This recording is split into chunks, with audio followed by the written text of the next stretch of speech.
Distinguished guests, ladies and gentlemen, may I have your attention, please? The IAUP 60th anniversary and semi-annual meeting will soon begin at 9:30 a.m. We kindly ask all of our participants to please enter the hall and take your seats. Once again, distinguished guests, we will soon begin the opening ceremony of the IAUP 60th anniversary and semi-annual meeting. We kindly ask you to please enter the hall and to take your seats. Thank you very much.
Once again, ladies and gentlemen, a gentle reminder that we will be starting our opening ceremony quite soon. We kindly ask you to enter the hall and to take your seats.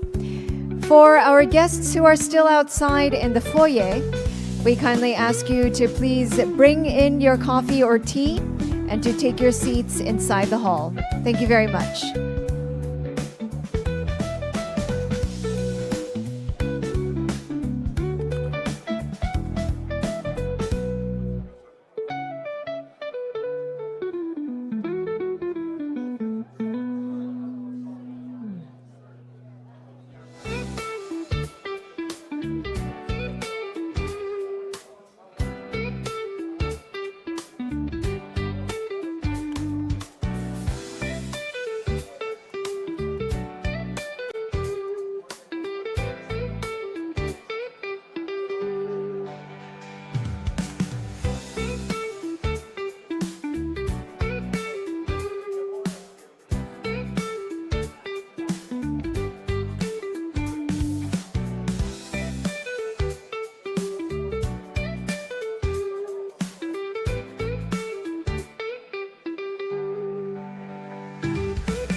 Distinguished guests, ladies and gentlemen, we are about to begin with our opening ceremony.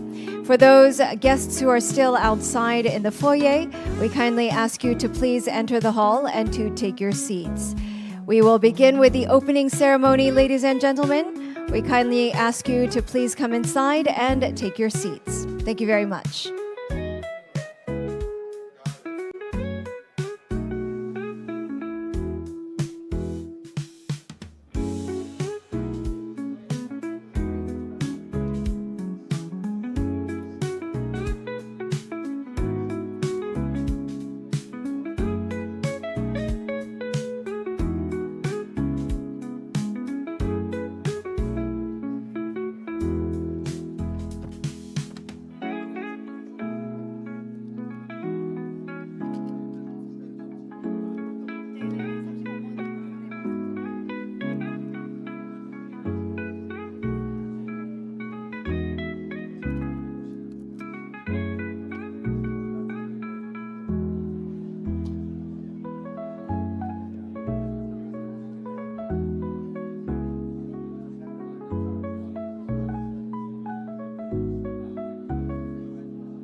Distinguished guests, ladies and gentlemen, thank you once again for joining us. We do think that we have a couple of guests still on their way. Please bear with us as it is raining outside. So we will wait for another 5 minutes and begin at 9:40 a.m. Once again, we will begin our opening ceremony at 9:40 a.m. Thank you very much.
Distinguished guests, ladies and gentlemen, it is now our promised time of 9:40 or 1 minute to go, but I believe that we have all of our guests in-house. And for those of you who are still entering the hall, please take your seats. Well, thank you very much on behalf of the organizers for all of your presence. I believe that your attendance makes this 60th anniversary of IAUP even more worthwhile for us to gather. And I'm sure that a lot of our guests are still suffering from jet lag. I hope that it isn't too much of a burden for you because we do have quite a long day today ahead. So thank you very much, and without further ado, I will briefly move on to what is in store for today. So we will have the opening ceremony, and then after a group photo, a brief coffee break. In the afternoon, or starting at noon, we also have MOU signing ceremonies. So for those of you who will be participating, please visit the Rose Room at 12 noon. And then we'll have parallel sessions in the afternoon, and for that, I will also inform you once again. So before I hand over to our moderator and MC, allow me to introduce myself. My name is Ju-Yan Cho, and I have the honor of being your facilitator and timekeeper for today. So thank you very much, and I will greet you in the traditional Korean way.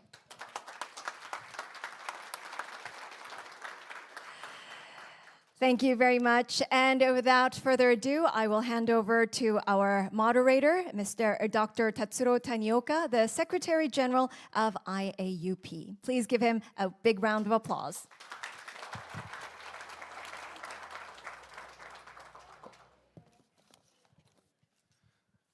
Good morning, dear guests, all our IAUP members and our former presidents and the honorary guests.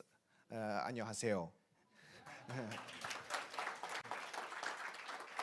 So I'm very, very honored to be the MC of this opening ceremony. This is going to be the 60th anniversary of IAUP, International Association of University Presidents. Please allow me to briefly introduce the history of IAUP. The IAUP was originally founded in 1964, but in that case, it doesn't make a 60th anniversary. Why does it? Because the first meeting, the triennial meeting, was held in 1965 in Oxford, United Kingdom.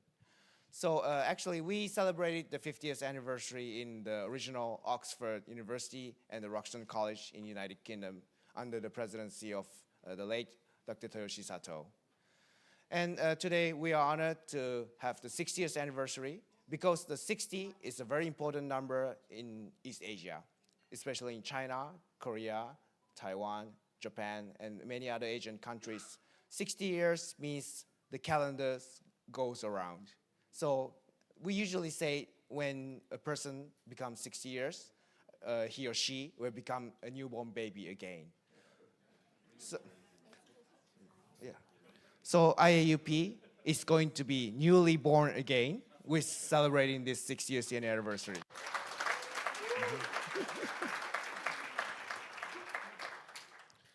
So before moving to the opening remarks, I would like to thank our gracious host, Seoul Cyber University, Chairman Dr. Sang-Kyun Lee.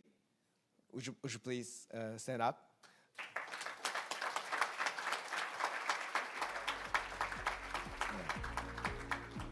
And President Dr. Yoon-jo Lee.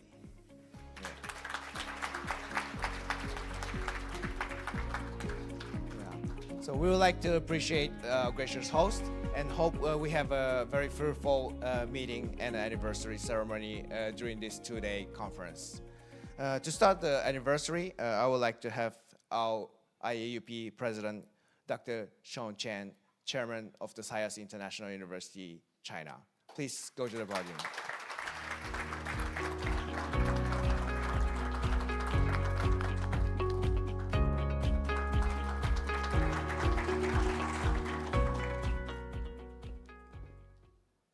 Happy to be newborn baby today.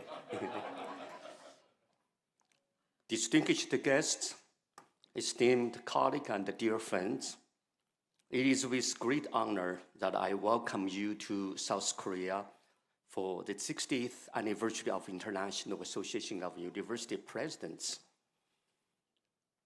We gather here today not merely as participants in another conference, but as stewards of a singular legacy, 60 decades of global education leadership. Since its inception, IAUP has remained the world's only international organization led exclusively by university presidents. I want to emphasize, we're the only organization in the world for presidents here. This is marvelous. Yes, give a big hand. This distinctive identity grants us a collective voice, one grounded in leadership, responsibility, a shared vision for the future of higher education. No other organization brings together those entrusted with guiding the institution that shape tomorrow's citizens and leaders. We are rectors, chancellors, vice chancellors, and presidents united by a common mission. Over the past 60 years, IAUP has made lasting contribution to education, diplomacy, and peace worldwide. We have fostered cross-border academic collaboration, advanced mutual understanding through partnership. They constantly served as a bridge cross-cultural and national divides. Ours is a mission that champions not only academic excellency, but also human dignity, dialogue, and global solidarity. Yet, we meet the time unprecedented transformation.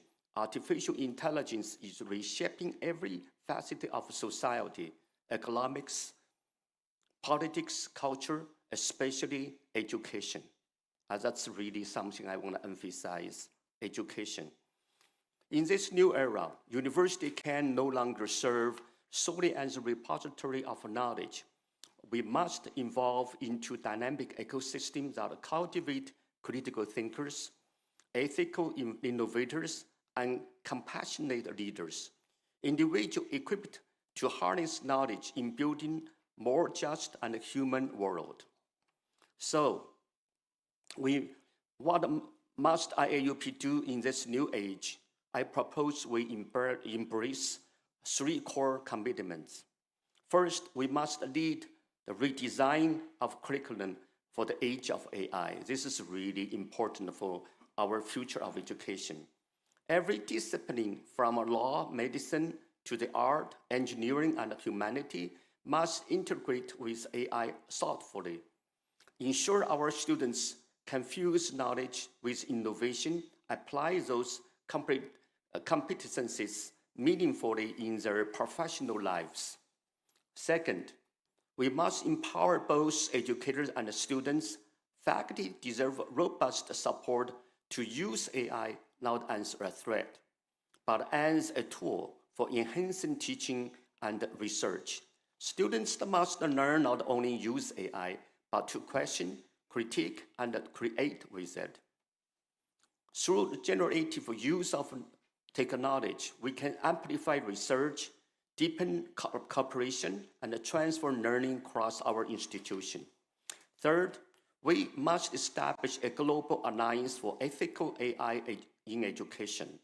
IAUP is uniquely positioned to set standards, share best practice, and ensure that artificial intelligence serves inclusivity, equity, and humanity. My friends, this anniversary is not merely more than a celebration and the past achievements. It is a call to action. And I speak directly to those universities not yet within our alliance. And I really appreciate the really more Korean university president participated this morning. As I speak directly to those universities not yet within our alliance, the challenge we face are too vast for any one institution or nation. We need your voice, need your vision, and your values. So join us in this vital mission. Together we can forge a global higher education community capable of shaping the future humanity. Let us always remember, universities are not mere credential factories. They are sanctuaries of inquiry, place where young discover purpose, responsibility, and courage. AI may accelerate knowledge, but it cannot never replace human spirit of curiosity, the moral guidance of educator, or the unifying mission of our academic communities. As we mark 60 years of IAUP, let us reaffirm our founding vision: to educate with conviction, to innovate with courage, and to lead with responsibility. These principles guided us in 1965, now in 1964, we just learned. And lead with responsibility. They shall guide us now. Together we can ensure that the story of higher education in the AI can become one of hope, progress, and a profound human flourishing. Membership of IAUP offers more than affiliation. It provides support system for your leadership opportunity, for meaningful global collaboration, and a pathway to catch your own institution through shared insights and innovation. Before I close, I wish to express my profound gratitude to our host. And then we just had Dr. Gate stand up. We gave them one more big hand. Really appreciate their support.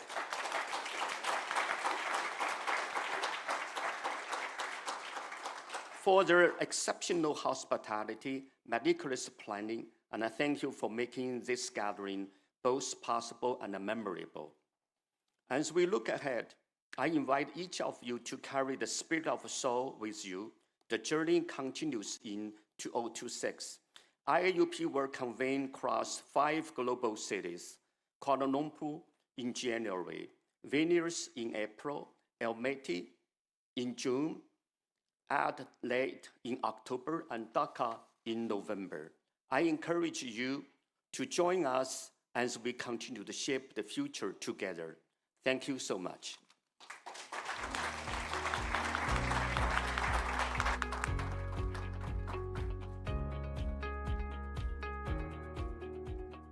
Thank you very much, President Chen. Now we would like to invite Dr. Yoon Lee, the Vice President of IAUP, to represent the host institute, Seoul Cyber University.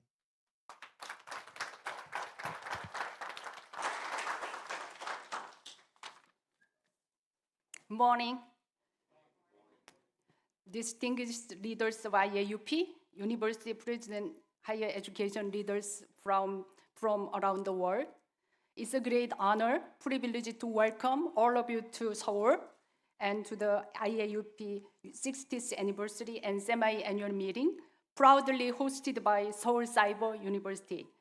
First and foremost, I wish to express my heartfelt gratitude to IAUP President Dr. Sean Chen for his visionary leadership, to IAUP Chairman Dr. Fernando Leon Garcia for his steadfast commitment, and to IAUP Secretary General Mr. Tachiro Tanioka for his tireless dedication in making this gathering possible.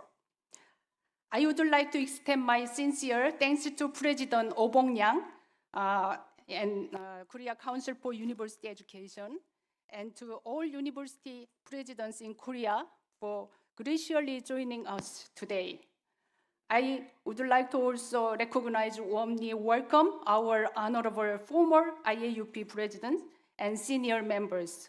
Your enduring leadership, wisdom, service have laid the foundation upon which this global community continues to grow and thrive.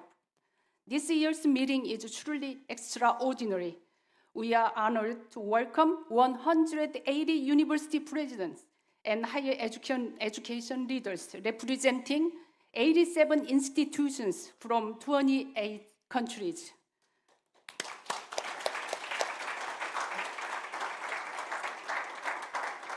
Your participation is a powerful demonstration of our shared commitment to advancing global higher education. I would like to recognize, warmly welcome the many outstanding female university leaders who have joined us for this occasion. Your leadership, voice are essential in shaping more inclusive, equitable, and innovative future for higher education. Female president, education leaders.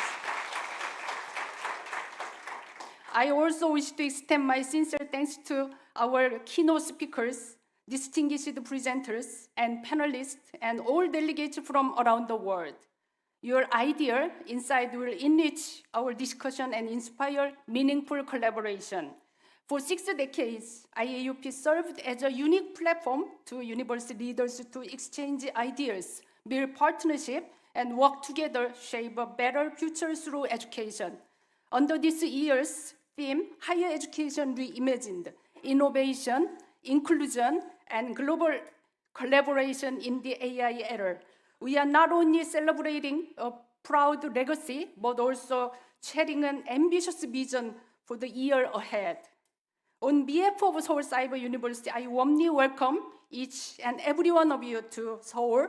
May the days ahead be filled with inspiring dialogue, meaningful connection, lasting friendship. Thank you very much.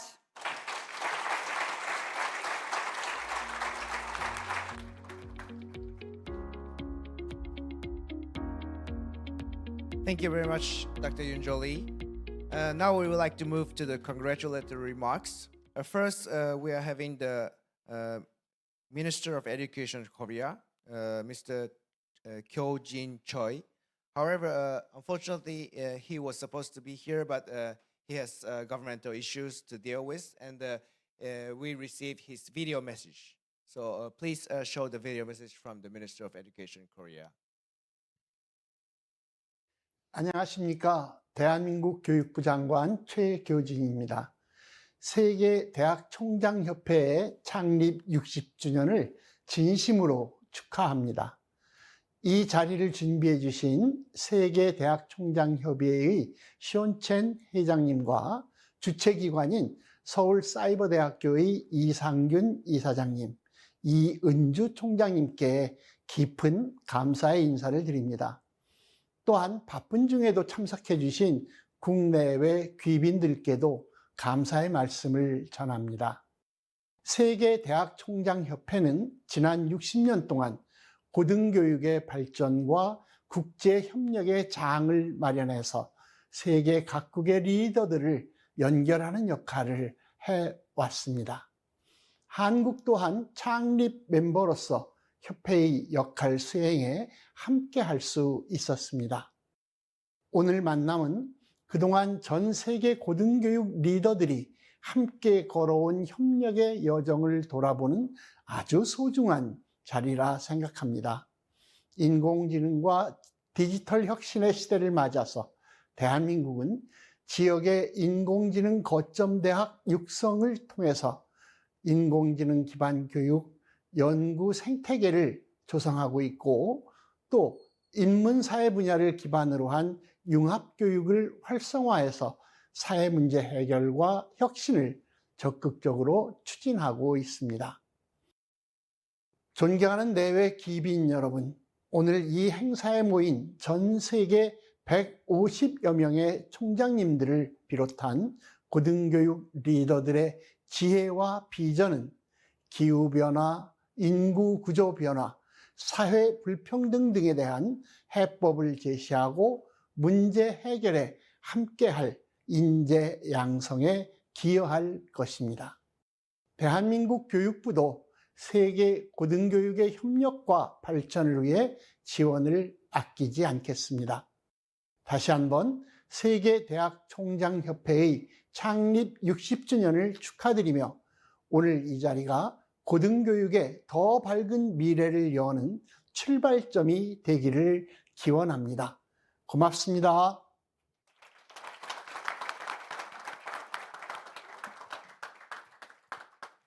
I would like to appreciate Minister Choi for sending his heartfelt welcome remarks during his busy situation. Next, I would like to invite President Oh Bong-yang, President of Korean Council for University Education, for his congratulatory remarks.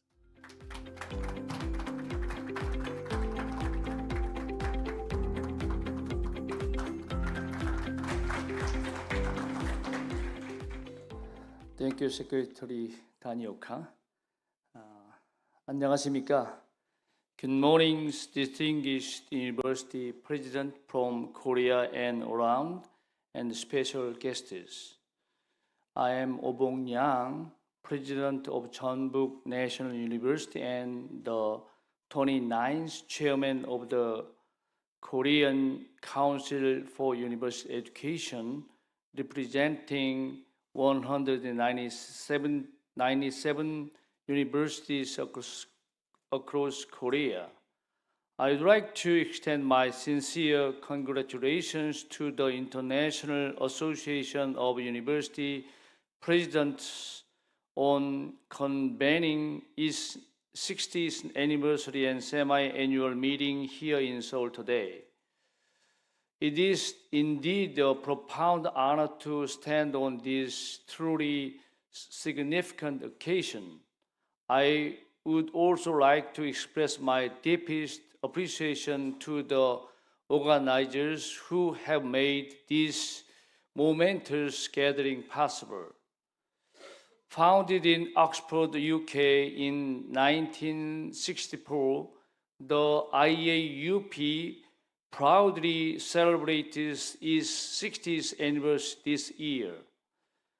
For more than half a century, the IAUP has continued its remarkable journey, leading international cooperation in higher education, fostering global leadership, and advancing the value of peace and mutual prosperity. These efforts have marked important milestones in global higher education.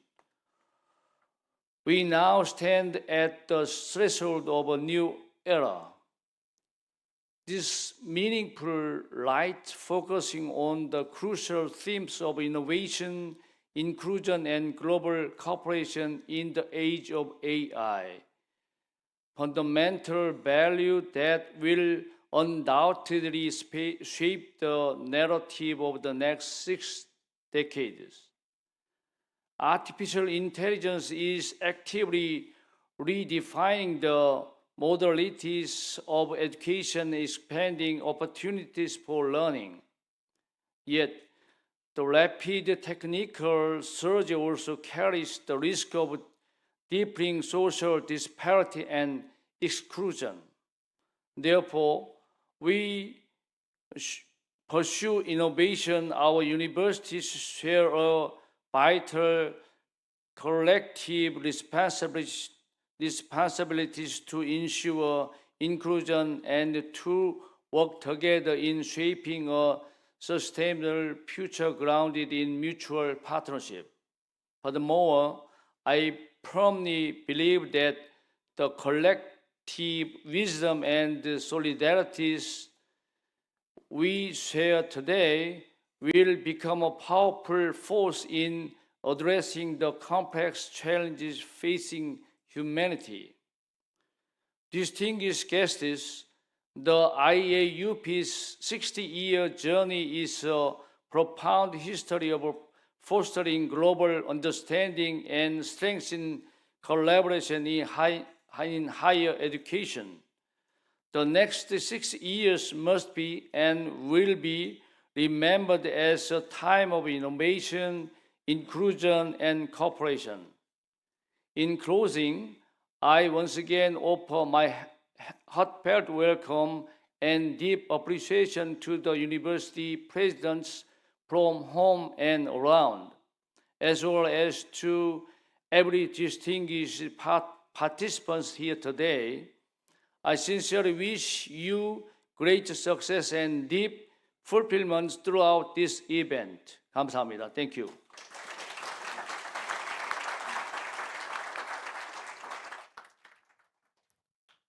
Thank you very much, President Yang.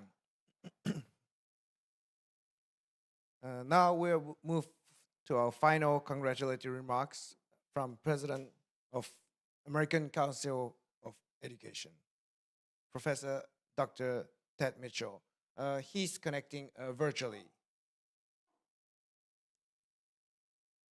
Good morning, friends and global higher education leaders.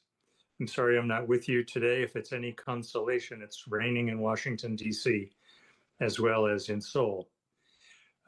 I know that I speak on behalf of America's 4,000 colleges and universities in congratulating IAUP on its 60th anniversary, and as we learned this morning, first birthday of a new cycle. And it's important, I think, for us to think about the new cycle beginning this year, because as you've heard already, it is a moment of change and it is a moment of extraordinary opportunity. It's also a moment of extraordinary challenge. Artificial intelligence, global insecurities, these all provide us with a challenge to our leadership and to our institutions. It's never been more important than it is today for our institutions to remain true to their fundamental principles of independence, intellectual inquiry, and academic excellence. Inclusion, the expectation that education is a good to be consumed by all of our citizens, these are things that we can't compromise. Learning and collaborating with one another will make an enormous difference, not only in our institutions and in higher education, but in global peace, prosperity, and ethical use of the new AI tools that are coming our way. You know, I think that the American Council on Education is honored to be a partner with IAUP, and we look forward to seeing many of you at our upcoming ACE experience in Washington, D.C. in February. Each year, we create a special opportunity for international presidents at ACE to meet together and to look forward and create potential projects and collaborations. Certainly, AI is at the top of the list.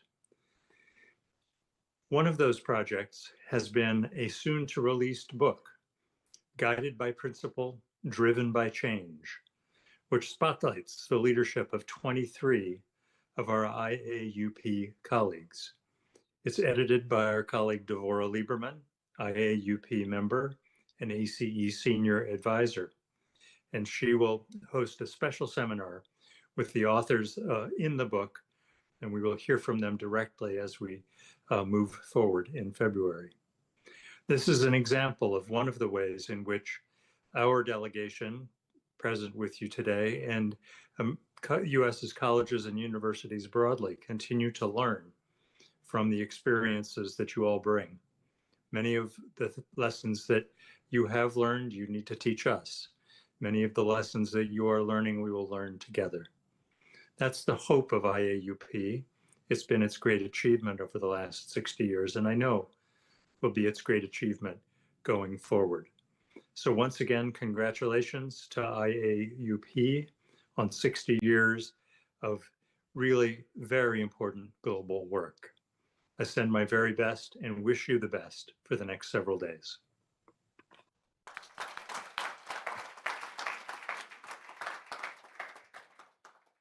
Thank you very much, Dr. Mitchell, for staying up late at night in Washington, D.C., and also especially dressing up nice. Yeah, and actually, I would like to add some more. The American Council of Education, though it's an American entity, IAUP has been collaborating with ACE for a long time, and each year we have panels of IAUP president and IAUP members joining the ACE experience. So I would like to invite all of you in the floor, if you have a chance to attend the ACE experience February next year. We'll be very happy to meet you there. Before moving to the video presentation, because I mentioned it's a new birth of IAUP, I would like to introduce 9 new IAUP member who is present here. So would you please stand up if I call your name? Professor Isaiah Wakindiki, Vice Chancellor of KCA University, Kenya. Anybody here? Professor Tariqul Islam Chaudhuri, Chairman of CCN University, Bangladesh. Professor Maki Tal, President of International Open University, Gambia. Professor Quinton Kanukumamwe, Vice Chancellor, Harare Institute of Technology, Zimbabwe. Professor Donna Taguiba, President of Pan Pacific University, Philippines. Yeah. Professor Lee Yu Kwan, Vice Chancellor of INTI International University, Malaysia. Professor Xin Liu, Vice Chancellor, Jinling Animation Institute from China. Professor Hu Huaqing Liu, former President of Zhuhai City Polytechnic, China.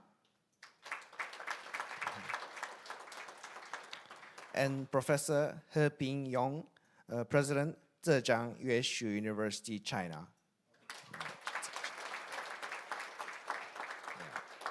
Thank you very much for joining IAUP. And if you haven't become a member of IAUP yet, please consider joining us anytime during this conference. And now we would like to move to the 60th anniversary celebration. We have prepared a short video presentation to highlight the 60 years of IAUP. 60 years ago, there were visionaries who saw the role universities could play in building a better future. That vision crossed borders and took shape under a single name: the International Association of University Presidents, IAUP.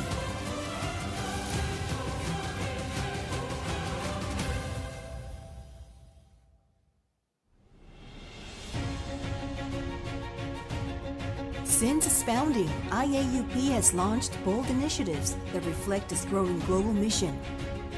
In 2002, it proposed the World Equality Register, a landmark step in international accreditation.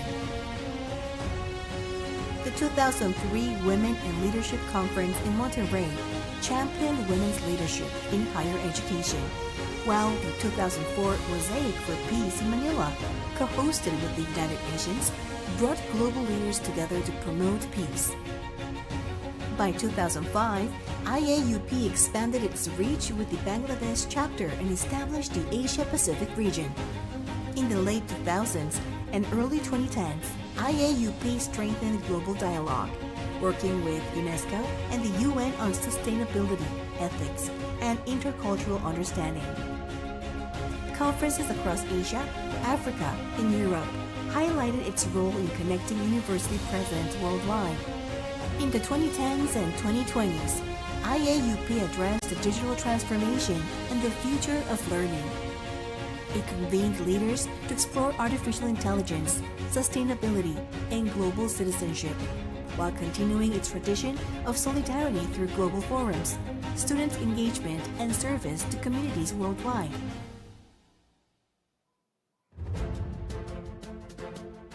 Today, IAUP works with universities from over 100 countries to drive innovations in education. Focusing on technology, diversity, and sustainability, universities are enriching local and global communities and empowering the next generation of global leaders. Through learning, we foster peace. Through collaboration, we drive change. 60 years of shared journey and 60 more to build together. IAUP has always believed in the power of universities. When we learn and connect, the future becomes brighter. As we celebrate IAUP's 60th anniversary, we step forward into a new era.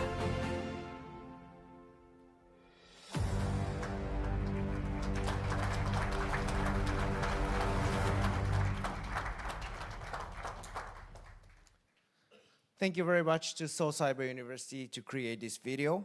And in front of this room, actually, when you came in, you might saw those posters of former presidencies. So starting from Dr. Peter Sammartino, the founding president of IAP, who was the president of Fairleigh Dickinson University in the United States. And then, of course, Dr. Young-Sik Cho of Korea from Kyunghee University. And then we have many presidents, and we have all the posters and pictures with all the former presidencies of IAUP and up to the current presidency by Dr. Sean Chen.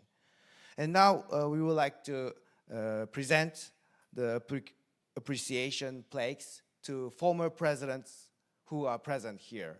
So I would like Dr. Sean Chen to come up to the podium as a presenter.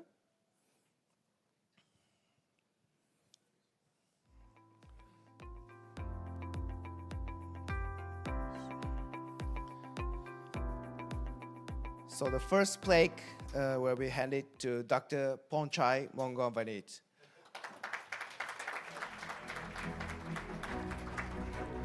Dr. Ponchai was the president of IAUP from 2005 to 2008.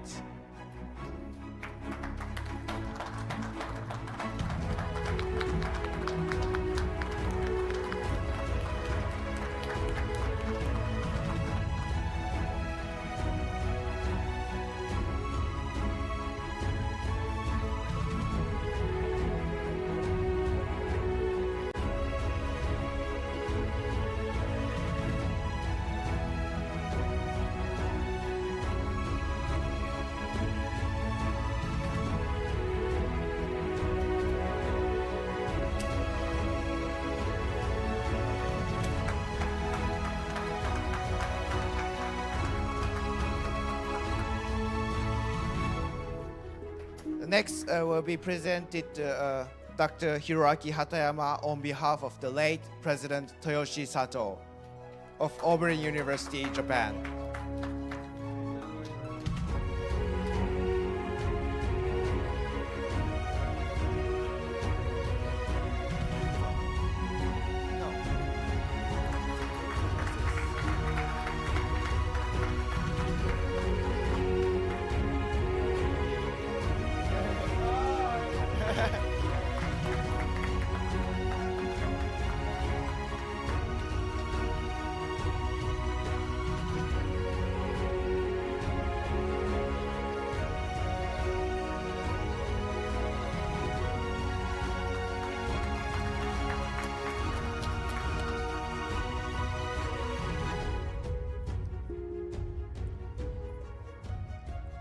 I would like to call Dr. Kaha Shengelia, former IUP president from Caucasus University, Georgia.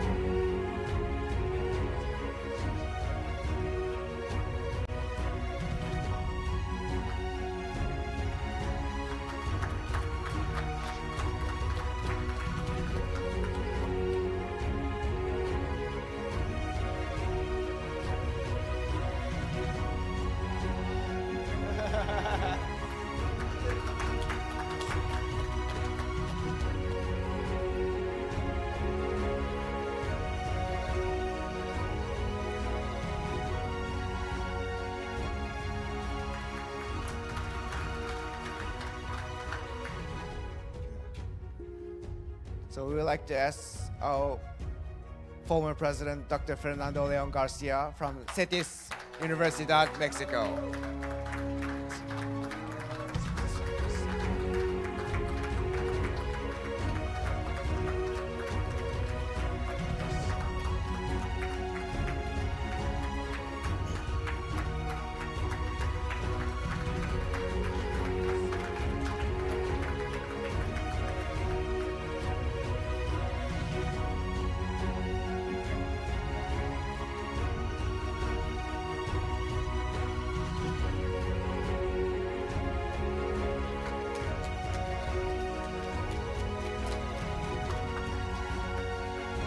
Now I would like to ask Chairman Sang-Kyun Lee to come up to the podium as a presenter. So Sean, you are the recipient. Yeah.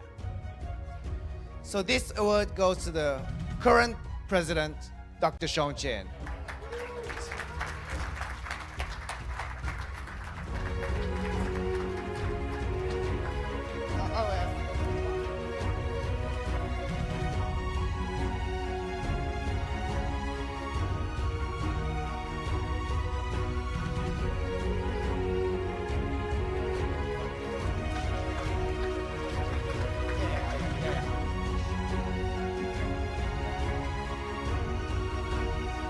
Now we will move to the presentation of appreciation plaque to the 2 IAUP members who work tirelessly. I would like to ask President J.Q. Park of Kyunnam University to come to the podium for the award.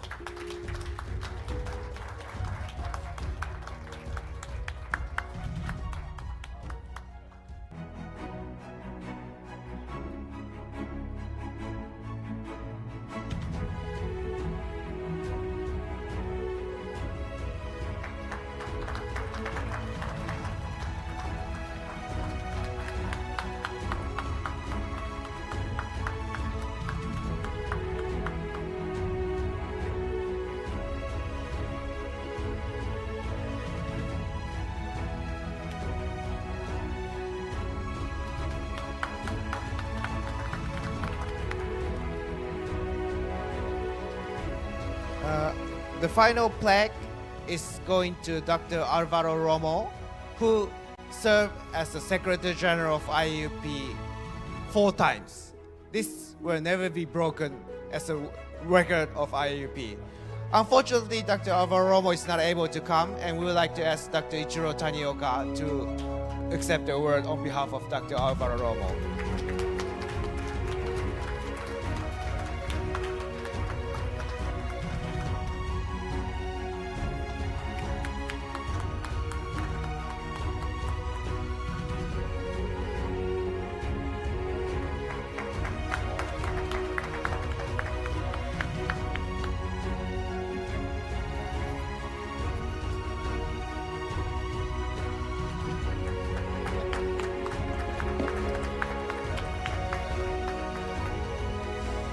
Well, thank you, Dr. Tanioka, and congratulations to all of our recipients. Thank you very much for your contributions. And now we would like to take a moment to have a group photo with everyone. We will divide it up into 3 rounds because we have many, many distinguished guests with us. We take photos very seriously here in Korea, so you have to participate. So for the first round, I would like to invite all of the presidents who are here with us today for the first round of photos. Please join us up on stage, and our staff will guide you for the perfect position for the group photo. After the presidents, please remain on stage, and then we'll have the executive committee come forward as well, so please bear this in mind. But first, we'll have our presidents of universities join us up on stage for the first round of photos.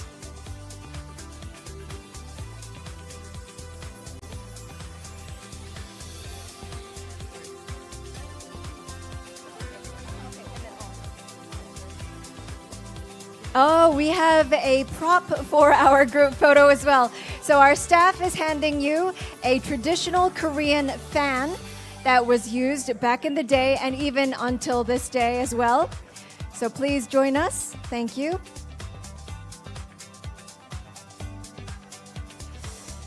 I think maybe we should have 2 rows for our guests because we do have many here with us.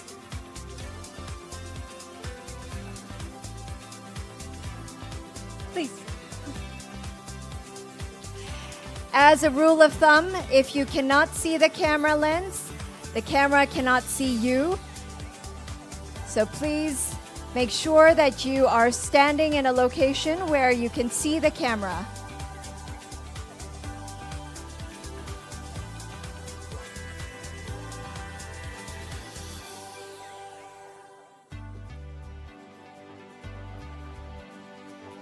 Okay, I think that we're almost ready. If you could stand alongside your colleagues and friends. We have many, many cameras in front of you, so we will have to keep on smiling until every camera is satisfied.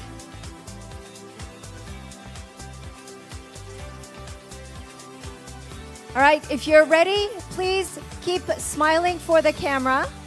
Don't hide your face behind the fan. All right, we have cameras in front of you. Keep smiling. In Korea, we say kimchi instead of cheese. So, 1, 2, 3, kimchi.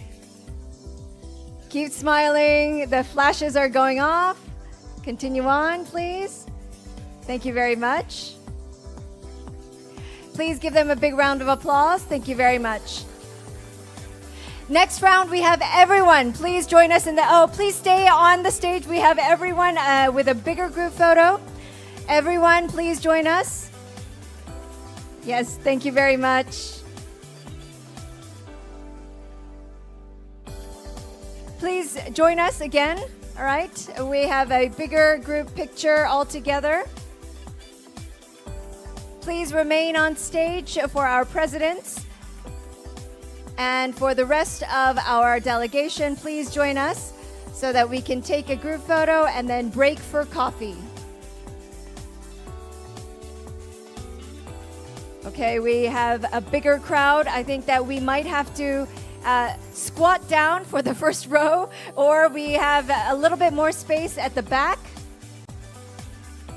Do we have everyone? Are we missing anyone? All right, please join us. And we will wait for some more guests to join the bigger group photo.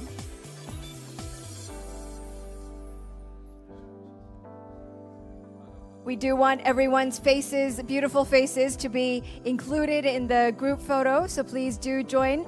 And our cameraman will try to find you a best location. Everyone is fighting for the best spot for cameras. All right. Please continue to smile for the photo. We have a center cameraman, so please smile. I will call 1, 2, 3, kimchi. Thank you very much. Keep smiling. All right, thank you very much for your cooperation.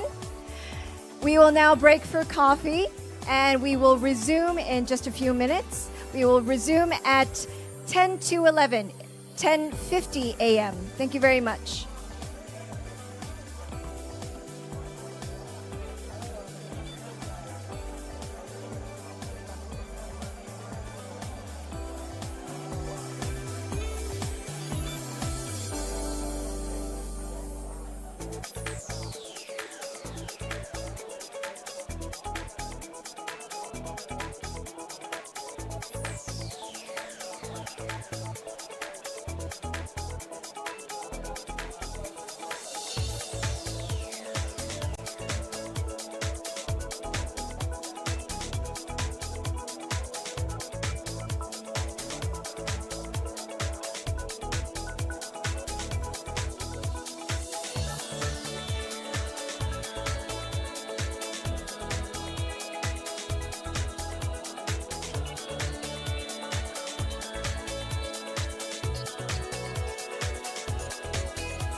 Distinguished guests, we will be soon resuming with our keynote speech in just a few minutes. We kindly ask everyone to please enter the hall and to take your seats once again. Once again, distinguished guests, we will resume with our keynote speech in about 3 minutes. We kindly ask all of our guests to please come back inside the hall and to take your seats. Thank you very much.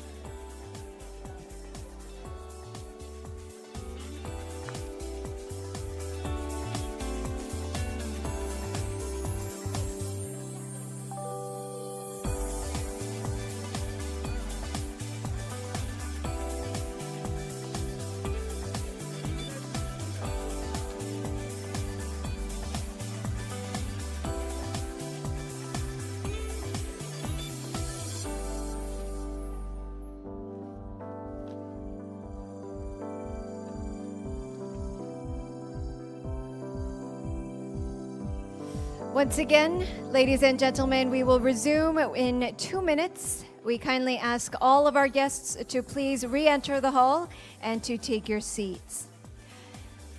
Distinguished guests, we will resume with our keynote in 2 minutes. We kindly ask all of our guests to come back inside the hall and to take your seats. Thank you very much.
Another gentle reminder, ladies and gentlemen, we will resume with our keynote session in just 1 minute.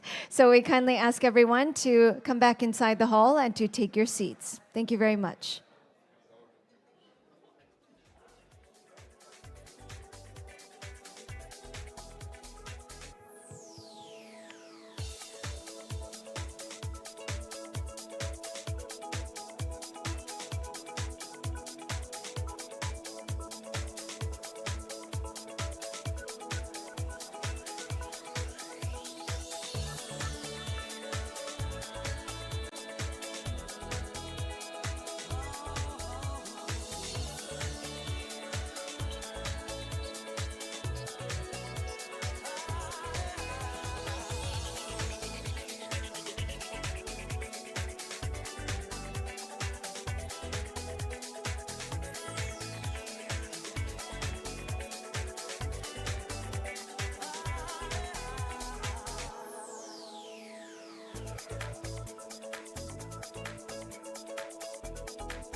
All right, thank you very much for being here with us. I think that we are ready to start with our keynote session. And with the keynote session, we'll have our chair as well as our speaker join us up on stage. So with that, I will hand over to our chair, Dr. Tatsuro Tanioka. He is currently a little bit busy attending affairs, so just give him a little bit of time. So Dr. Tatsuro Tanioka, please join us, and you can now have the floor for the keynote. Please give him a big hand. Thank you.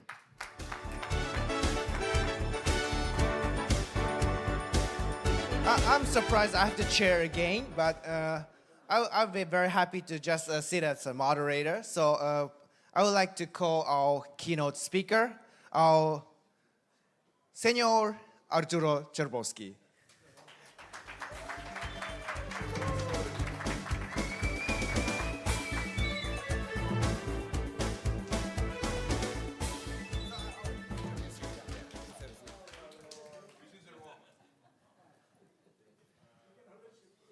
Yes?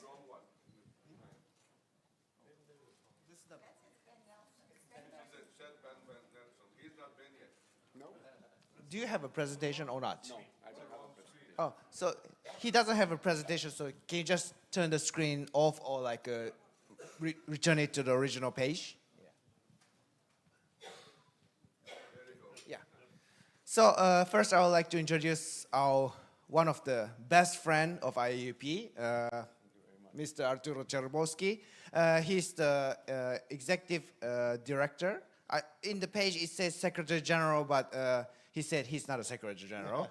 But he works for the entity called Universidad Santander, Mexico. So it's a part of the Santander group of the bank in the especially Ibero-American world, Spain and Latin America.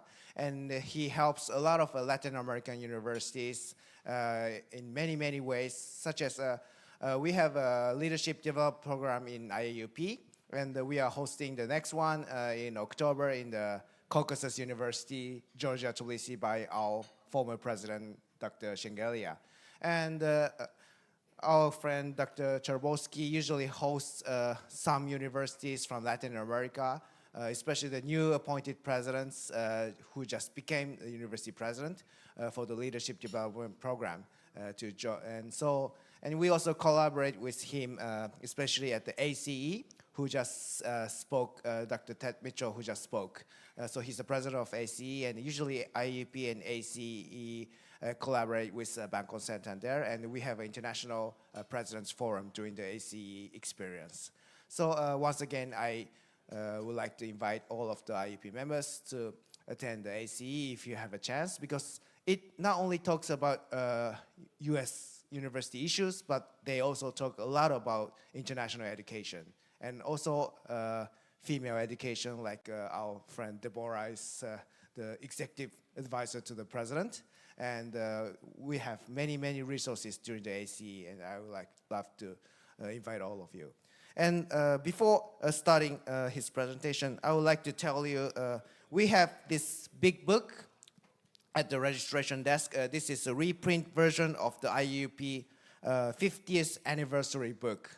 So this was published in 2015, 10 years ago, in Oxford, Roxton. So this was made by the team of Dr. Toyoshi Sato and the Jeff Oberlin University with Dr. Alvaro Romo. And if you're interested, this is at the registration desk. They have some copies, so you can bring it home.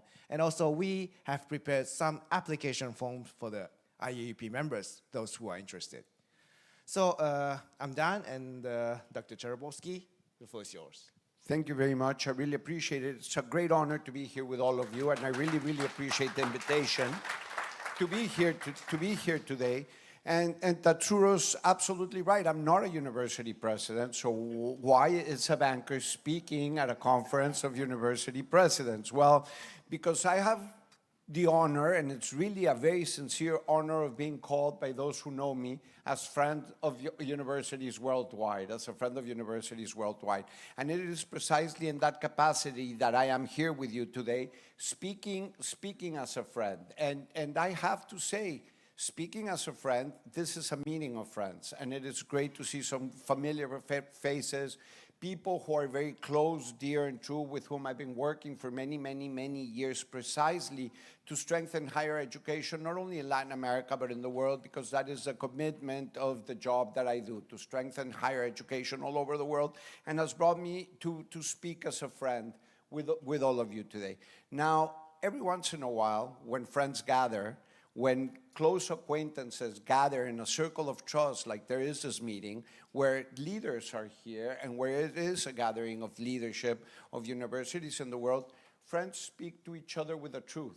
And sometimes speaking with the truth is not an easy thing to do, but it is what is expected from friends to do. And I'm going to speak with the truth today because I think we're at a period in higher education where we're facing a crisis of enormous dimensions. We're facing a crisis as universities where the concept of the university in and of itself is in crisis, and we need to be very objective about what that means, what that implies, and where we are going. It is the responsibility of the leadership gathered here today, but it's also the responsibility of a friend of universities to speak with that truth, even if those truths tend to be hard or tend to be the sorts of things that we don't like to talk when we gather, because we like to talk about the nice things that we do, but it's not a time for niceness. And let me put it to you this way, I'm going to mix my metaphors a little bit, but you know, Tatsuro in his introduction gave me a great cue for speaking about this. If 60 years is the beginning of a cycle and this organization is today being reborn, what's the sign of a good, very healthy birth? An angry cry coming from the baby. And I think we're at a moment in which universities are at a point in which they need a very angry cry, and that angry cry would be precisely the nature of the health needed to take universities where they need to be. I really applaud the organizers for the spirit of this conference, calling it Reimagining Higher Education. But this is where, for me, the hard truths begin and the bad news begin. We no longer have time for reimagining. Reimagining sounds very nice, but reimagining to me conjures up slow dialogue, thoughtful dialogue. Let's take our time and let's think about what's happening, and let's see what sort of nice ideas, what sort of want to be positions we want to be in, and we no longer have the time. What is missing from the conception of reimagining education is the sense of urgency that our universities worldwide are facing for a variety of reasons. And that sense of urgency is there, and we're facing as institutions a crisis of existential dimensions, you know? And I hate to say this, the debate about the quote-unquote death of the university is not a new thing. That debate, in its latest incarnation, is about 20 years old. You know, the first time that some pundits from outside the university world started to talk about the death of the university, you know, about 20 years ago. And precisely 20 years ago, perhaps we had time to reimagine what the new higher education had to be. At the time, most of us, including me, were tremendously dismissive of the concept of the death of the university. 20 years ago, we said things like, oh no, the university is the most resilient institution. You know, if those old medieval institutions like Paris and Salamanca, you know, could survive the transition from the medieval age into the Industrial Revolution and the Enlightenment, then there's no way we're not going to survive what is called digitalization. And we were very dismissive about that very premature talk 20 years ago about the death of the university. I was one of those who was very dismissive. I don't know if I can no longer afford to be very dismissive and not starting to take it seriously. Why? Because that so vaunted resilience of universities is starting to show cracks, and it's starting to show weaknesses, and we can see it in a variety of things that will set up to me what to me is the deep crisis, the deep disruption in higher education that we all need to address, that we need to address objectively and head on, that we need to address without the niceties and without the discourse of, oh, aren't we great institutions? We're millennial institutions. We've always survived. We're civilizatory institutions, so we deserve a pass for everything we do wrong, and we'll keep doing it right. No time for that anymore. Yes, universities are great institutions. I wouldn't be honored to call myself a friend of the university if I didn't think they were great institutions. But we have to acknowledge what has gone wrong since the very early noise of this latest incarnation of the talk about the death of the institution. And that will give us the pause, but also the sense of urgency to head face on into what we really have to acknowledge, which is that most of our operating models, the way that the university as an institution operates today, is no longer working. And it's no longer working for a variety of reasons. So let me go into this. Financing. Very appropriate for me as a banker to talk about this. Sometimes it's very hard to talk about this. But the fact of the matter is, every time I am with one of my friends or university presidents, it doesn't matter if they're from a public university or a private university, and it doesn't matter from what country. This applies to most everywhere in the world, and I'll talk about some of the exceptions. One of the first things on the president's mind, on the leadership's mind of universities is that I don't have enough money. The budget that I have is not enough. The way the endowment works is not enough. What I collect from tuition is not enough. What I do in advancement is not enough. And what my job is to find ways to get more money because, well, think about it. It's a little bit crazy, huh? Any other institution that was perpetually saying that they didn't have enough money would probably already be closed, dead, or completely disappeared by its own weight. And nevertheless, and there's a fact here, for the last 20 years, despite of little blips and exceptions, public money for universities has consistently gone down. And this is not a syndrome of one particular country, because this is the other thing that I love in these dialogues over the last 20 years when we don't get the sense of urgency. Oh, it must be this colored party, or it must be this ideological persuasion of this particular government in my particular country that is cutting public funding. No. It doesn't matter the color of the party. It doesn't matter the ideological perspective. In real money adjusted for inflation and every other calculation, the worldwide trend is that public money for education, and public money particularly for higher education, has gone substantially down over the last 20 years. So you say, what about privates? Well, the thing about privates, and this is where publics and privates are not so different, even though sometimes they'd like to think it's different, and it's outrageous that that distinction continues to happen. You talk to presidents from private universities, and presidents from private universities will tell you, I'm not collecting enough money from tuition. I have to keep rising tuition. Nevertheless, tuition has come to a point where there's not infinite elasticity, and you can't keep rising tuition to make up for the costs of what public funding is no longer there. So first and foremost, the last 20 years, less money for for education, and this is both coming from public financing and also from the revenue that you can collect from tuition. In that particular very complicated context, there's some exceptions, but this is very interesting because let me talk about another factor of the crises that universities are facing.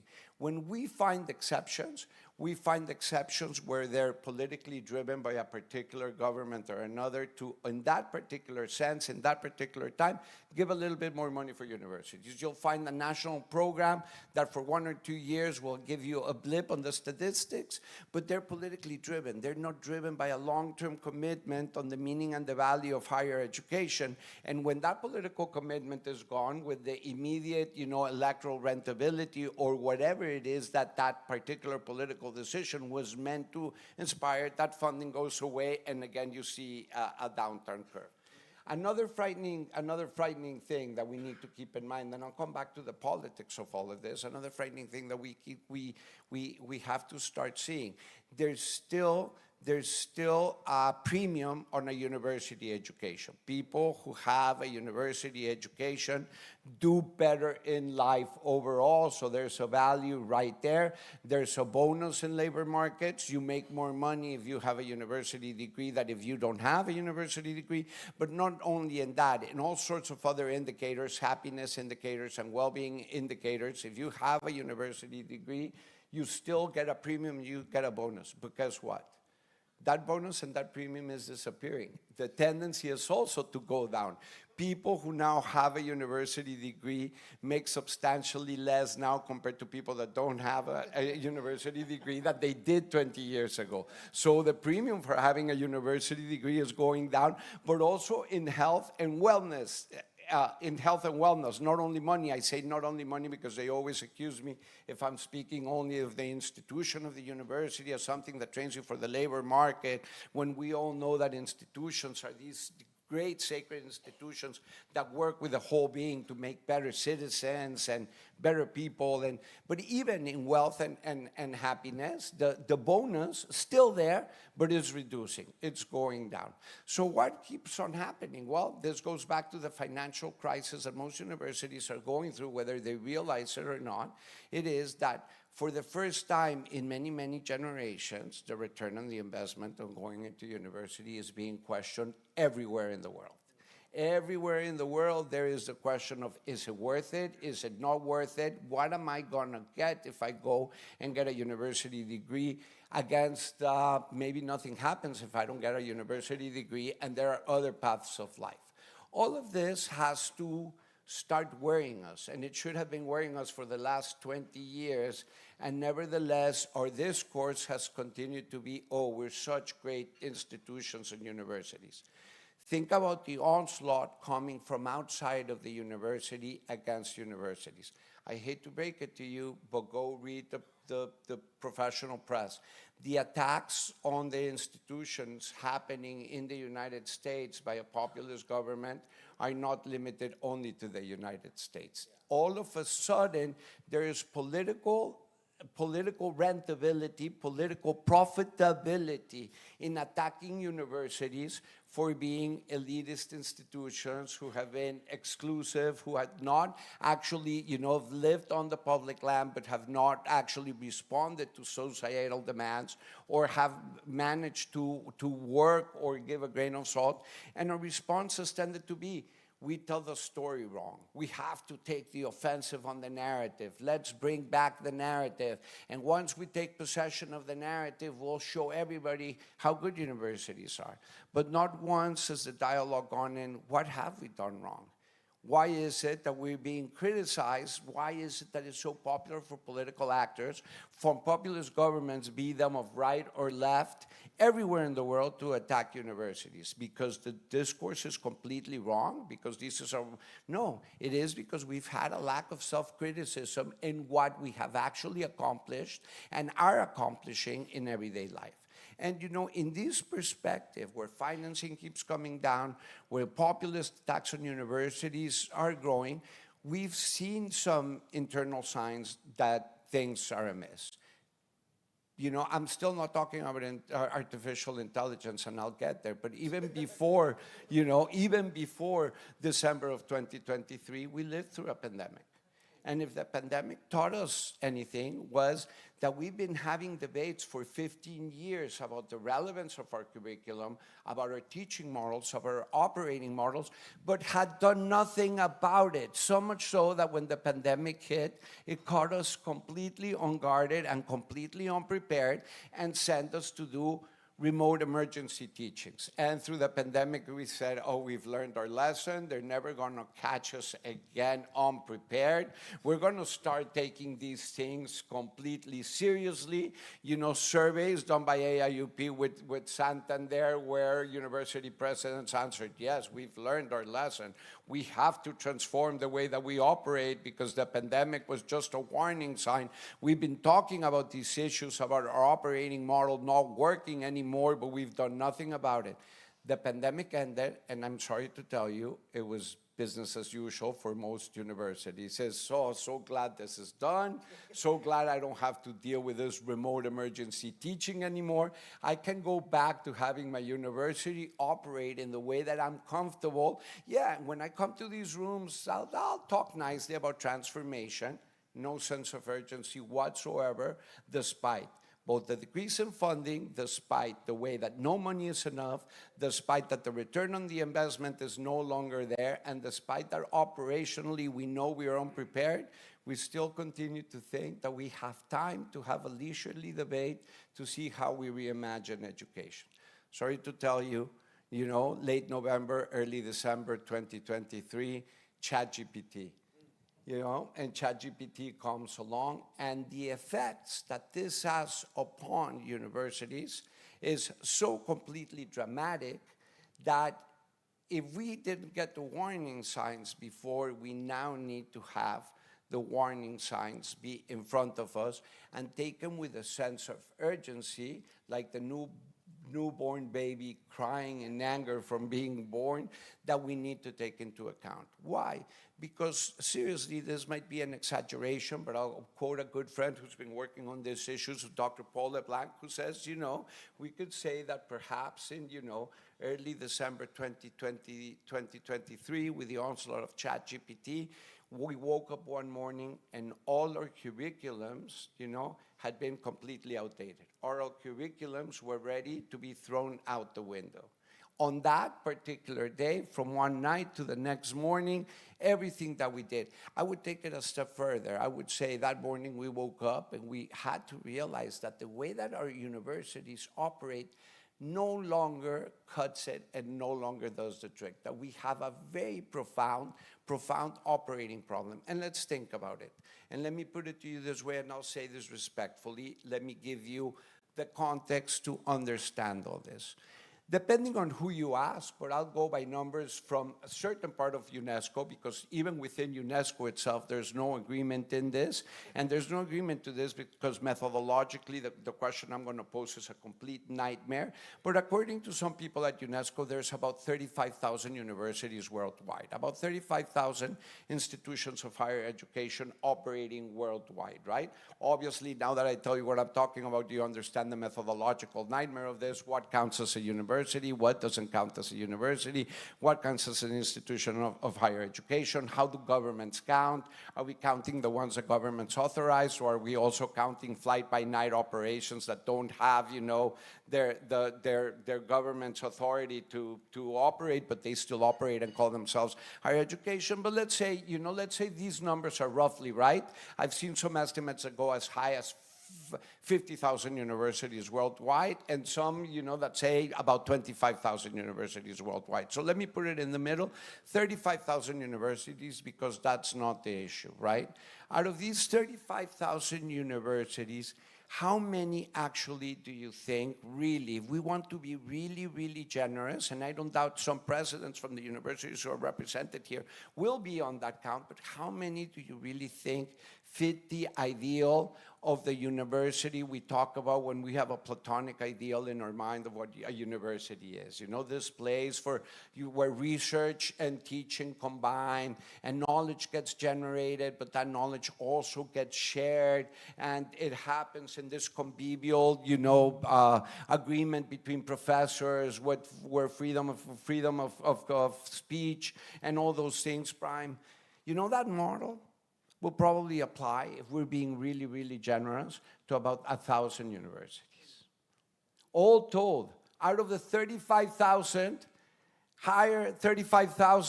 about 1,000 would, being very, very generous, fit the ideal.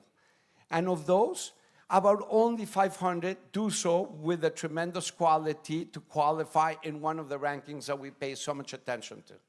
So we have this platonic ideal of what the ideal university is like, but that platonic ideal, you know, the tendency that we have in these rooms to always, when we speak of the university in abstract, think, you know, maybe about Harvard, maybe about, I don't know, Oxford or Cambridge, maybe, you know, to not be so self-centered in the West in terms of references. Maybe we're thinking of the National University of Singapore, for example, always in the top 10 of the rankings. Oh, that, as a platonic ideal, applies to very little of the universities that we think about. And that's like sort of the imaginary model of the perfection of the operation which should have. And we come to these rooms and we say, but universities are these centers for the production of knowledge. Well, let me give you a really, really, really bad but sobering news. The rest of these are roughly 35,000 universities. Let me be generous and say 34,000 universities. Many of them represented also in these rooms, and there's no shame on being in one group or another. The other 34,000 universities were never meant to be that. Their social origin, their purpose, their mission, their vision was not born to be that, was not born to do that. They didn't arise in the historical context of their locality to try to be like Harvard or to try to be like Oxford or to try to have that history of the great land-grant institution of the United States for research born in the 20th century. That was not their purpose. Most of the universities that we're dealing with today, except with some very few exceptions of innovative new models, and we'll have Ben Nelson speak about Minerva later on today, which would be an exception to the rule, but most of the universities here are universities born for the massification of education in the 20th century as part of a Fordist model of production to reproduce a Fordist model of production to give degrees to massify education to a broader population that needed to fulfill the demands of labor markets. And they were not meant to be producers of knowledge. They were meant to be reproducers of knowledge. And the difference between a producer of knowledge and a reproducer of knowledge in the age of AI is completely dramatic. Because one of the things that has changed in the age of AI, and here I'll date it back not to late November, early December 2023, because that would be a mistake and I'm exaggerating. What we call digitalization in the last 20 or 25 years has completely upended the model of reproduction of knowledge. Perhaps not production of knowledge, that's debatable, but we were in a meeting with, only the heads of real research universities. It would make sense to talk about the impacts AI has on real research and profound research for those 1,000 universities, but even more profoundly for all of us here, despite of the sort of university you belong to, the model of reproduction of knowledge is completely changing. And let me give you some examples, right? I mean, and again, I have a good friend talking about these debates, and they say, look at the irony of what's been happening to us. That's why I want to subscribe what Dr. Sean Chen said at the very beginning. I'll sign on to his commitments for IAUP in a second, but this is the irony of the moment, of the historical moment that we're living. About 20 years ago, depending on the latitude, depending on the geographical site, we started to say, hey, we need more engineers. Let's change universities to produce more engineers because what our nation needs, what our labor markets need to become more competitive, are more engineers. About 10 years ago, we got broader minded and we said, no, it's not engineering per se, it's STEM. Let's orient everything we need to do to STEM. Let's do STEM. We need to produce more STEM. About 5 years ago, we said, no, it's not STEM. Let's start, it's coding. Let's throw code. It's people who can code. Let's give them all coding, right? So when engineering, STEM, coding as part of a continuum, right? Look at the irony. What do machines do better than humans? There's no question about it. Engineering, STEM, and coding. Yeah. Machines are so much better than what we oriented our universities to do in the last 20 years, and we all went that way. What? To the detriment of the social sciences and the humanities, of the things that make us truly human. But we also did it in a context in which we didn't realize that the model that we're operating in no longer makes sense, right? There's not one of your students, and the configuration of your students, if you haven't noticed, has been changing. It's no longer this 18 to 24 years old. They go for 4 years. They never come back. You have needs from all over the place. Labor markets are completely changing, so lifelong education is now a real thing. But your students, it doesn't matter if they're the traditional students we talk about or a new way of imagining students, all have one of these in their pockets. It's very rare, even in countries riddled with poverty and exclusion, that they don't have one of these in their pockets. And in one of these in their pockets, they have access to anything as a transmission of knowledge that one of their professors can give them, anything. And nevertheless, our universities, even though they're not producers of knowledge, even though they're reproducers of knowledge, continue to have a huge faculty to do things that students don't need the faculty to do anymore because they already have it here in these little machines. And the money that we're not getting from government and the money that we're not getting in tuition is going to pay for a group of people who are employed by us who no longer serve a purpose because this does it better and much cheaper than the people that we're paying it to do. And then we say, yeah, but there's nothing we can do about it. You know, they're unionized, they're syndicalized, they're powerful, they're interest groups. And if I start touching their interests, there goes my presidency. If I start touching their interests, there goes my presidency.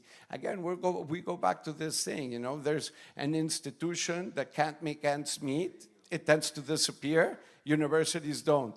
You know, institutions who can't deal with their labor force tend to disappear. Guess what? Okay, I'll wrap it up. The time is coming. Time is coming up. But let me put it to you very, very bluntly. And this has us paralyzed. This whole idea has us paralyzed very quickly, you know. And this is serious. Try this thought experiment. I've been doing it for about a year and a half. I could do it with you here. This never ceases to amaze me. If you ask any group of people who've been scholarized, who've been through, you know, any formal educational process, it doesn't matter if it's elementary school, middle school, university, doctorate or PhD, you ask them, how many professors do you really, you know, remember your whole life as humans who actually touched you, who changed your life? Who are the best professors you have had? Guess what? The average is 3. Most people raise their hand and say 3 people. The long tail can go up to 9 or 10. It's very rare. You know, some people say 0. That's also very rare. The curve tends to go from 1 to 5, with the average falling on 3. But when you ask them the next question, and the next question is, why do you remember? Nobody answers because they were the ones that knew their subject matter the most. Because they were the true experts on the subject matter. Nobody says that. People say, it's because they touched me in a way that nobody else has ever touched me. They cared about me. They asked me about myself. They made me understand my self-worth. They gave me confidence. They cared about me in a human way that goes beyond anything having to do with the expertise and the subject matter. And nevertheless, that's not what we think of when we think about faculty, right? So we have this labor force, and guess what? It's a labor force that, as with every other labor force in the world that we're facing, is going to be dramatically changed in the next not 20 or 30 years, in the next 3 years. Most large corporations in the world, I'm talking about transnational corporations, I'm going to deny having said this about an institution that pays my salary, and I hope I'm not talking about myself. Most large transnational corporations in every segment now have plans in place to cut about 30% of their labor force in the next 3 to 4 years. It's dramatic. What are we educating humans for, and what are we going to educate things for? Obviously, I hope I shook you up. I'm being told that my time is about up, and I don't know if we have time for some questions. We don't have time for questions. Please come to me in the halls, and let's continue this human conversation, because we are in crisis and we need to start talking about the true depth of the crisis that universities are facing. Thank you very much, and it's a pleasure and an honor being with all of you. Thank you. Thank you very much. So, thank you very much, Arturo. So this is going to be the keynote speech. So this is going to trigger our discussion in the afternoon. But one thing I want to add is, because you mentioned the COVID and everything, you know, all the university had to go escape everything. The one exception I know is Seoul Cyber University, who benefit from the COVID. So they are the one of the 500 universities to survive. Right, great. So that's my comment. And if you have anything, please ask Arturo during the lunch. And I'm not going to steal the time for lunch from you, so let's go for the lunch break. Thank you very much. Thank you very much. Thank you very much to our 2 gentlemen, and excuse us for not giving you enough time or more than enough time. You do have the whole day. So luncheon will be prepared in the very hall that you had dinner yesterday. But please do be reminded that we have the MOU signing ceremonies starting at noon in the Rose Room. So please do enjoy lunch, and then we'll see you there, and in the afternoon as well. We'll resume at 3 p.m. For the afternoon sessions. Thank you very much. 1 p.m., excuse me, 1 p.m. for the afternoon sessions. Thank you.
Distinguished guests, ladies and gentlemen, we are ready to begin our afternoon session, session number 1 under innovation. So we are going to have parallel sessions in the Orchid Room as well as the 4th private room. So if you are here for session 1-1, please come inside the hall and take your seats. Thank you very much. We will begin in 5 minutes. If you are here for session 1-1, Reimagining University Models in the Age of AI, please visit us in the Orchid Room. We will start in 5 minutes. Thank you.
presentation anyway, so.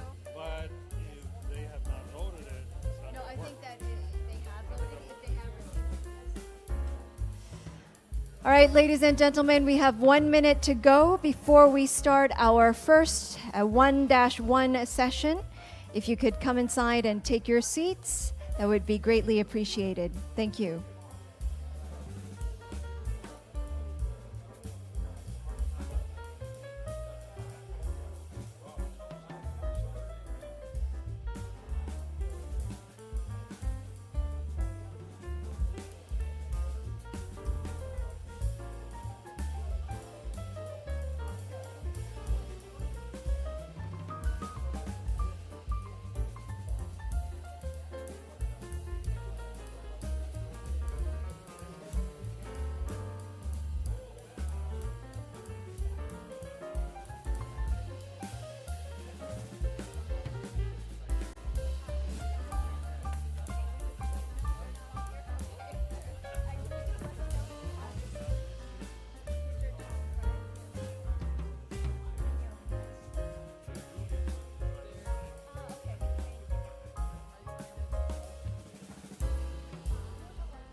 Very good.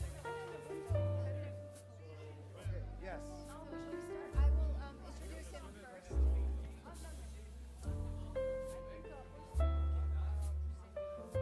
I see. So have them sit in the audience and then. And then you can introduce him. If that's okay. As I was saying,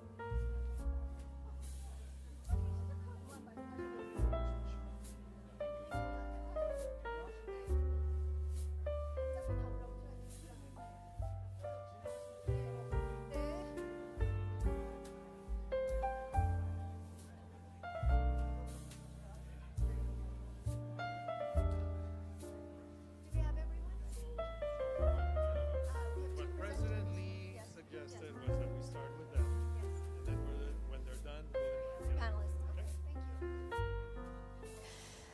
All right, I think that we are now finally ready. Thank you very much for joining us for the session on reimagining university models in the age of AI. We'll have our chair, President Fernando Leon Garcia from CETIS University of Mexico, do us the honors of moderating. And we have two presenters up on stage already. So Mr. Ben Nelson, the founder and chancellor of Minerva University of the United States.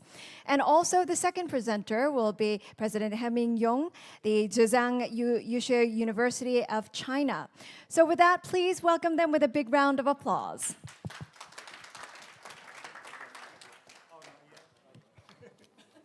Sorry. Thank you very much. And I'll repeat what I mentioned earlier in a joking matter. I said that during Arturo's presentation, it was equivalent to seeing an anthole, to kicking it, and then to everybody trying to think of what that all means for their respective institutions. But I think that the first part of this session, which we thank both Ben Nelson and President Hemming Yong that will be joining us, they will be making their own presentation on the topic. You're free to draw on anything that Arturo Cherboski has said. And the first presentation will be from Ben Nelson on the new standard for global higher education. And then President Yong, who presides Zhejiang Juzhui University in China, will talk about transformation of higher education, the models in the AI era, and ZYU's practices as such. So they will both make a formal presentation, 15 minutes, give or take, and then we will invite 4 of our panelists, Anup Swarup, Richard Tong, Pornchai Mongkong David, and Amin Ben Zaid, who will be reacting and or sharing their own thoughts to what they have heard in Ben Nelson and President Young's presentation. So without further ado, we invite Ben Nelson to share his thoughts on the subject. Please, Ben. Thank you so much. Thank you so much, Fernando. Thank you, everybody, for joining. Let me just verify that the presentation is working. And to see if we can load. There we go. There we go. Okay.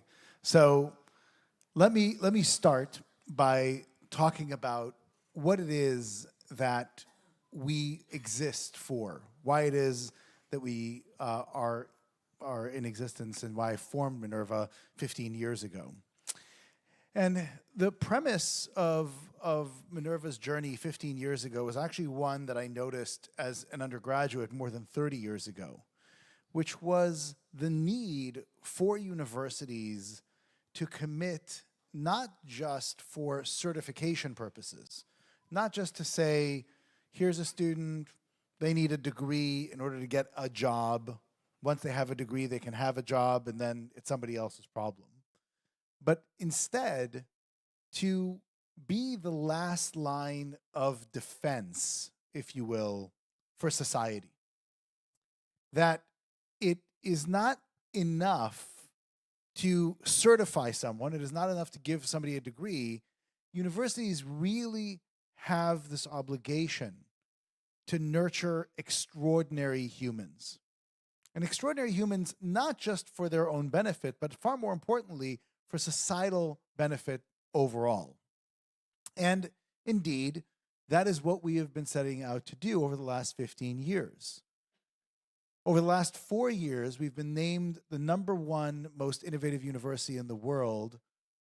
And that is the first time a university has been able to attain a #1 global ranking that was founded after 1891. Just to give you some perspective of the lack of fundamental, broad-based acceptance of innovation in our sector.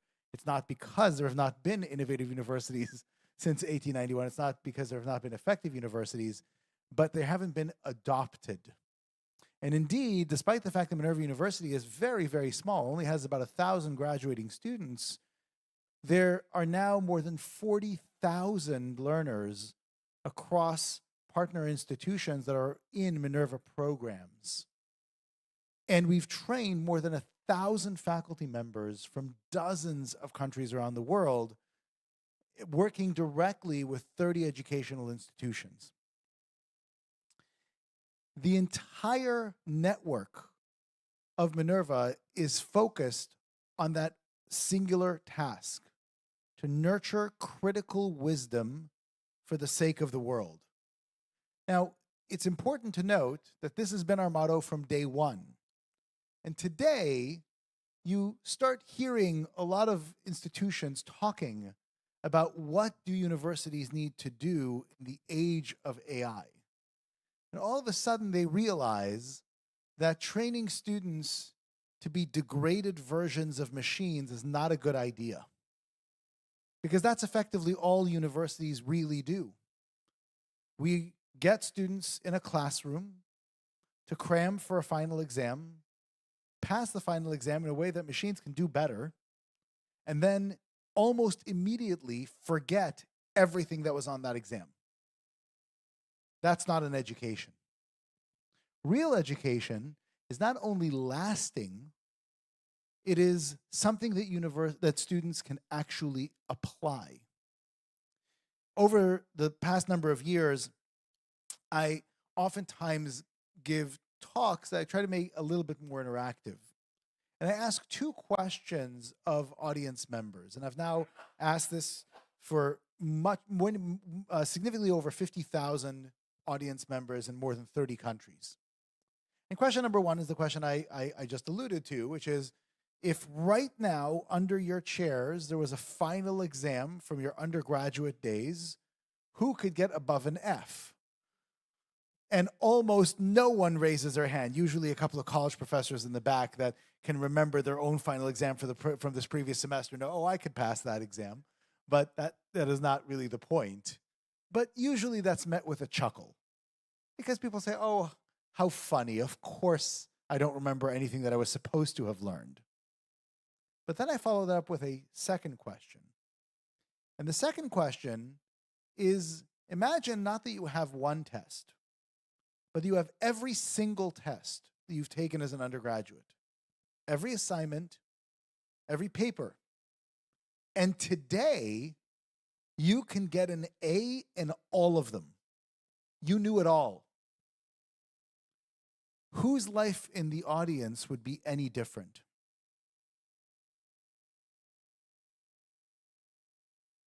Practically no one out of 50,000 people who I asked that question to could answer that question. They don't know how. And that's not because what it is that we teach is not important. It's because the way that we teach it makes no sense to the learner.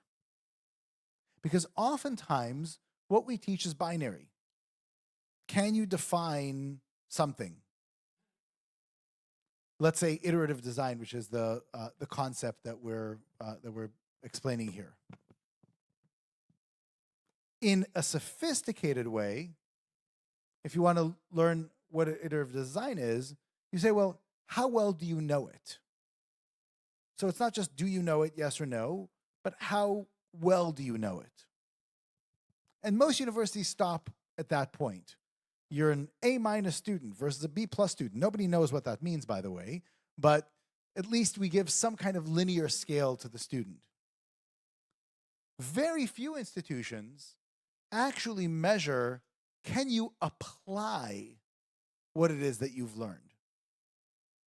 But even those that do ignore one of the fundamental tenets of cognitive science, which is that even if you have learned a concept and are able to apply it in the context in which you've learned it, your ability to take that same concept and apply it somewhere else is, for most humans, non-existent. And so the real question is, how effectively can you apply what it is that you've learned across how many different contexts? Or how broadly can you effectively apply what it is that you're supposed to have learned? That takes an enormous amount of time. And so, of course, what you can see is that in a curriculum at a university, you have all sorts of opportunities to learn things. And one of the methodologies that we developed at Minerva is to take each of these component parts and make sure that it doesn't just get introduced in a course to define it. It doesn't just get repeated so you can see how well you know it. It doesn't just get applied in the real world setting so you can see if indeed the student can apply it, but in fact that it shows up throughout the student's journey, across different kinds of courses, across different kinds of learning opportunities, all culminating in assessment after assessment after assessment, getting constant formative feedback. But we don't do that for one learning objective. We don't even do that for one category of learning. We'll do that for dozens of learning objectives and create a formal set of journeys for students despite giving them infinite choice. And so we created a curricular methodology that enables foundational learning to be carried through from layer to layer to layer and experience to experience until we can see how well a student can broadly apply what it is that they have learned. And so our system, which is focused on a skills-focused, interwoven curriculum, leverages evidence-based pedagogy, focuses on outcome-driven assessments, all tied by a technology that enables professors to teach courses as part of an overarching student journey. So the institution can ensure that every single student masters a broad set of learning objectives, despite the fact that they take different pathways of getting there. The last analogy I will leave you with is, and one that has inspired the various partners that we have worked with around the world, is, and this is a sampling of them, is to think about how it is that we know how to actually learn something. If you were to think about a sport that you play or a musical instrument that you've learned how to play, imagine that you go back to the very beginning, the very first time you approach that sport or that musical instrument, and I were to tell you, I have a great idea on how to teach you that thing. I will spare no expense. I'm going to hire 4 separate coaches to teach you, let's say, the game of tennis. Now, none of those coaches have ever played tennis, but one is one of the world's foremost experts on joints, and another is a great expert on bouncing balls, and another really understands how to grunt effectively, and a fourth knows all about great sports legends of history. And I'm going to have them coach you for 4 months. Now, they're not going to have any idea what the other coaches are telling you to do. They'll have no context of what information you came in with. And then after 4 months, I'm going to fire these 4 coaches. I'm going to hire 4 other coaches at absolute random. They'll have no idea what the previous 4 coaches told you to do. They'll have no idea what the other coaches are telling you to do in that point. I'm going to repeat that 8 times. Anybody here think that's a good way of teaching tennis? That is what every university in this room does to try and educate students. It doesn't work. And that's why we need a fundamental reform of the educational system. And we hope that this will encourage you to rethink in a fundamental way. And if any of you are interested in doing things differently, we're always around to help. Thank you. Thank you. Great. We will move on to President Hemming Yong, who will share with us his thoughts on transformation of higher education models in the AI era. Okay, good afternoon, everyone, and thank you for your presence at this semi-annual meeting. And thank IAUP for inviting me and for your tireless efforts in developing and sustaining this platform, which enables us from every corner of the globe to exchange ideas and share experiences. We are living in the age of artificial intelligence. What does this mean to us as educators as university administrators and as teachers. And what difference does it make now from 5 years ago, or 10 years ago, or some decade ago? And how does that affect student learning behavior and their education? The system you have already described is actually much more sophisticated than what I will present. All these questions point to the central issue of how university teaching models should be transformed and upgraded. Now, first of all, I think we should need to, in the age of artificial intelligence, actually the arrival of artificial intelligence is not about the iteration of technologies, but actually fundamental shift in social paradigms. The impacts are rapid, profound, and extensive, touching almost every aspect of human daily existence. So this is why we need to rethink, reimagine, and reshape university models. First, I think we need to reshape and redefine university missions. Traditionally, universities are supposed to play a primary role in the transfer of knowledge, that is from teachers to students in the classroom. But in the age of artificial intelligence, it's no longer the case. Classrooms are not the only source for students to obtain knowledge. Actually, with the assistance of artificial intelligence, students can have easy access to whatever kind of knowledge, anywhere, anytime, and in any way. So what does the function of university play?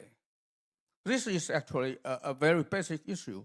I think university mission should be transformed from knowledge transfer to some kind of higher level missions. One, high order, I have 3 points for this. Cultivating high order thinking and wisdom, that's one. Two, excuse me for my bad memory.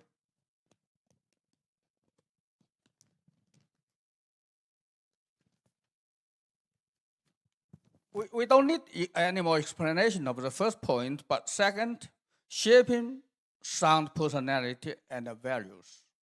In an era where AI brings ethical dilemmas and social impacts, universities need to strengthen humanistic education, ethical education, and the cultivation of social responsibility, so that students become human beings with warmth, with stance, and with responsibility, rather than just tool beings.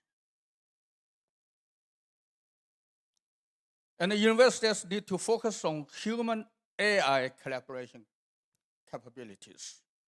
The core skill of the future is to collaborate efficiently with AI. Universities should educate students on how to become administrators, questioners, decision makers, and responsible parties of AI, using AI to amplify human intelligence and potentials so as to achieve the effects of 1 + 1 being greater than 2.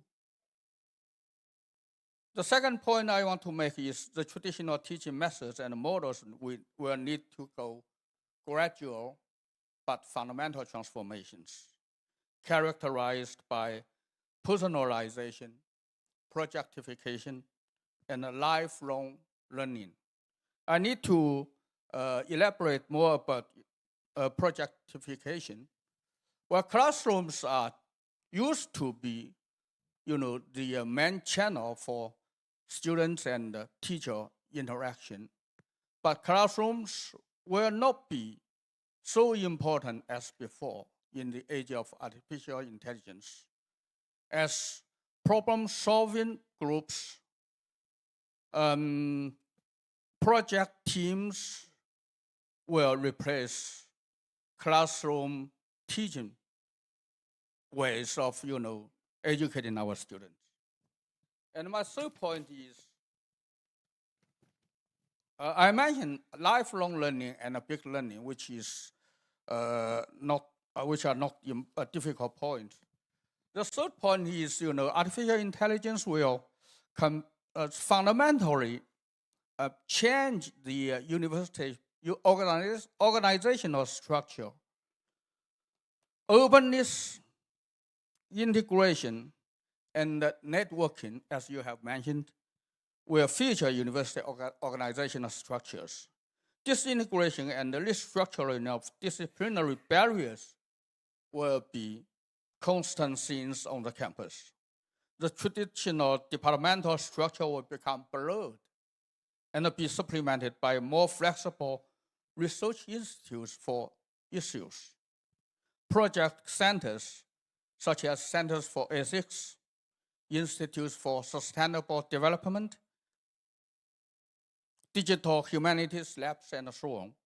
So these institutions are naturally interdisciplinary, comprehensive, and integrated. And the universities were likely to become nodes in an open knowledge ecosystem.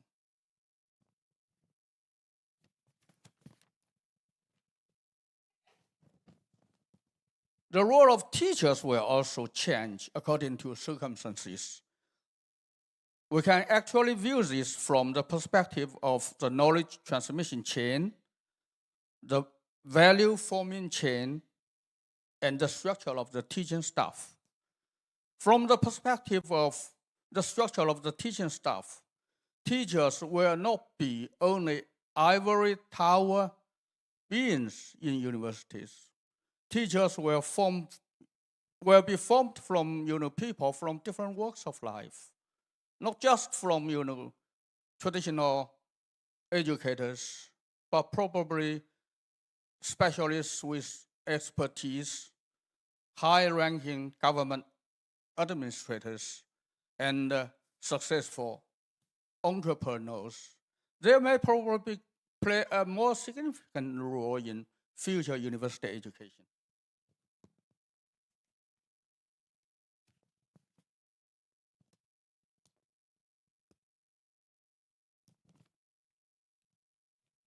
And one more point, the evaluation and the certification systems will have to be reformed and reimagined.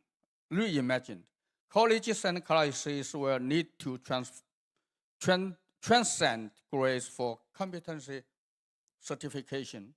The role of traditional GPA transcripts in academic evaluation will be secondary, to be replaced by dynamic competency digital portfolios.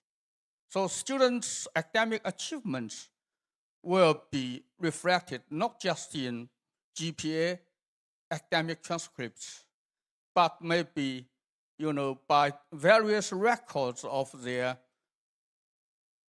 problem-solving capacities, project team performance, or things like that. And universities can also provide, micro-sophisticated programs, diplomas, or even badges, which demonstrate their diverse capabilities influenced by AI technology. So the reimagined future university will be a student-centered, hyper-personalized mind empowerment field, a problem-oriented, interdisciplinary innovation workshop and hub, a human AI collaboration laboratory, and an open ecosystem linked by lifelong learning and big learning. So Towards this end, we need to step out of education to view education. We need to step out of education to research education. And we need to step out education to run education. We did some, trials in Zhejiang University, Zhejiang Visual University. A series of measures have been taken to incorporate the technologies of AI into classroom teaching and into campus activities. We have been taking measures to strengthen awareness of digital intelligence transformation. We remind our staff to have AI in mind when you speak, to have AI in mind when you act, and to have AI in mind when you teach. We have been taking measures to promote knowledge of digital intelligence technologies. And we have been taking measures to develop skills of digital intelligence technologies. We have also been taking measures to heighten levels of digital intelligence application, enhance development of digital intelligence integration, and finally, design procedures of digital intelligence transformation.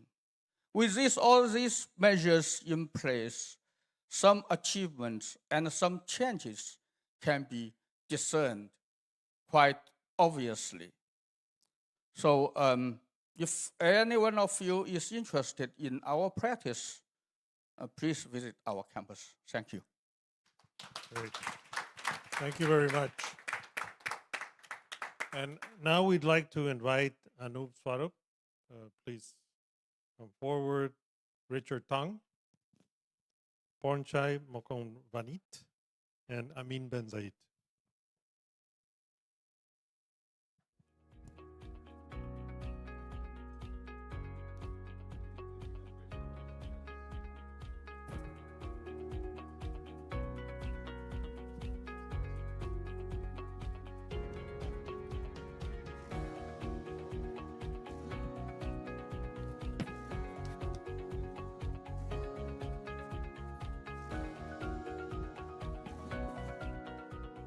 Thank you for joining us. And now we'll move on to the second part.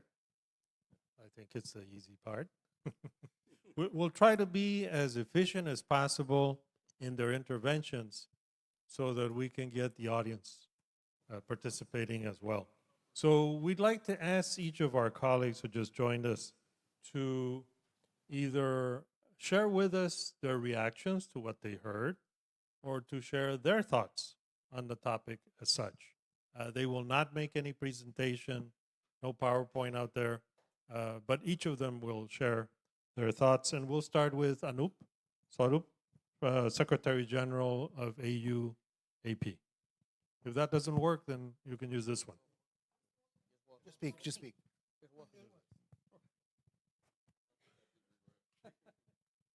So thank you so much.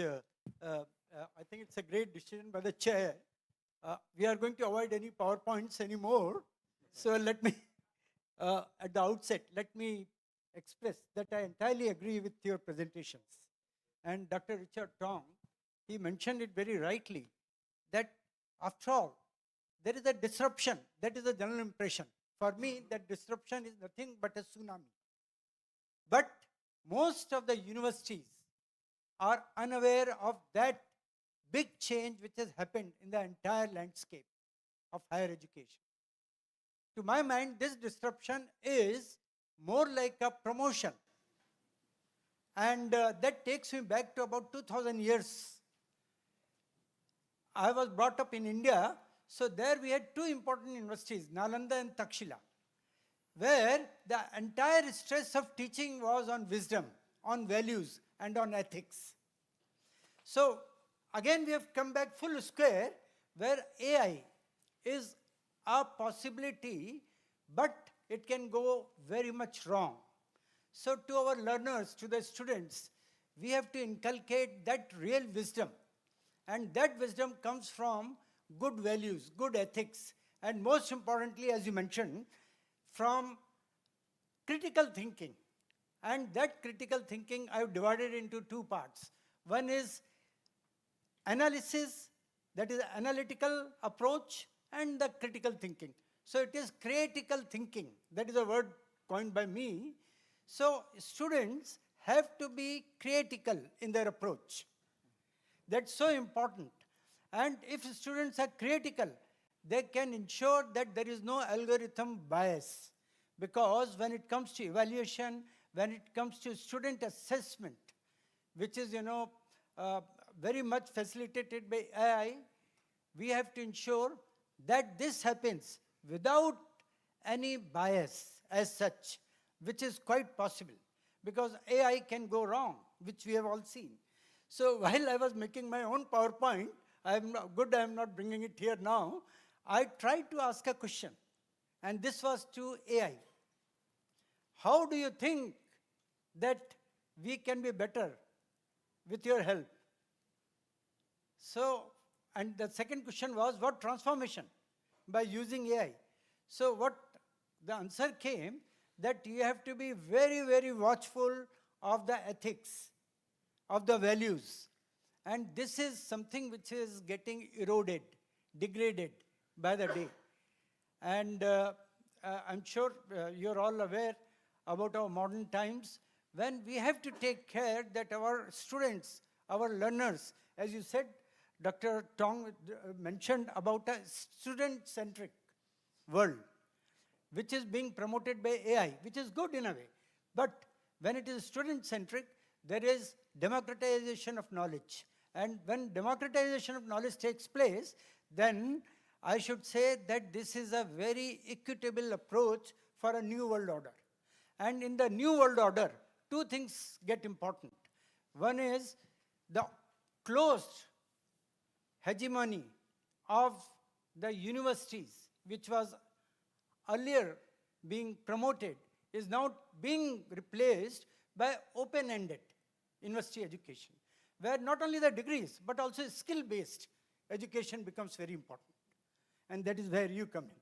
So we have to be focused as to how skill-based education can be promoted. So these are my first few thoughts, but I can always come back. Yeah. Thank you. Thank you very much, Anup. We'll move on now to Richard Tong and hear his thoughts. Well, I think I share a lot of what Ben has said about the journey for students going through education. And also, I think from Professor Yung, I also hear a strong point about what is the value proposition for university to provide when the student can learn from ChatGPT pretty much any knowledge and acquire that knowledge, even the outcome of that knowledge immediately. What does university actually provide in addition to that? I think those are the two key things I think we should address. And I think, in terms when we're really looking at this current landscape, there are three main things that has changed, which we should address. What I call the who, the what, and how. The who is that, who are we teaching, and who is doing the teaching. So that is fundamentally going to change.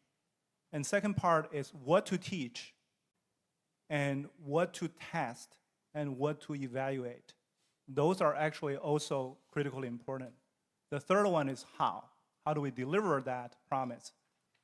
And in terms of who, I think one fundamental change is that in the past, we're teaching to a so-called human biological brain. So the traditional education is about we instill the knowledge from the professors, from the textbook, to a student's brain so they remember the knowledge or they acquire the human skills to deliver that cognitive capability. But in the future, I think that is going to change dramatically because I think it's not the who, it's not the brain of the biological brain that is going to be impacted. It's going to be what I call a dual brain. It's a symbiotic brain that the human brain need to work with AI brain together. Every human, every student, every teacher will have a group of agents or AI assistants or AI tools that they can tap into. So now, I think our target for the education of that who is going to be this dual brain entity I call the symbiotic intelligence. The symbiotic intelligence is going to be the future target for our teaching. So our teaching should not be teaching to that single brain. It should be teaching to the two team. And this team need to learn from each other. If I want to work with my AI need to learn about me, and I need to learn about the AI so that I can take advantage of him or it, right? So that is the fundamental change. On the what part, because the who changed, the what changed dramatically. Because traditionally, if you think about it in the past, when we have farmers that use their hands and their leg to do most of the work, they need to learn how to cut grass or how to get a crop or get cotton. That's their skills. They need to learn that. But once the tractor and the combine has been invented, the agriculture has changed. Farmers who only knows how to use their hand to cut grass or get a crop is not going to survive. They need to know how to drive a tractor. They need to know how to control the combine and how to read the satellite image about their farm. So that is going to be the change that we're talking about. Because traditionally, if you look at the programmers that we train, we teach them how to write C++ code or how to write Python code. But in the future, if you can do web coding, you can instruct your AI to code, then it's like the farmer who used to use your hand to cut grass. Now you have to know how to drive that agent to generate the code, not to code yourself. Similarly, all the aspects, not only coding, but all the aspects in terms of the what part of it, I think is going to change. So what is dramatically going to be moved from the knowledge that a human brain needs to the knowledge to control the second brain, and also work with not only the second brain, but also work with other people who have another second brain, right? So the teacher needs to take care of all the knowledge, because all the knowledge is in ChatGPT. The teacher doesn't have to remember all the courses. They don't have to memorize all their lectures. Why do they have to do that if the AI can teach as good? So they need to change their roles. So that's the what part of it. And the how part of it, I think, is going to be dramatically changed. Is that I think traditionally we say we teach through lectures, by broadcasting, basically transfer knowledge from my brain to your brain to the student brain. But in the future, when we're looking at this new paradigm, we have to say what the university needs to do is not to create this kind of like this direct transfer. It's to provide the context for the student to work with agent and also work with their teachers and instructors like a team. I think we're going back to a traditional model. We have the so-called master-apprentice type of model, where in the past, the master and apprentice, they are teaching each other by the master showing how the apprentice can do. The apprentice do the work together with the master, and they learn together. And then the student, in this case, develop the skills. I think in the future, we're going to see more of that coming back. But in this case, the master is the teacher and the teacher's agents. And the student is also going to be the student and student's agent. But together, they're going to co-create and recreate values in that as regard. And similarly, how we're going to test is that in the past, we test rote memorization. We test by standardized testing. That is going to be changed. Because if the ChatGPT can answer all the questions with correct answers, those questions, are they still meaningful? If a question has a definite answer where you can grade it to say true or false, these type of questions, do they have real meaning in the future? Because if we're still testing the student to memorize, when was the Magna Carta was signed, but these answers is stored in Wikipedia or in any ChatGPT, and do you still even ask those type of questions in your exams? Because if you ask that type of question in your exams, either the student can cheat by installing AI, or, well, the question itself is meaningless, because all the questions are going to be those questions that doesn't have a definite answer. Those are the meaningful questions that we need to ask in the future. So our program, which actually we have workshop after this one, we're going to discuss how we're going to transform the education in this new, what we call the symbiotic education or symbiotic intelligence era. Thank you very much, Richard. Very thought-provoking.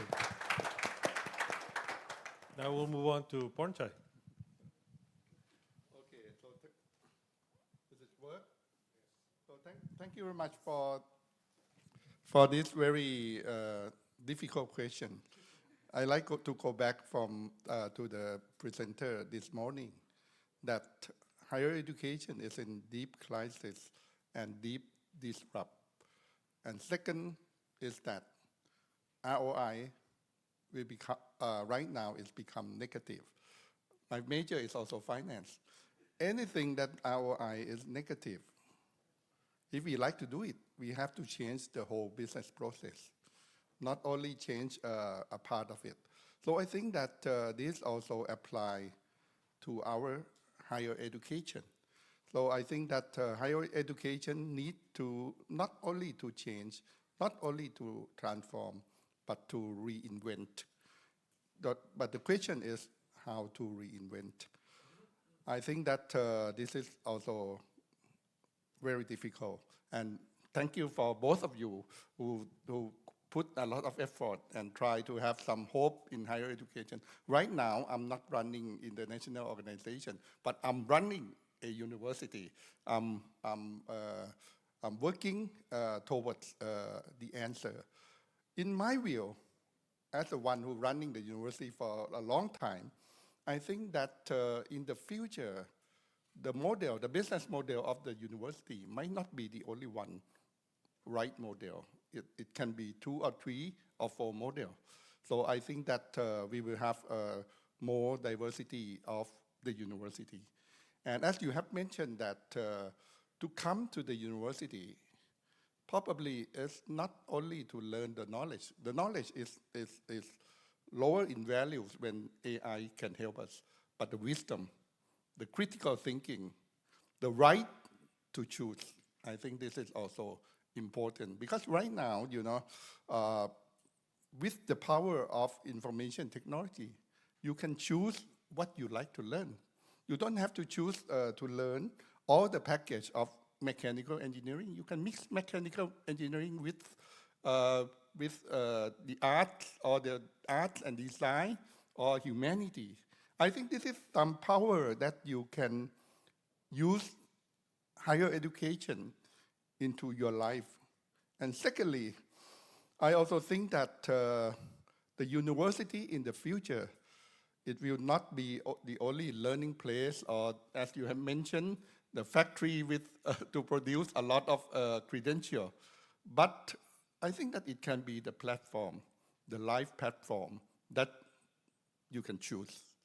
I think that in the future, the university should be the platform to have a network with the people, because I think that that is something that people still need, or even to start a family in the future, because it will be more and more difficult if you just work only with the equipment and the machine. So it's life fulfillment platform.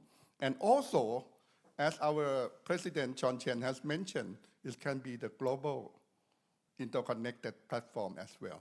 So these 2 or 3 things, I think that it still have values. And we also have to rethink about the new roles of university. In Thailand, we also start the process of, we call it reinventing the university. It's like the reborn of IAUP. Our university also need to be reborn as well. To reinventing it means that to set up all the structure. And then we also have divide the university according to the diversification of purpose. All the university don't have to have the same purpose. Some university might trying to connect with industry. Some might also talking with the life purpose and philosophy. Some might like to propose on the connectivities. When we choose the model of the industry, then we also talking about what should be the fundamental of lifelong learning. Because in the future. We don't know what the future will be look like. How can we have the good foundation for ourselves to continue learning? So that will be the new, what we call the new general education, whether it will be the cybersecurity, whether it be digital transformation, whether it will be also the entrepreneurship, the design thinking, and also the project and business. And this is not only for the one who major in computer, but it's for everybody, because this is the foundation of the lifelong learning. And then in terms of the professional course, we also try to make it like customized learning to break the barrier of the discipline and school, to return the ability to choose their own future to our students. In the past, it's very difficult if you're talking about 20,000, 30,000 student number. But right now, with the power of the technology, power of the AI, it is possible to mix and match according to the life purpose. So what I like to say is that I agree with everybody, especially my friend Anup. The knowledge will have less value, but the critical wisdom has. And then the university, rather than transformation or adaptability, what we need is reinventing the whole system. And then I still don't think that we have only one right solution. We also might have the diversity of the university. And moreover, there's something that, as you have mentioned, that AI might not be able to do, just as the communication between the people, networking between the people in our own community and globally. So I like to have my suggestion as the following. Thank you very much. Thank you. Thank you very much. And now we move on to Amin Ben Zaid, president of Al Akhawain University, liberal arts institution in Morocco. Amin. Thank you, Fernando. It's a real delight to be here. How many of you feel safer here than on your own campus? I feel much safer. There is such a resonance, and in addition, you get to learn. You get to learn new things. So thank you, Fernando, for your invitation. In what I had prepared something else, but trying maybe to be complementary to what I've heard, since there is so much resonance. Let me take some example. So, and the example I'll give are some instantiations of things that we have tried. And my summary maybe of this is that you'd better be lucky than good. So I come from a liberal arts university on the American model in Morocco, where everything else is French-based. We're the only liberal arts and sciences university. And what that means is that we try to do some of the things that we all share.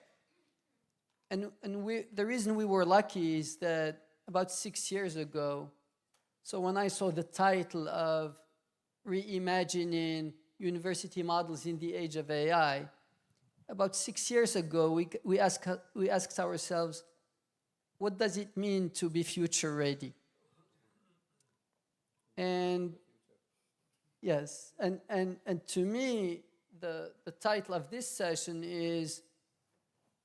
has similar answers. So what we decided 6 years ago is what it means for us to be future ready is to learn how to continuously, albeit imperfectly, reinvent ourselves to better serve our students and our society. And I hear this echoed time and again. And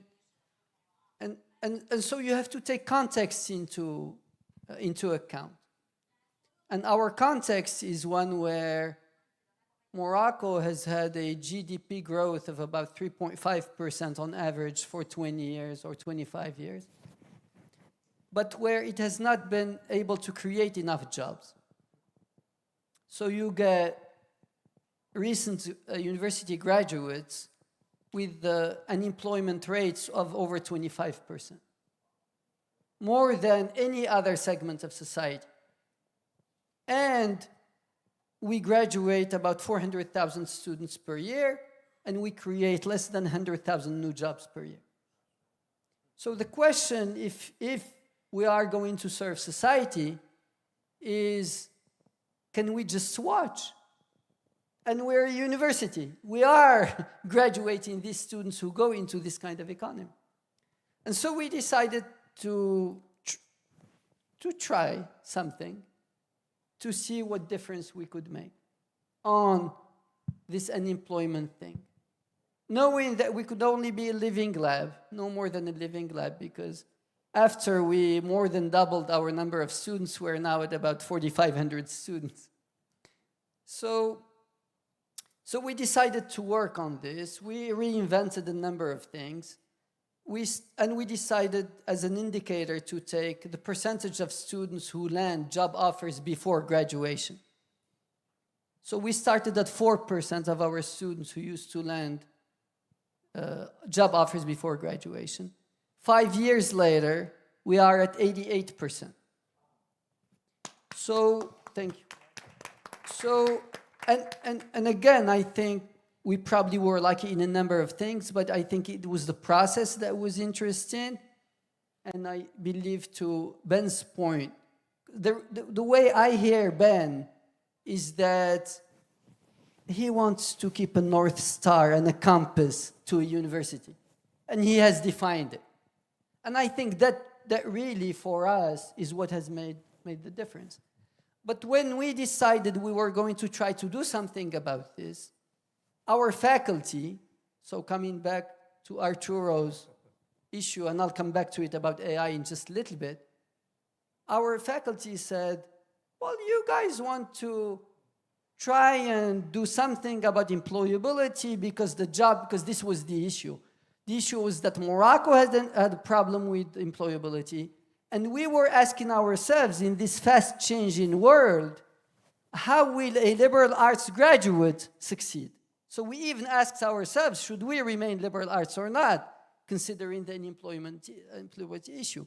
And so faculty said, well, you guys want to work with our students for a fast change on the job market. But they said, for a few years now, we have noticed that these students that you want to work with have been changing.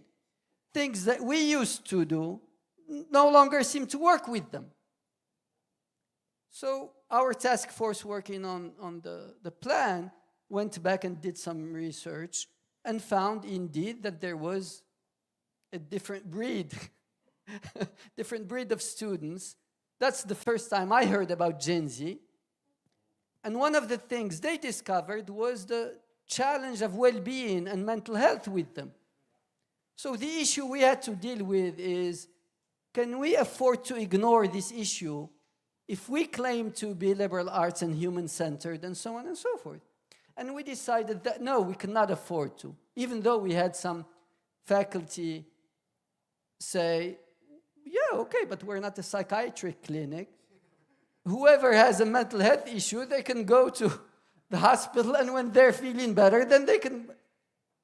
So for 5 years, we've been working on strengthening liberal arts because we needed the resilience, agility, and so on, and the North Star, but augmenting it with career success, with percentage that I just talked about, and about can we measure and make a difference in well-being and fulfillment. So we decided to join the Harvard program on flourishing and to measure. So every student who gets into our university, we measure their well-being, however perfect or imperfect that measure is, but it's standardized. And for every graduating student, we measure well-being. We had only one problem, is that while we wanted to build the ability to lead a fulfilled life for our graduates, this was in February 2020. In March 2020, COVID hit. And we were no longer thinking about building anything.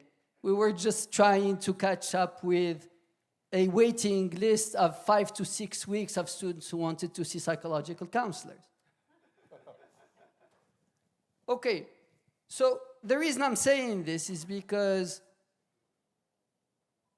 when ChatGPT came out in around November 2022, I have to confess, I'm a computer scientist.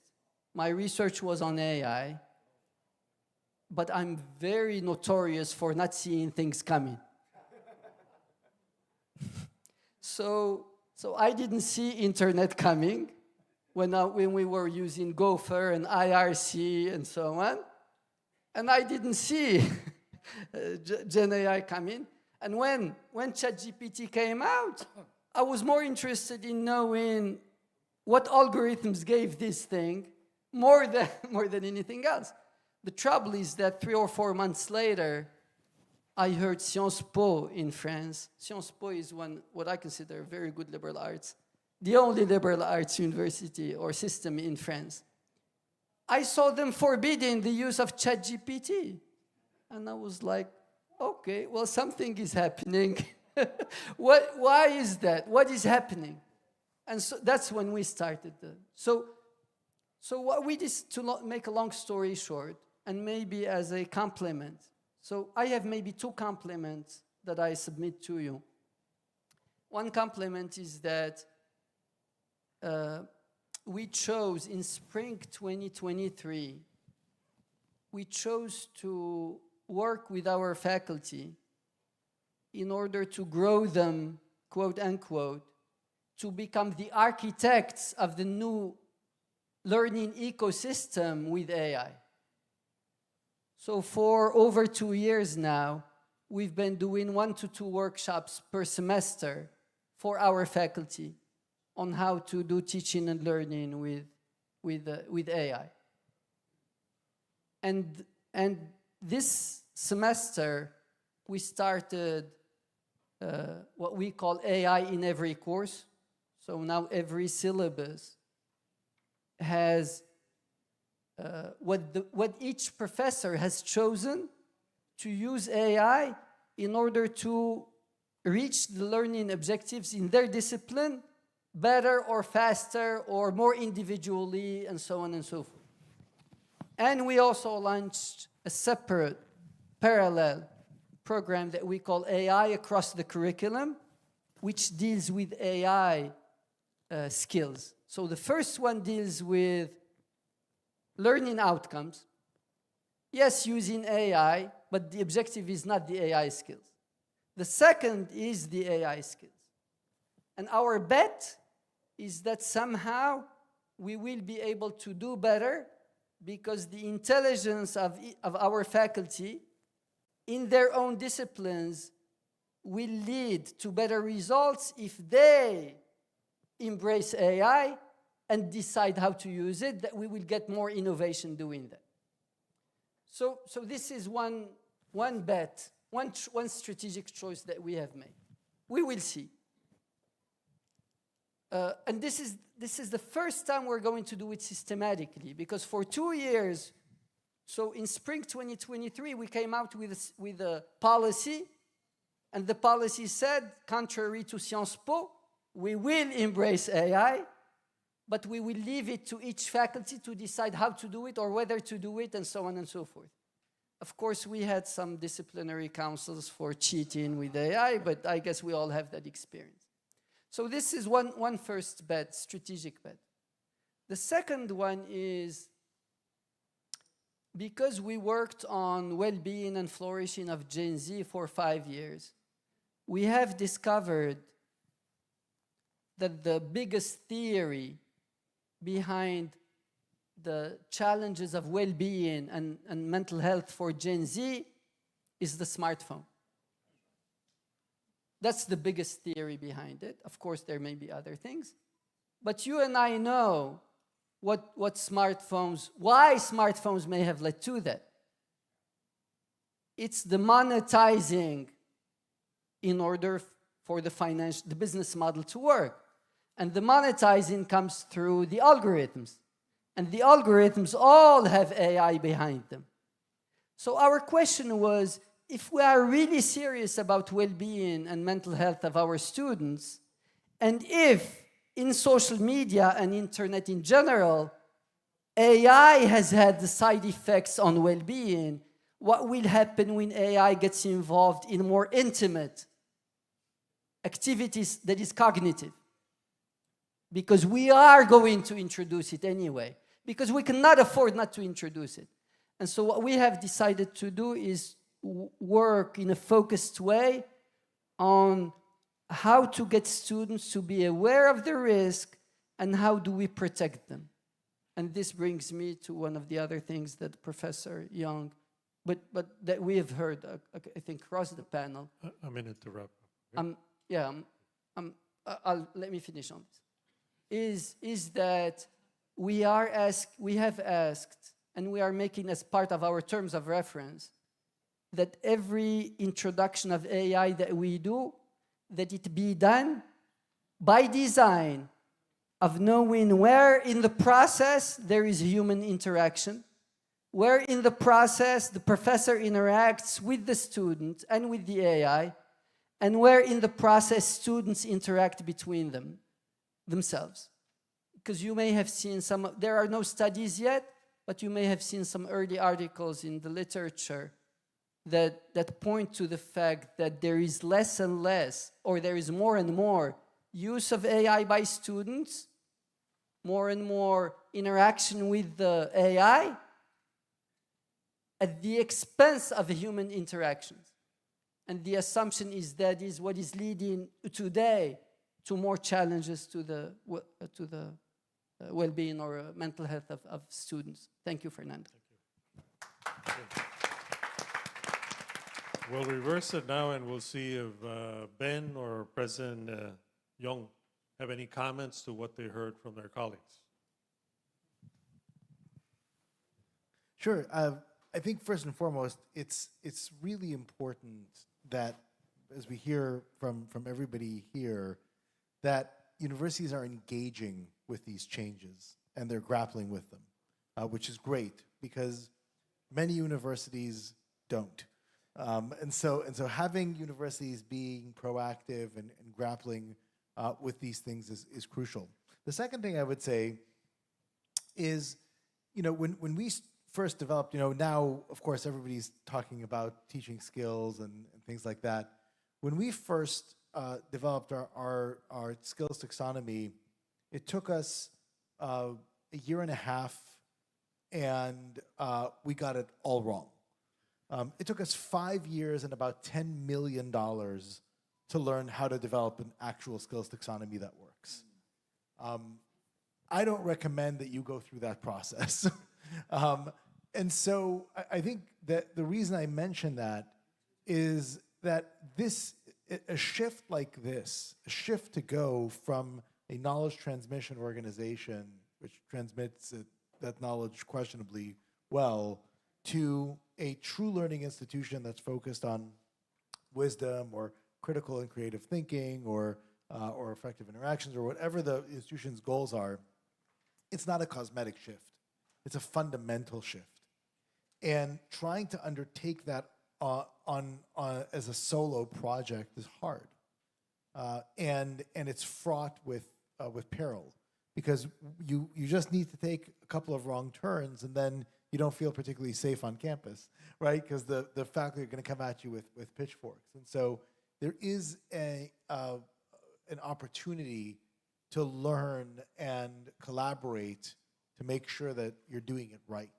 And it's one of the great cases of not being penny wise and pound foolish, right? Not saying, oh, I'll figure it out on my own. I'll put together a faculty committee, and that's great. And somehow a faculty committee that have never done anything except teach in the wrong way will somehow understand spontaneously as a group how to teach in the right way. I will tell you that does not work. And so the investment on getting transformation management right is enormously positive. President. Saying this is one of the things that we can say here, but we can't say on campus. Correct. President Young. Okay, as I have just indicated, the AI era is already around the corner. Whether you are for it or against it, AI is already part of our daily existence, economically, socially, politically, and academically as well.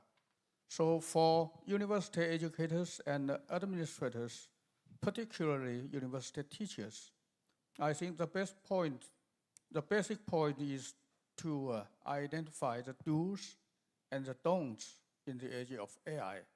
What the teachers should do and should not do due to the influence of AI technologies, and what students should do and don't do in the age of AI technologies. And as a university administrator, I strongly realize AI is sufficient, precise, and cost-friendly. So it actually can reduce much cost in university governance. So as I said, whether you like it or not, you have to live with it and you have to apply to it. The problem is to what degree. Can I just, on the cost thing, I'll share an anecdote, just not to scare you too much, but last week, a friend of mine came to San Francisco. He does not live in San Francisco. And he showed me his latest business plan, his latest idea. That's not just an idea. He has 20 engineers already working on it. It is a university alternative, as he said it, that has no teachers, has no administrators, that is fully run on AI. He showed me the prototype. The advertisement for it was fully AI generated and looks completely real. It can basically will create a system where once a student is able to demonstrate certain proficiencies, they are guaranteed an interview with Google, Apple, etc. And given that they'll have that proficiency, they just do a culture fit, and if so, they can hire them. And the cost to the student is $0. Zero.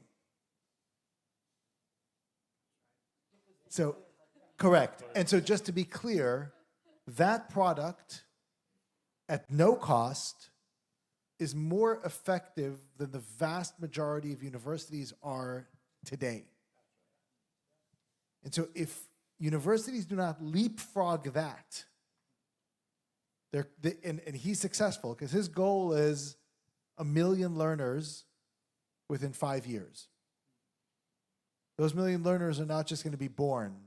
They're going to be taken away from institutions because it is an alternative, and he's going straight at them, and he's a very capable entrepreneur. And I don't think most entrepreneurs are capable. So if there is not a leapfrog in that value proposition, it could be a disruption. It could be him, it could be somebody else, but there are plenty of people pursuing something similar. But when I saw that demonstration, even, given everything I've seen in this space, it was impressive. Thank you. Yes, can I add a few more sentences? Go ahead. So, So what you have described is actually applied not just to education, but also to industries as well. In China, we have factories we call 00 factories. What sort of factories are they? They are factories with 0 lights and with 0 workers. The robots work 24 hours a day, around the clock. So I'm sure no 00 universities will exist. Never, because teachers are indispensable for talent cultivation. Thank you. Okay, let's go to the audience. We fortunately have some time, so I would like to just ask you to mention your name, institution, and the question or comment you want to share. Thank you very much, Fernando. Really fantastic expositions that you have given us today. Very impressive. Just a couple of comments, if I may. One is on cognitive learning that Amin, you mentioned. One is on cognition that you mentioned, Ben. And one is actually on who, what, and how, right? So those three things, by the way, I'm not an educationalist at all. My background is neuroscientist, and I'm also a lawyer, as it happens. So I look at both sides very critically, okay? So the first thing, if I can just mention, Richard, you know, your what, who, and how, right? I'll come back to how just in a second. On who just for in a minute. But if we look at how we are going to do it, what I classified today now, listening to all of you, and some of the research that I did recently on education itself before coming here, was on, it's actually neurotechnology, right? You mentioned the brain itself. But if we go a little bit deeper into the brain, as a neuroscientist, I know that learning actually happens at a neuronal level. Now, all of us, you know, we have about 100 billion neurons in our brains. So when I say, who are you? And you say, I am Ben, actually, technically, maybe that is correct, but you are actually 100 billion neurons. And each one fires at a different, you know, time, under different circumstances. So you are actually 100 billion neurons. Now, learners are the same. What they learn during neurotechnological interfaces that we are building now, I think you with IEEE, as an engineer, I think you might actually understand from engineering background, is, you know, there is this thing called the interface, okay, between a learner, the mind actually, let me not even use the word learner, it's the mind and the very intelligent machine. So that is the interface now that we are talking about. Coming back to cognition, so who is actually learning? So you look at your neurons, neurons actually learn, brain is actually it's actually plasticity, it's plastic. It means that it adapts very quickly, it means that it learns very quickly, but it also forgets very quickly if you're not using it. So what happens at that level is the plasticity that happens at either the synaptic level, and I think for those who don't know, synapses are what connects one neuron to the other neuron. And it fires so rapidly that I don't think we've even created any technologies that actually move that fast.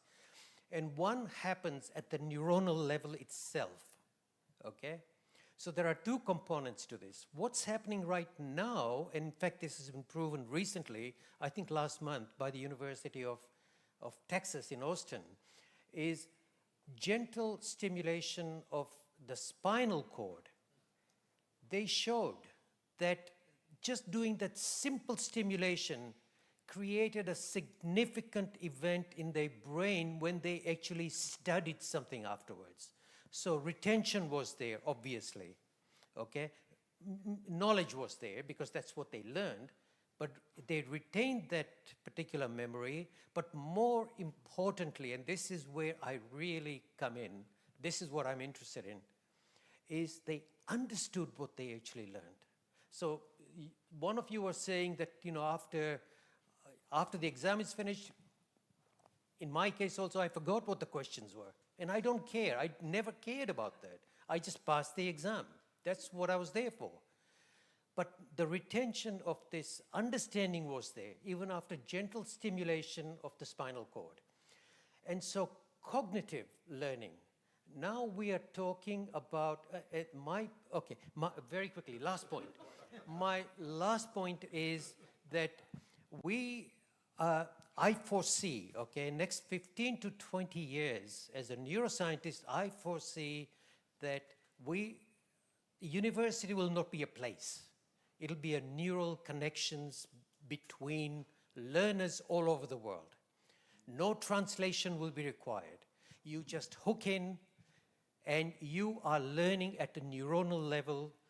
People from Nairobi to Rio de Janeiro to Mexico City to Melbourne, they will all be learning together at the same time, but retaining and understanding what it is that they are learning.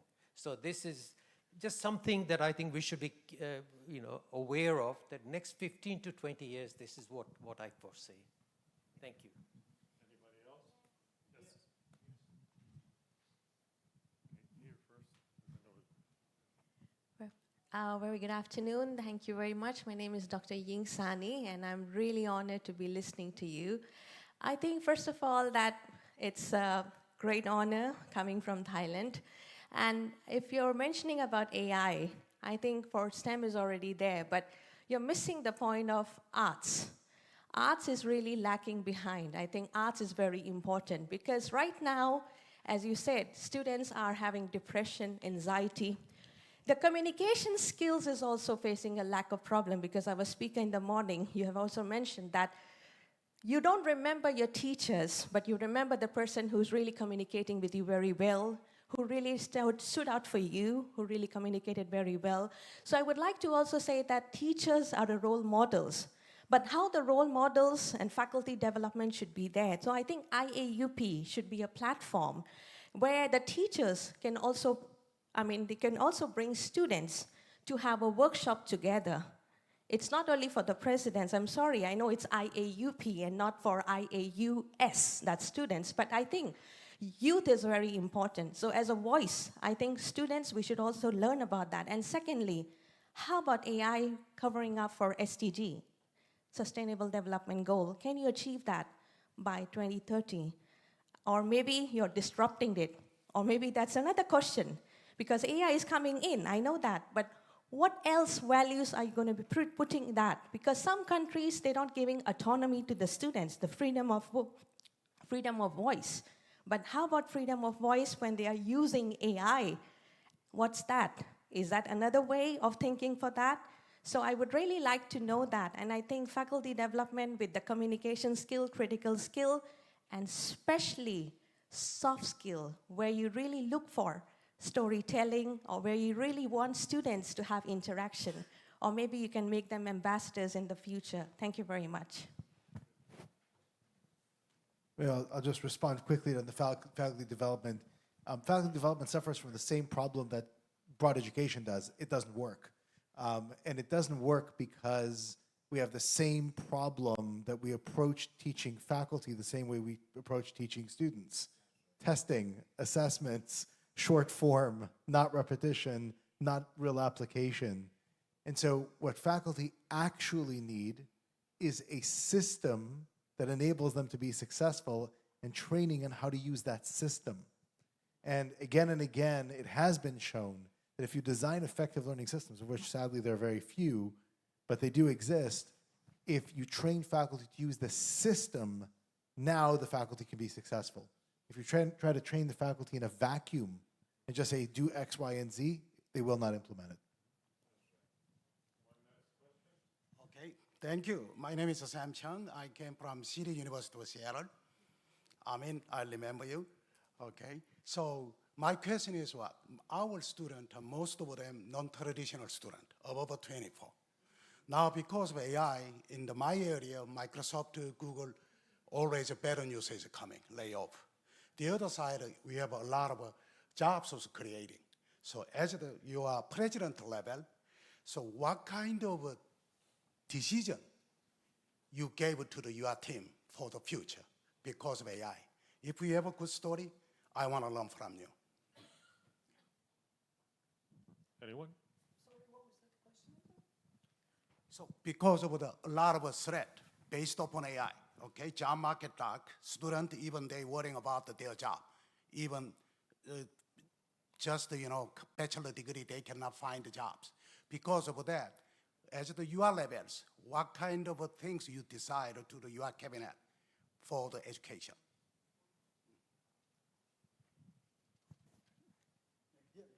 Yeah. Okay, thank you. Yours is a very pertinent question, and this is in the minds of everybody. Now, what is being expressed all over the world is that those traditional jobs are over. That is for the machines. Now we have got critical thinking. And for us, it is lifelong learning, learning, relearning, and again learning. So there is a whole lot of difference. People say that if those jobs are over, then what next, as you are asking? So next is a new kind of force, a new kind of job paradigm, which is going to encompass the entire world. And nobody is sure.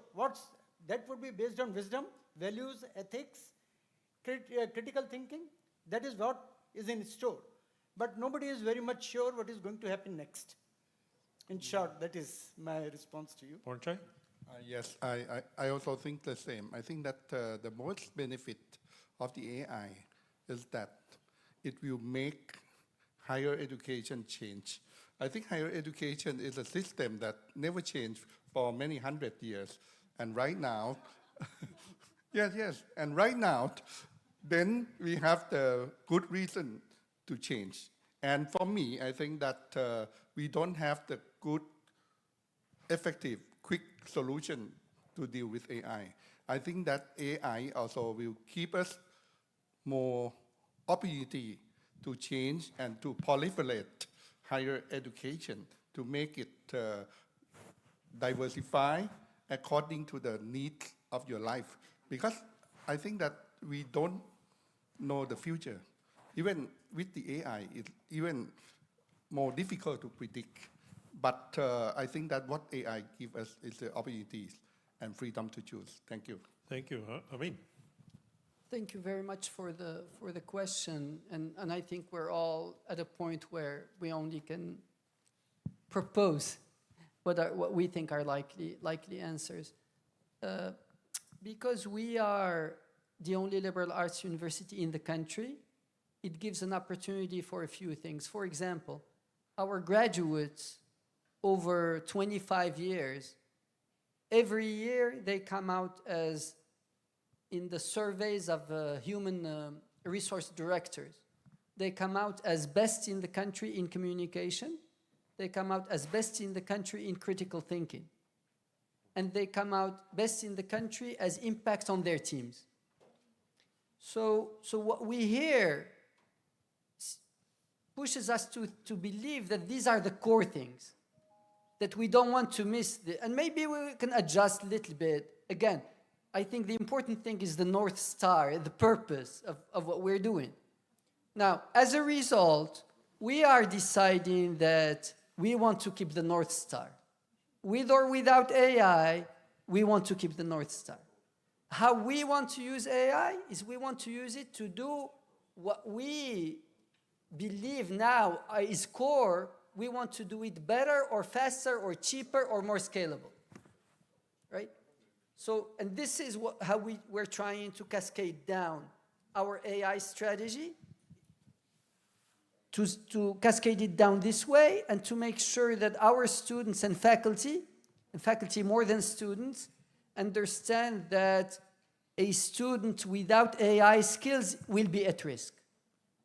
So we don't want AI to change or dilute where we're going, but we don't want to take risks for our students because they don't have the AI skills.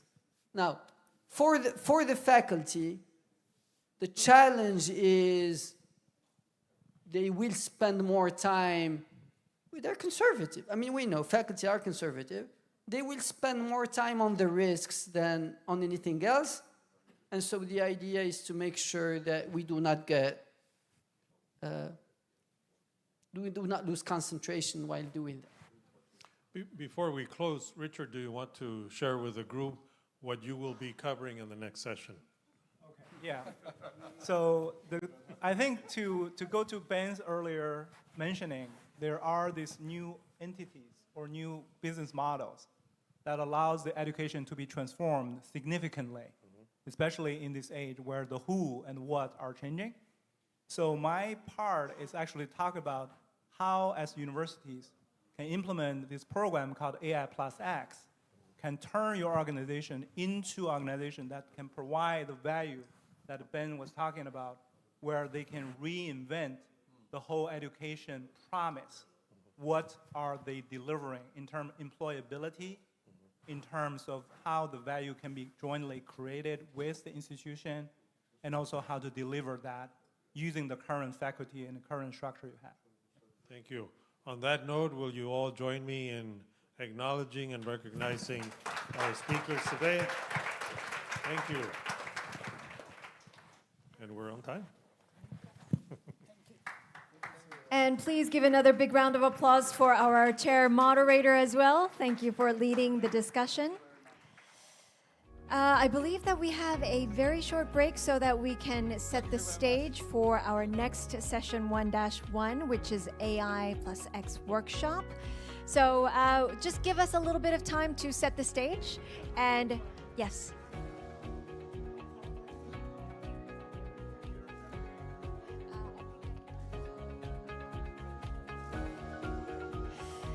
And so we will resume with Dr. Richard Tong's chair at 40 past, so in 10 minutes. Thank you.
Ladies and gentlemen, we will have about 2 minutes left before we start with our next session. So if you could please come back inside and take your seats so that we can be ready to start. Our next session will be on AI and X workshop. We'll just allow a little bit of time to allow people to come back inside and to take their seats.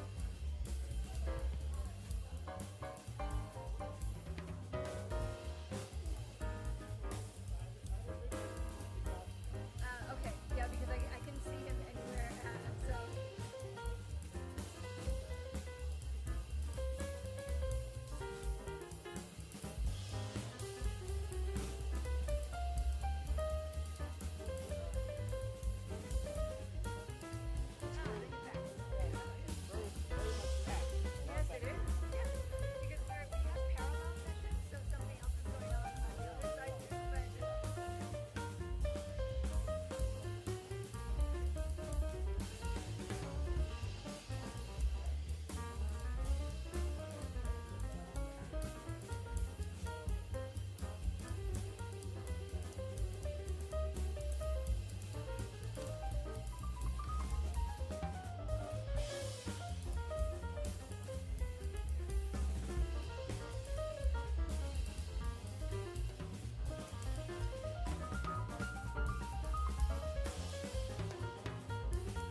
I think we're almost ready to begin, ladies and gentlemen. If you could take your seats.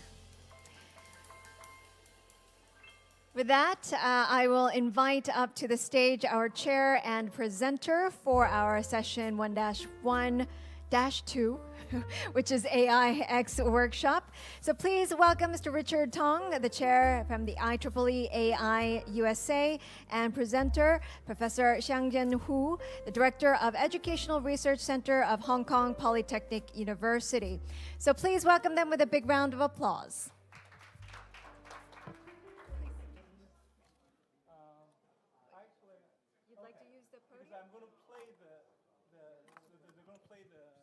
Video. The PowerPoint and the video, yeah. So whatever you would like, please show us the PowerPoint slides first, and I'll hand it over. Of course.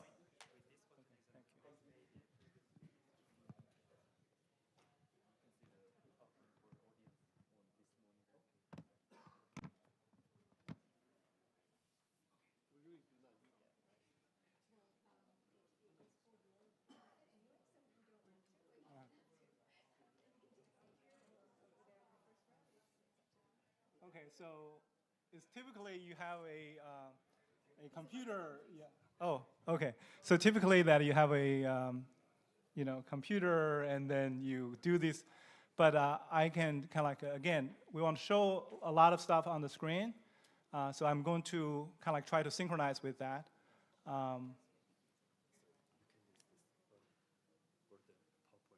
Okay, great. Yeah. Can you play the first video first?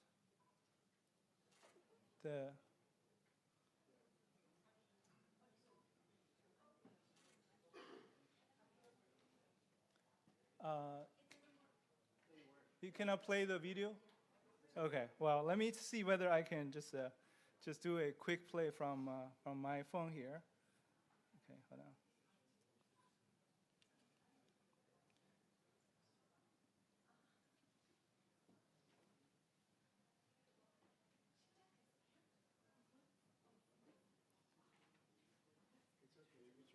Okay. Can you hear? Yeah.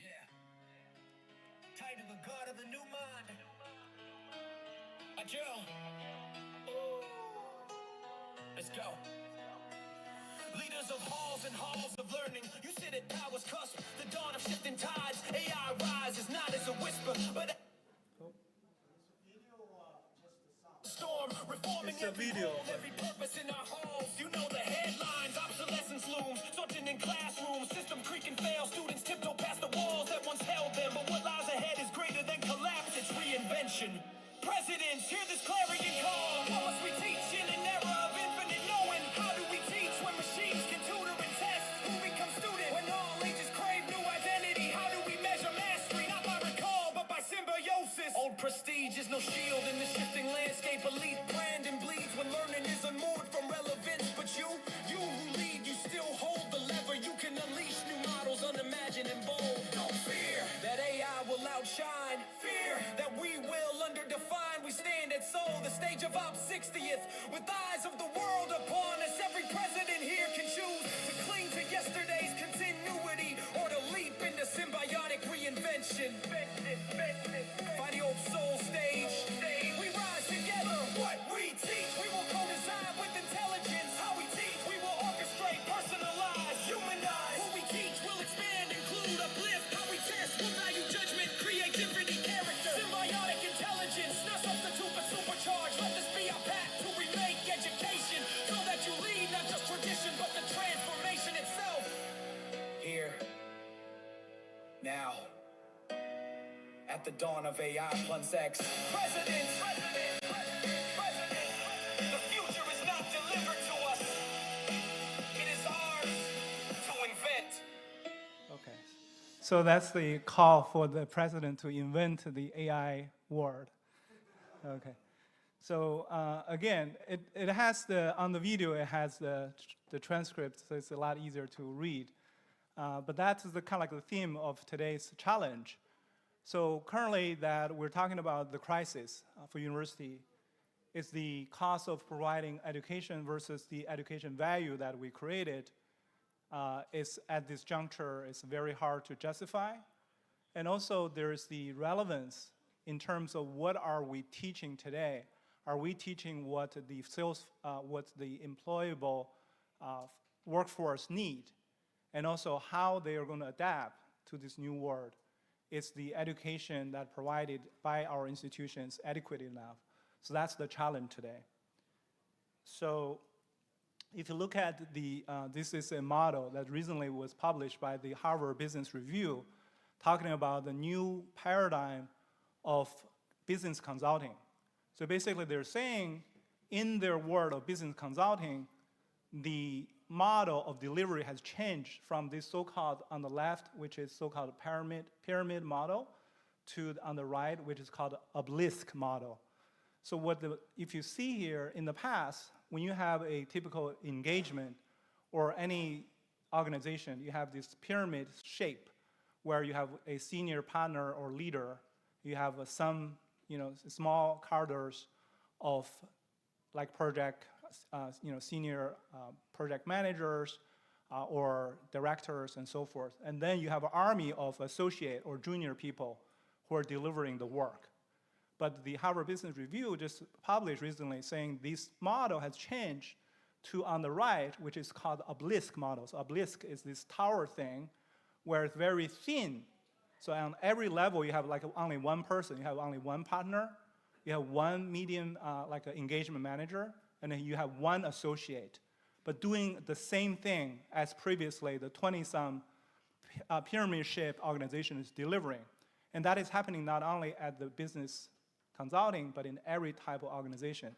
Because the reason they can do that is that at every level, especially at the junior associate level, this junior associate can deploy 20, 30 agents to do previous work. It used to be that you have one associate doing all the Excel and all the business analysis, and another person doing all the PPTs and doing all the data collections, and another person or two people doing the programming or the coding to build a model and so on. But now you have one associate, but then a whole bunch of agents doing that, all of them, and all of them are very capable in their specialties.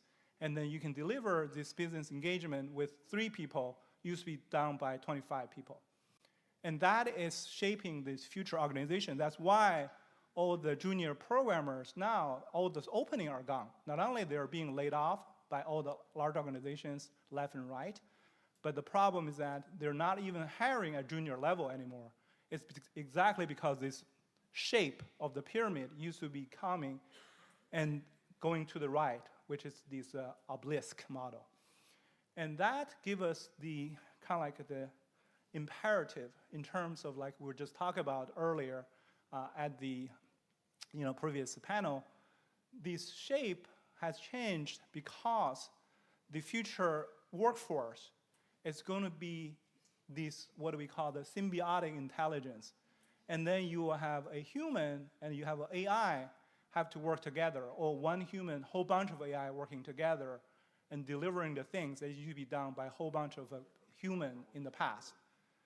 So, and that means that this is going to be a fusion. And these two brains, we're talking about the dual brain future, they need to work together, and they also need to learn together. So this is but in university, we're talking about the what, the who, and the how part of it. And then you can see what we see in the future is going to be on the shape of the left, where there's going to be a super teacher, with a whole bunch of AI assistant and AI agent working for this professor or faculty member, and delivering almost one-to-one type of coaching experience for a whole bunch of students, and each student also have a whole bunch of AIs. So this is a dual brain teacher teaching the dual brain student in the future. And that is going to be the shape for the future of education.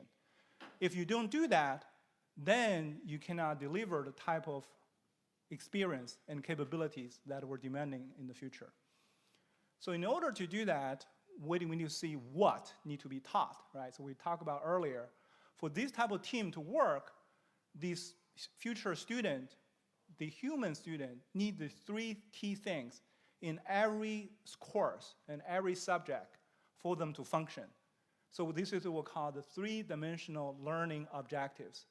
So they need to learn, the student need to learn the core disciplinary knowledge and modeling. So basically in any field, whether they're learning biology or physics or computer science, they still need to have the core modeling capabilities to model their field and understand what are the questions to ask, how to frame the questions, and how to understand the big pictures, and also know how to ask what type of delegation to be done for them. The second part is what we call the AI collaboration skills, or the AI tool collaboration and capability orchestration.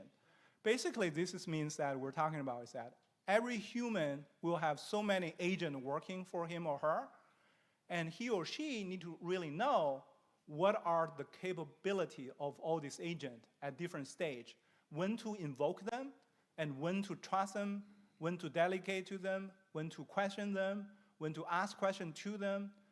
And these are the key capabilities that every student needs to learn in every subject matter, in every course. So this is what I think what Amin was talking about. Every course, you need to have AI capability in there. So that's why we call this program AI plus X. So this could be AI plus arts, AI plus English, AI plus law, or AI plus computer science. But the second capability is this new capability that it used to be that you don't have to learn, but now you have to. Otherwise, you're going to be obsolete by the time you graduate. And the third one is what we call the cognitive capability, or the metacognitive and cross-disciplinary competencies. And this type of capability are things like how do you communicate, how do you empathize, how do you learn, and how do you adapt to new environment, how do you persist, how do you have a social emotional capability, how do you understand psychologies, how do you understand stress, how do you deal with stress, and all that type of stuff. So this is a very metacognitive, and that is needed in every course, because this is shapes, because the knowledge is going to be fast moving, and you cannot learn static knowledge anymore. You have to learn these meta skills in order for you to adapt to any situation. So that is the three pillars of the AI plus X learning objectives, or the what part of the AI plus X. So again, this is just a reshaping of that picture there. And the how. The how part of it is, well, there's actually several how. For the simplicity of this lecture or this discussion, we're only focusing on the how to teach part of it. And this is where we're talking about the three core, I would say, premises. One is that the agents are the workhorses. In all these courses, you will have a whole bunch of agents for different purposes. And they are the workhorses to deliver that cognitive revolution. And also the student become conductors, right? So they need to conduct all these agents and be assigned with this agent and use this agent to do their homework, to take exams and so forth, right? And the professor become the orchestrators. They will provide the context. They will challenge the student so that students have real problem to solve. And also another key thing is that they need to work with industry. Just like Ben mentioned earlier, for this type of student to function, they need to have real internship, real co-op opportunities that are shaped by the professors. The professor become the project managers or coordinators and connect them with real-world scenarios and real-world challenges. So when they are working on these, what we call interactive learning tasks, they can be challenged with real problem to solve so that they have a motivation to learn, and also they have the perspective and context to learn the right thing. And these are the the journey for them. So we divided into the before class, during class, and after class. And again, the middle two are the during the class. This is tremendously different from previously, right? Tremendously, if you look at the education in the college, is that you have the lecture. That is the the main part of the education experience. We're changing that. We're saying that for the lecture itself, it should be done before class, because the student need to come in with prior knowledge and the structural understanding of the course material when they are trying to solve the real world problem. And we want to focus the center of the education experience as solving problems, especially real world project, real world challenges. And that will be the middle part of the interactive learning task and the capstone development part of it. And then after class, typically in the past we have quizzes or assignment or homework and so forth. But now what we want is that we want to develop this metacognitive review session, which basically is that every time, just like in, I don't know whether you know, the US Army have this so-called after-action review. For every time when there is exercise or when there's some training for a soldier or a colonel, they will have the after-action review, which basically look at the experience itself and diagnose what has gone right, what has gone wrong, and how to improve your capability. And that is what we see is similarly here, is that we want the student to solve problems and then use the after-class period to focus on the metacognitive review, evaluation, both self-evaluation and sometimes peer review evaluation, or the coaching from the instructors. So this is, again, so I'm going to actually bypass a lot of this stuff. This is just, I kind of like make up some of these typical things. And this is before class, they are working with the so-called guide agents. And then during the class, they work with a project-based interactive learning task. And these are different type of courses. We have the nursing course, computer science course, marketing course. Each one of them, they have this, again, very interactive project that are delivered in this process. And also, you have the after class, the reflection and after action review. And the faculty become the kind of like the orchestrator. And also they will maintain the industry alignment. So this way, they can turn the students' experience into real world experience. And also, actually, this is one of the things we are talking about. Earlier, Ben talking about that we could offer zero tuition to achieve capabilities. What I'm saying is that you don't have to offer zero tuition, but you can make money from the students' work because you can assign students to do real-time work. And that work is going to make money for the university and also make some money for the student. More importantly, it will get them very much employable. That is the, like some of the university, like Boston College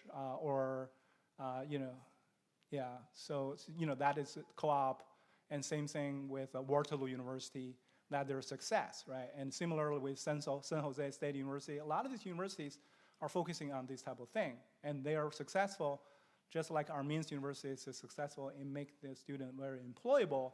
If you have these good connections and utilize them and giving students those real-world experience, they will be much more employable, and we can make money to cover the cost for the AI plus X.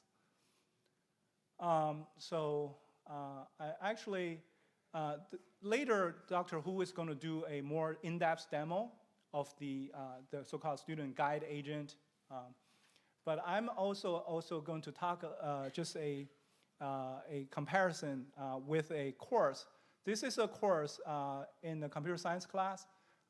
My daughter took this course. Actually, she taught this course at Stanford called the CS 106A. It's one of these computer methodology course that is kind of like well-known. And we kind of like do a side-by-side comparison of the traditional course in Stanford, how it's being offered, to how we're offering that at the CS University to make this happen. So again, we're talking about the three-dimensional learning objectives. You can see on the cognitive mastery on the top, there's the programming, debugging, all the software engineering capabilities that need to do.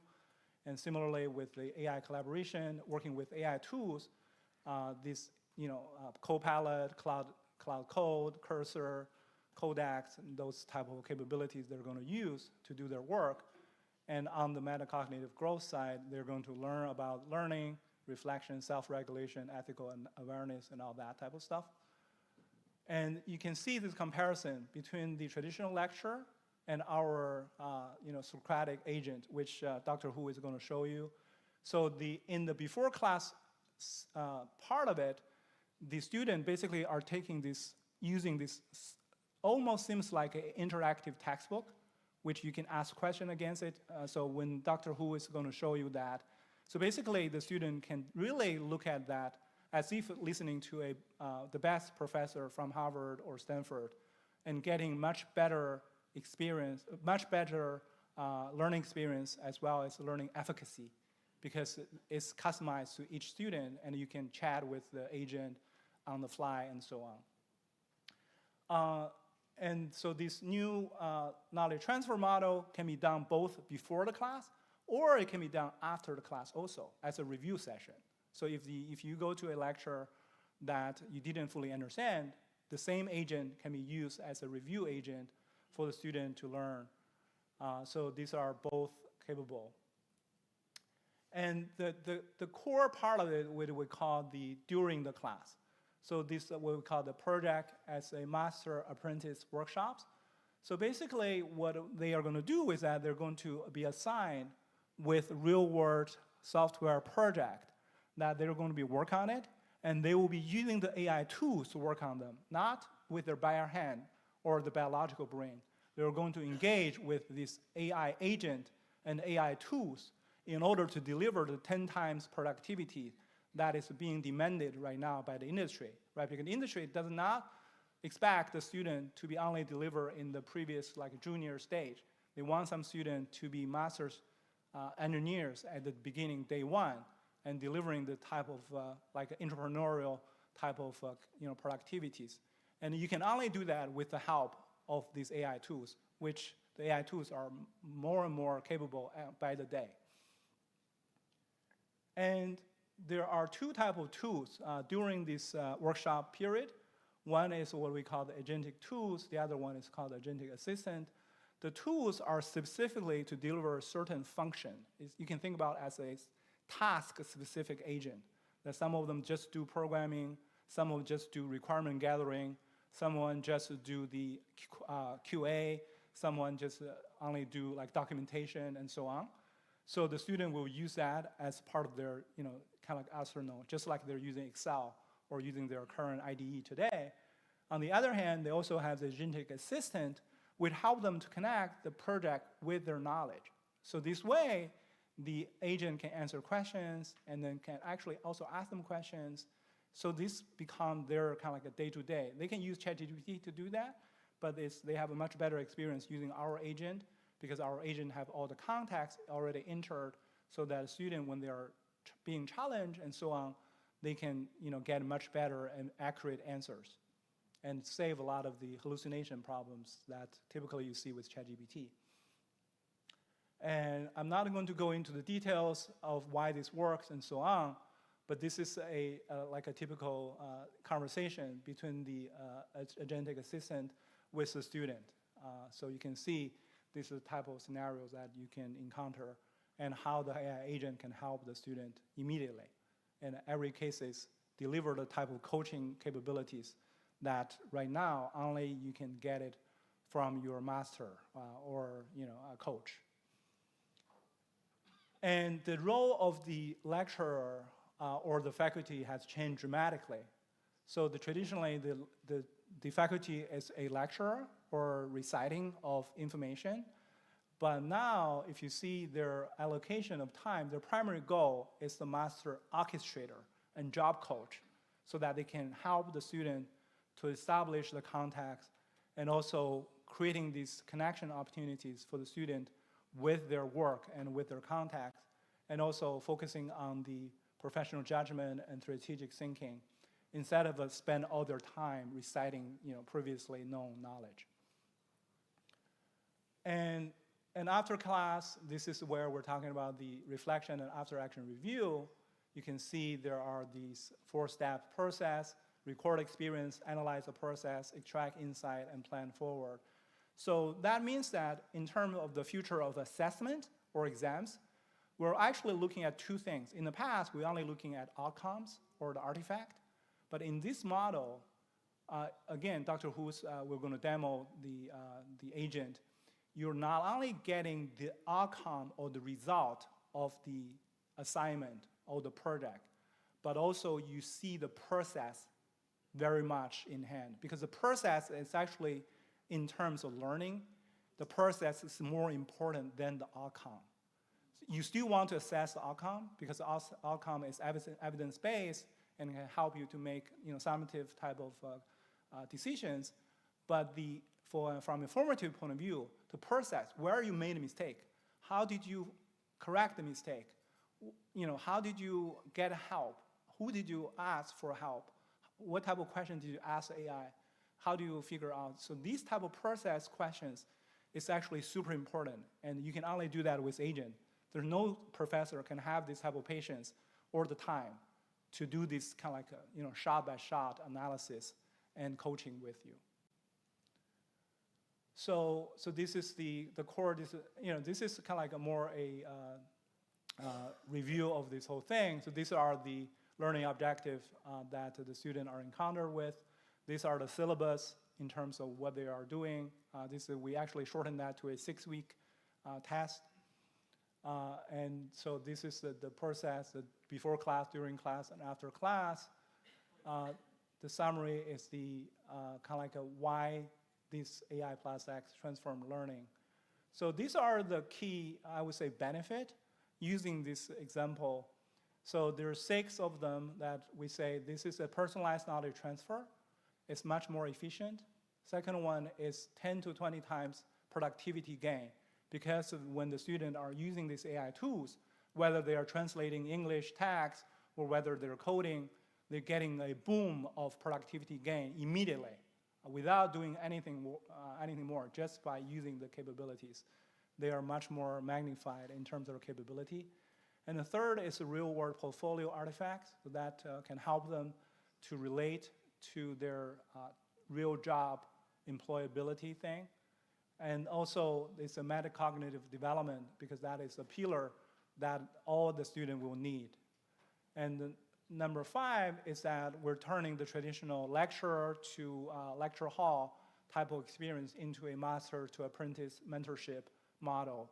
So this is what we feel is going to come back and help us to develop the next generation capable student.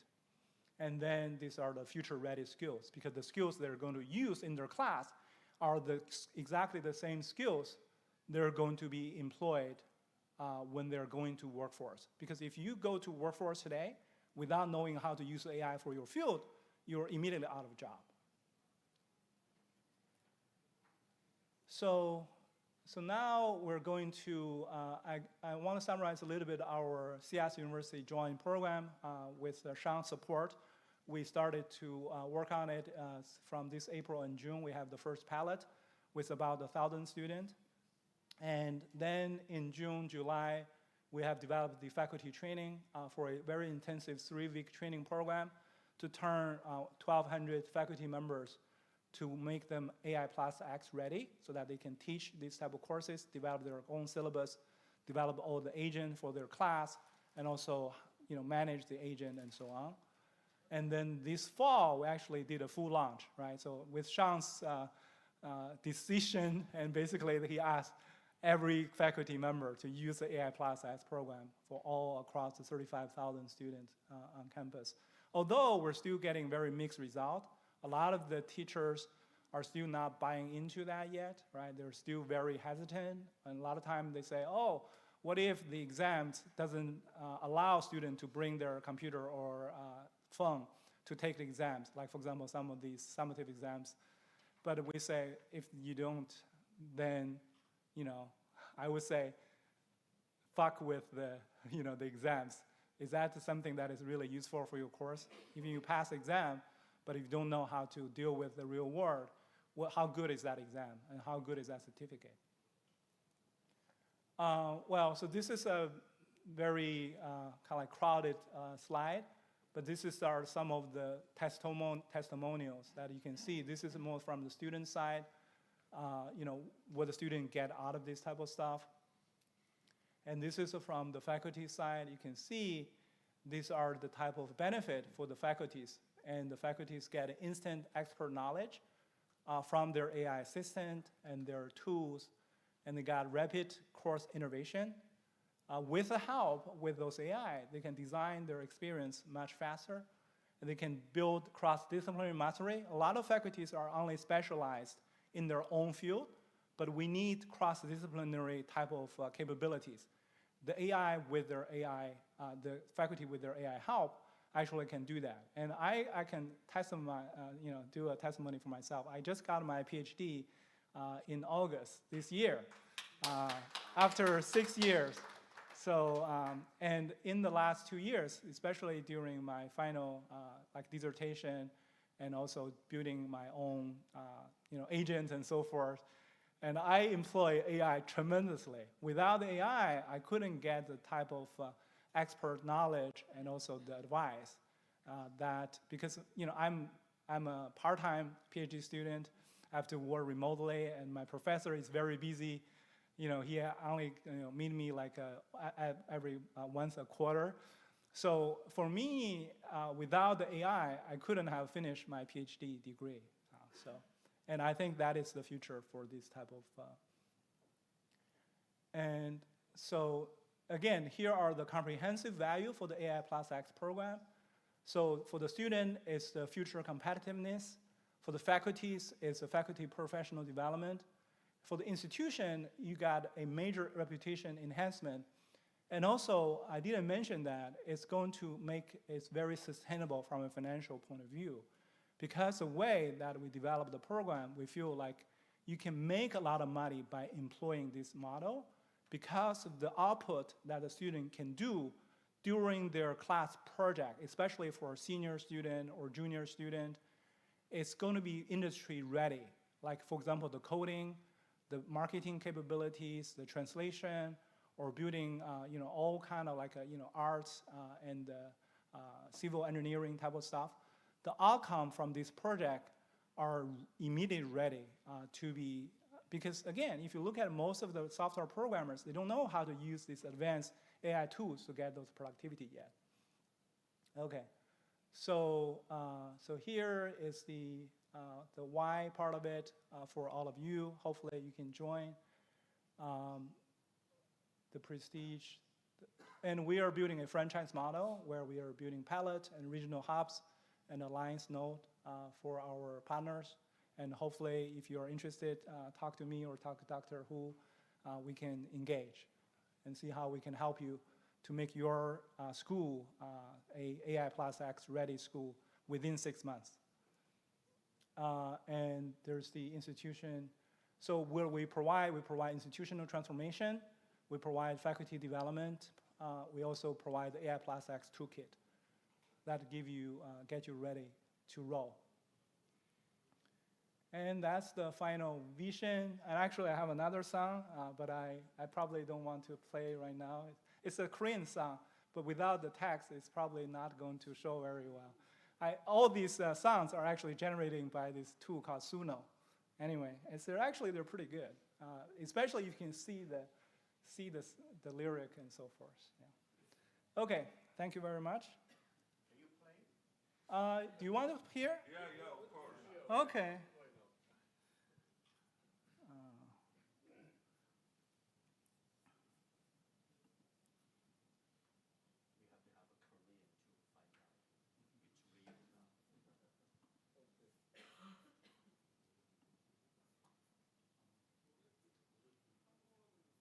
Where's my download? Okay, here it is. AI Plus.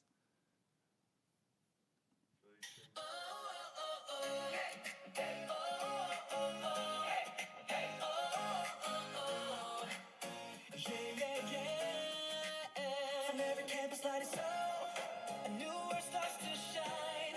Dreamers code the future lines where human hearts align. We're building bridges made of thought, not stone or steel or wire.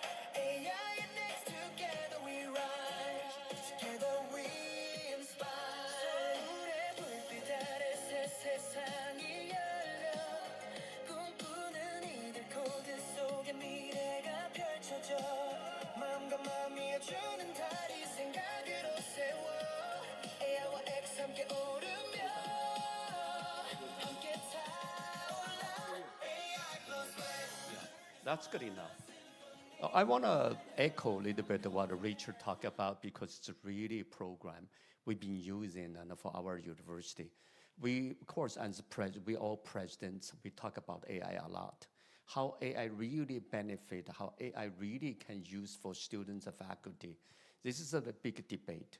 And then we've been talk about, we watch every university and then using AI for many, many things, either for student service and administration or research. How we can use AI for our core teaching, contents, and how to teach, evaluation. So this is, of course, Richard is expert. Mr. Fu is even bigger expert. Is a Hong Kong taken than, of course, AI professor. They are basically doing a lot more research, doing a lot more program, even doing a lot more consulting for many, many big universities, US and then around the world. So we're lucky to get to know them. And then we are probably that should be first university and using AI for every student, every faculty. If you don't do it, you're out of your work. So, and actually, the big results, and it's not a big results, more impressive is not only faculty, it's students. Students really love it because students come to recreate contents. In the whole process, create the contents, they are more taking initiative for more voluntarily, be involved in the class and even teaching. Before it's faculty teaching, now not only AI teaching, but students sharing. But because they share how they create the contents and how they understand it overall everything, and it's really a much more convincing way to learn. And so it's not only they learn on the major or contents, especially they learn how to use tools. Whatever tools they create, they even create IP for themselves. And even we pay them for their IP. So it's a lot of everything coming up. So I want to recommend, I want to, as a president or management of higher education, we need to pay attention to reading and use the AI for the core and the teaching and also education. I want to just basically echo a little bit because that's what we have been doing. Now we want to continue. Now because we're doing the AI plus X, now we're doing AI plus X and plus Y because we want to be like, micro course or major or even second major because AI require not only one major, require a lot more. So we'll keep going. And AI plus X plus Y plus Z, a lot of coming up. So if you are interested, we'd love to share with you. Go ahead, Mr. Fu. Okay. Thank you.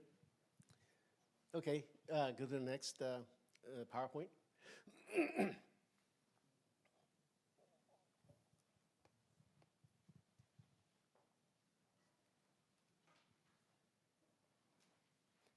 Okay, thank you very much. I know that every time we talk about AI, we never have enough time. Plus, we have a workshop, so we got a lot of content. I think it's a heavy load, so I'm going to go very fast on this one because I'm a professor of learning science and technology, so I do stuff. I would say right now, I have a team of 26 AI agents, so I'm going to show you something. But before that, since I'm a director of Educational Research Center, I'm not at your level. I'm at the level of working with faculty members. And I actually ran a lot of, I'm not saying issues, but a lot of challenges. For example, first is conceptual. Because even right now, we talk about AI, but actually there's different things. We have generative AI and we have large language model. A lot of professors that do, or we teach is pretty much the large language model. They are different. If you do research, you probably do generative AI, you run your data, so on and so forth. But when we do education, I think large language model is primary that we use. So that's the first one. The second one is we actually have different generations of AI. So this is the first 3.5, and we have 4.0, and we have reasoning models. And we also have a different platform where people using the web, people using it as an agent or using it application. But if you think about all those things, all the faculties, you're at the university president level, you say, okay, go ahead and do it. But a lot of confusion, if you see any pushback, because there are conceptual difficulties. For example, If you look at this 3x3 table, you have different platforms, different models. They all have the advantages. They always ask questions about, hey, what happened if this? What happened if that? So in other words, if you look, see, there's all different the combinations of issues. One of the most often question probably you also been asked is about what happens if AI if hallucinate, right? How many think this is an issue? How many think that hallucination is an issue? I think we should be thankful about AI's imperfection. Just imagine what happens if the AI is perfect. Just close your eyes, think about it. Where value is gone. So right now, our generation is the only generation that we should think that AI give us a chance. Our next generation, I'm not sure. AI is getting better, or our next generation going to lose the ability of even tell that anything's wrong, right? So in other words, we should be thankful. That is giving us a chance to be to the existence of university. Otherwise, we're out of luck. Okay, so now if we have AI, I always compare learning sciences versus life science. We compare doctors and the teachers. We actually do different parallel things. For the doctors, we look at the physiological well-being. For the professors or teachers or educators, we look at the intellectual well-being. We are actually doing all very, very parallel things. With AI, we actually can do a lot. I will show you something later. Okay, so now with this one, I have a very, very simple observation, 3 observations. One is human and the cognition and AI are highly similar, that we are actually partners. We can be partners. Second one is the AI is so smart, as I mentioned to you. The IQ right now, the best case is 148. It's like a 1 out of 1,000. We have a lot of smart people around us, but we don't work together. We have 1,000 IQ with 148. We fight. We get into wars. But if you have AI like this, they work very harmoniously. They're actually doing very, very good job. The third thing, of course, is that AI technology does not equal to teaching. Human wisdom still precedes the technology. With all those things this is the observation that we cannot, this is the message you have to hear a lot of the times. Although there is some imperfection, there are a lot of the issues, we just have to work together. Now, how do we work together? Okay, so I'm going to go very fast. AI can do a lot of things. Now, I'm a research center, so I work on how. How do you do things, right? So, for example, AI can play smart, and you know that every generation they are getting better and better. AI not only can play teacher, they can play dumb. Now, that's very, very hard. First version AI cannot play dumb. Now they play dumb, play innocent. They can do all those things.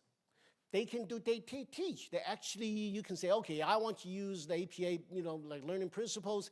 They can do this. They do better. I teach statistics for 30 years. I make AI to producing a lesson plan that way better than I did. Sorry, I'm a good teacher, but I lose. Okay. But there's problem is right now. It's the problem is the potential things. I have shared this one all the time. The moment that actually everybody using AI as extension of search engine, like Richard was saying, said, if it's a search engine, they have an answer over there. You also ask a student to come up with the answer. They just get the answer. They're lazy. So with this one, if you use AI as the extension of search engine, they actually have, this I call the 8 fatal sins. Okay. Now, what are we going to do? If this one actually being on all the universities, I have the following analogy. So have you think, hey, you can do a lot, but actually, are you really? Right? But I was trying to make this one as compare with sports. So we have a danger. If we do not do very well, this is possible that actually AI can be a performance enhanced substance in education. It's more like a drug. If we do not do very well, I think all, educators, university president, you probably subjected to those, if anything does wrong, that's going to happen, okay? So for that, we just have to do that. We have to rethink. As a learning scientist, and there's 2 things that we do. learning. Earlier, somebody said, oh, we cannot, remove teachers. But if you really look at the learning, there are three different kinds of learnings: foundational learning, transformative learning, and social emotional learning. Right now, foundational learning, you pretty much can give to the AI. They do better. But transformative learnings, where you have your learner, your teacher's experience, AI probably not there yet. Probably in the future, yes, but at that time, the question is, it's not like ask what AI can do, is what do we allow AI to do, okay? So that's one. And also assessment. So we have formative assessment, summative assessment, but right now we have AI, we need to do growth assessment. That's something that I'm not sure whether I can easily control the computer, but we'll see, okay? The other thing is about what do you teach. Before, as a statistician teaching research methodology, we always say, oh, you want to think like a scientist. Right now, that slogan, I'm not sure how valid it is or how realistic it is, because you probably, compared with AI, you're not as good, right? What are we going to do? But now, actually, this is a slogan. You think like a commander, because you have a control over agents or over AI. You have think like a commander, act like a conductor, like you know exactly what AI can do, and also you need to be responsible for whatever you ask AI to do. You have to behave like guardian, okay? With that, at Polytechnic University, we actually systematically overhaul our education. We have to do it. It's like an elephant in the room. Destroy everything. We just have to do it. So actually, this is our vision. I don't have time to go through, but actually, we're going to do a lot of things. Now, as a researcher, the center that we have, this is our research framework. We have technology, we have theory. So this is called a right eye. Research, innovation, development, evaluation, and implementation framework. Under this, we actually did a lot of things, okay? We suppose I have 10 minutes. We suppose have a workshop. In other words, either I work or you work, but this one does not control very well. So I'm going to just show you a few things. Stop by during dinner. I will show you every single one of them is a link, okay? I promise you, because in my last 30 years, I was a professor of computer science, computer engineering, and also psychologist. I know that if I do not make anything work, hand waving is not going to work, okay? So here's a few things. Here, the first thing is called ask. It's AI supported with knowledge. Basically, you just put anything you want. You can just simply ask a question. It's going to generate at a concept level, at a concept and skill level, the task analysis to understand, the content analysis, how do you relate it to others, and how to teach if you're a professor, how to learn as a student. And also, if you want to implement the class at the level of a flipped classroom, at that level of concept, what it need to be flipped. If you want to learn self-directed learning, what is the guideline? So as forth. This is actually pretty good. Too bad that I cannot show. This one is actually much, much better. This is the one that I just did a few weeks ago. There are 3 different levels. Basically, we have learn, teach, and assess. Those are 3 different components. Now, with this one here, this one, I have 100 ITS agent behind. Okay, I'm not kidding. 100 ITS agent behind. I cannot, because I cannot have the mouse. For those of you that wants to know how those 100 agents work, talk to me after this, okay? This one. And this one, actually, I built a scenario-based learning, right? So here, I have 10 scenarios, every single one of them. You can build your business case over here. AI, with the prompt, I can build the scenario for you. And then you have, this is games. I have 7 different games, like Jeopardy, Who Wants to Be a Millionaire, all those games you can go in, because every concept you say, I want you to build a game in a Jeopardy game. Here you go, okay? And here is the pedagogy. I have 7 different pedagogies. The first one, it's a pitfall finder. Basically, it's like, the AI make a mistake and you want to find out. Of course, that's common to do. Second one is a production failure, and so on and so forth. Those 7. And also, this is learning, of course, the learning, for example, I have to say, well, this is the interactive reading program, and then, for example, would be the video, because we actually have a lot of video content that we produce in all those MOOC content. You can go in, AI automatically stop where the learner have difficulty, and the pop-up questions using tutoring assistant for that. Okay, this is a question-based learning because we want the learners answer questions and the question answers, but also we want the learner to how to ask questions. This one actually, AI give you a scenario and ask the student to ask a question, but evaluate the relevance of the questions, levels of depth of the questions. The AI only answer deep, thoughtful questions. If you ask a question how to get on the moon, what's the point? And then even they give you an answer. Do you know what the answer is right or not if you do not have any idea? But this one actually asks a question. You need to ask a question that is meaningful. Then give you an answer. Don't ask the mindless questions. One thing that I really were trying to do is because again Richard and President Chen that we're working on is this the whole thing. It's almost like enterprise. Okay, so I am actually systematically looking at AI right now. If you go to any university, probably you encourage every discipline. So AI for science, AI for physics. So for me, I'm AI for educational science, technology, pedagogy, and efficacy. So I welcome everybody to work with me, with us on this. And I'm hands-on person, so feel free to see how the things behind. Okay, now how did this happen? Right now, again, this is one of the things when we educate students. Single person, if you do not have any help, you cannot do it. Single individual like myself, I'm 64 years old. I used to have a big team back then. Now I have 26 AI workers. Every single one of them is not a 148 IQ, it's a 136 IQ. Okay? I can set up a task, I say, you do it, is build the system, and then without stopping until it's done, the longest time this 26 agent doing for me is 30 hours. I've never had that kind of team.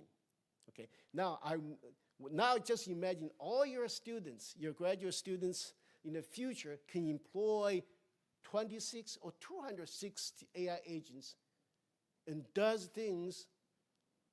All you need to do, all the students need to do, or your student do is when they graduate from your university, they have the idea. They can think like a commander. They can act like a conductor because they know exactly who can do what. And they're taught or they're educated from your university, they act like a guardian. They're responsible for every AI the things to them. Okay, so for that, so here's another thing that I have about 2 minutes. So at that university, my goal is actually to educate educators. Basically, at all the lessons I showed you is the pushback, explain. That's my experience, right? So here for the educators, how can we empower educators?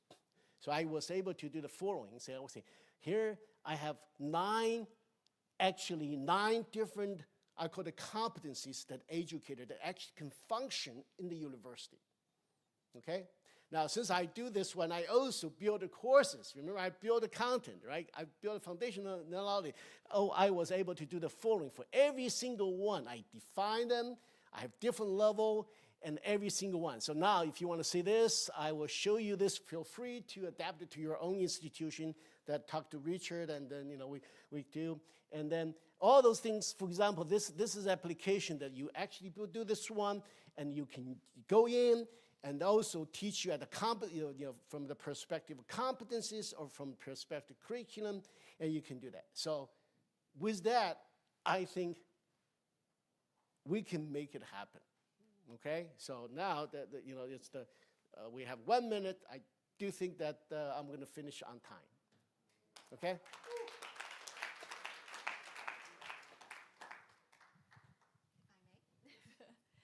Please give him another big round of applause. Thank you very much. If you have any questions or comments, I think that this will be the right time to ask both of our gentlemen, because we do have maybe a 20-minute break before our next keynote session. So do feel free. You can make use of this time here or outside while you enjoy a little bit of a fresh air. So thank you, and I will see you back here a little bit before 4 p.m. so that we can start the keynote on time. Thank you.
everyone.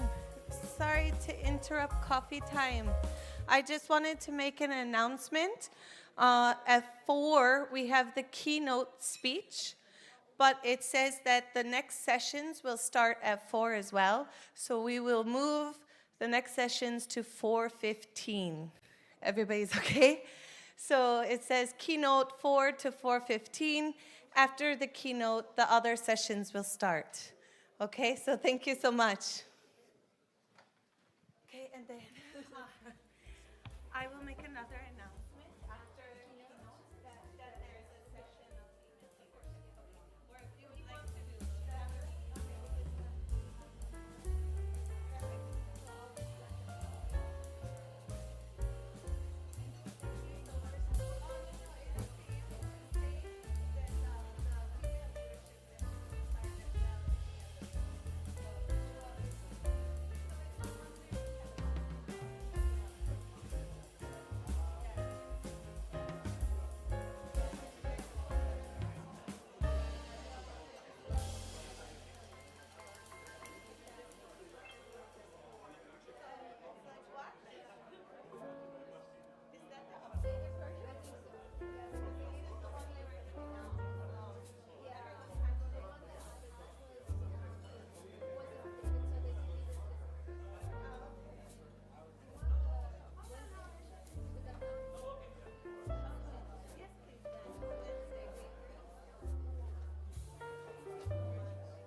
Distinguished guests, ladies and gentlemen, just a reminder that our next keynote speech will start at 4 p.m.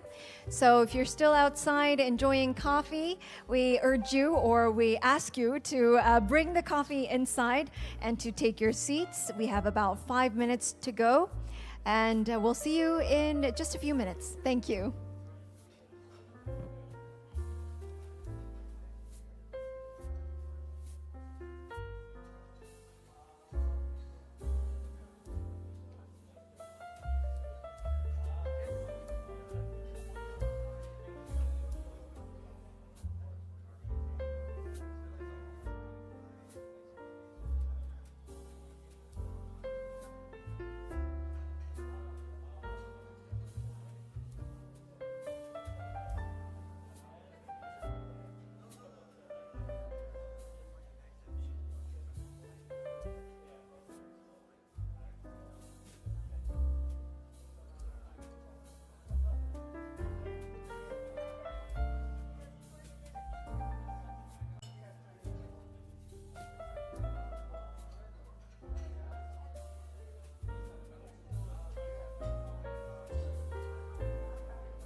Distinguished guests, ladies and gentlemen, we have 2 minutes to go.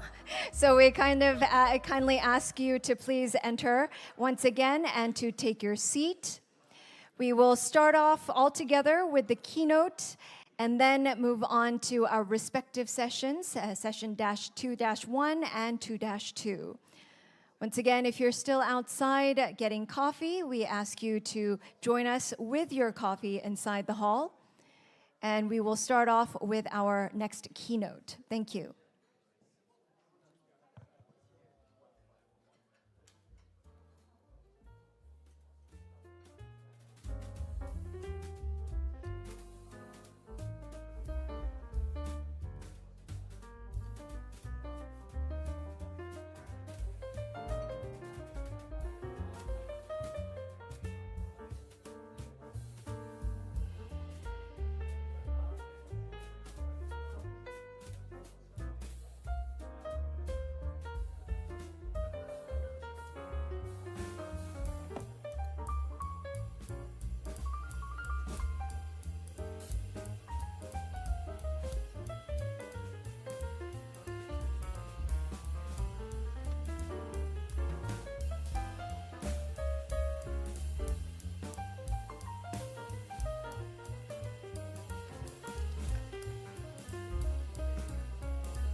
So it is the promised 4 p.m., and I think that we do have many of our guests seated. If you're still on your way, please enter the hall and take your seats as well.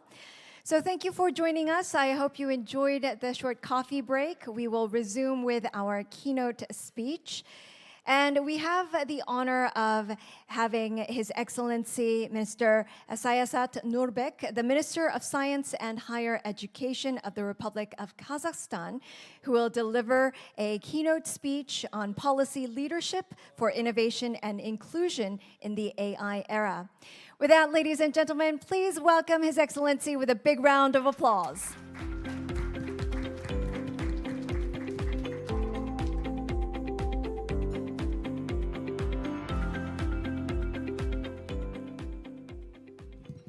Well, good afternoon, everyone, and thank you for having me. My name is Sayasat Nurbek. I'm Minister of Higher Education, Science and Innovation of Kazakhstan.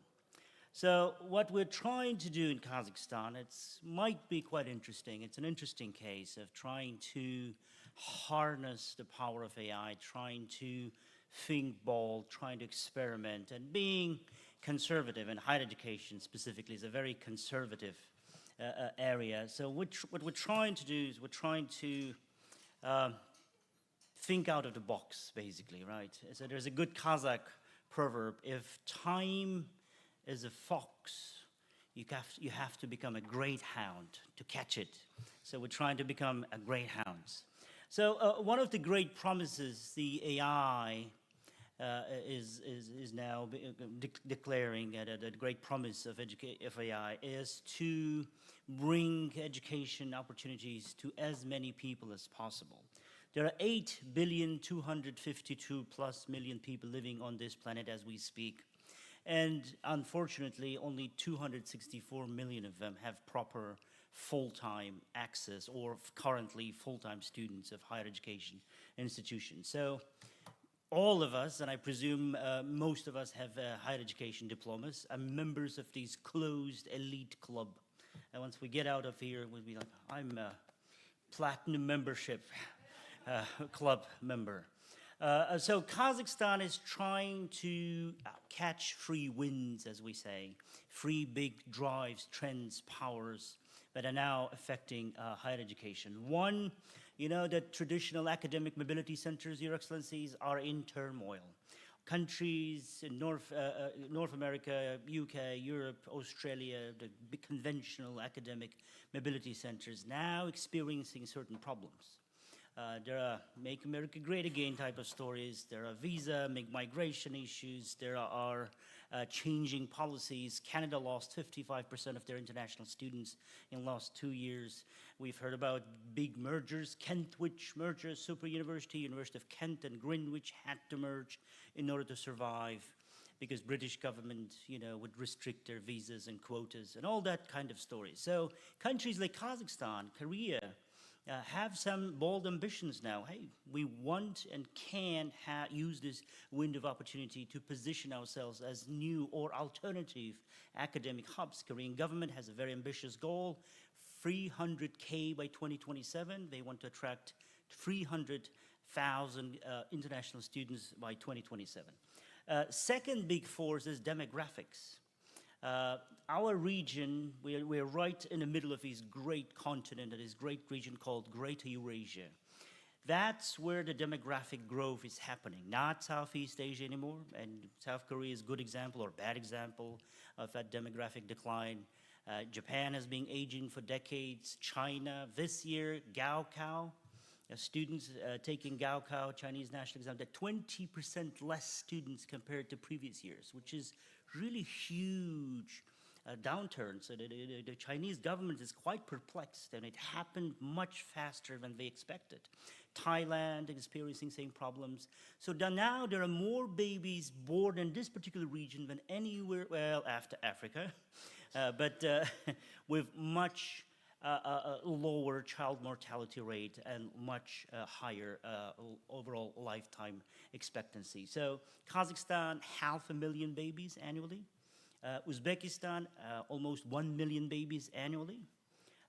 Pakistan, 5 million babies annually. India, 60,000 babies daily. We're talking about 36 million babies annually. So all of population of Kazakhstan, which is about 20 million, is born in India in 8 months. All of Korea's annual childbirth population, 250,000 babies, is born in India in 6.5 days. So we're talking about a lot of mouths to feed and a lot of kids to give some education, specifically higher education. So think of India, 650 million young people below age of 25.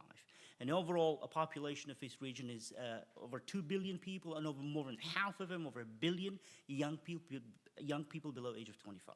So that's the second big force. So we tried to capture these trends as fast as we can, and the third one is growing middle class, and Russia being caught in this conflict is losing its importance or its image of academic mobility hub, which gives countries like Kazakhstan a chance.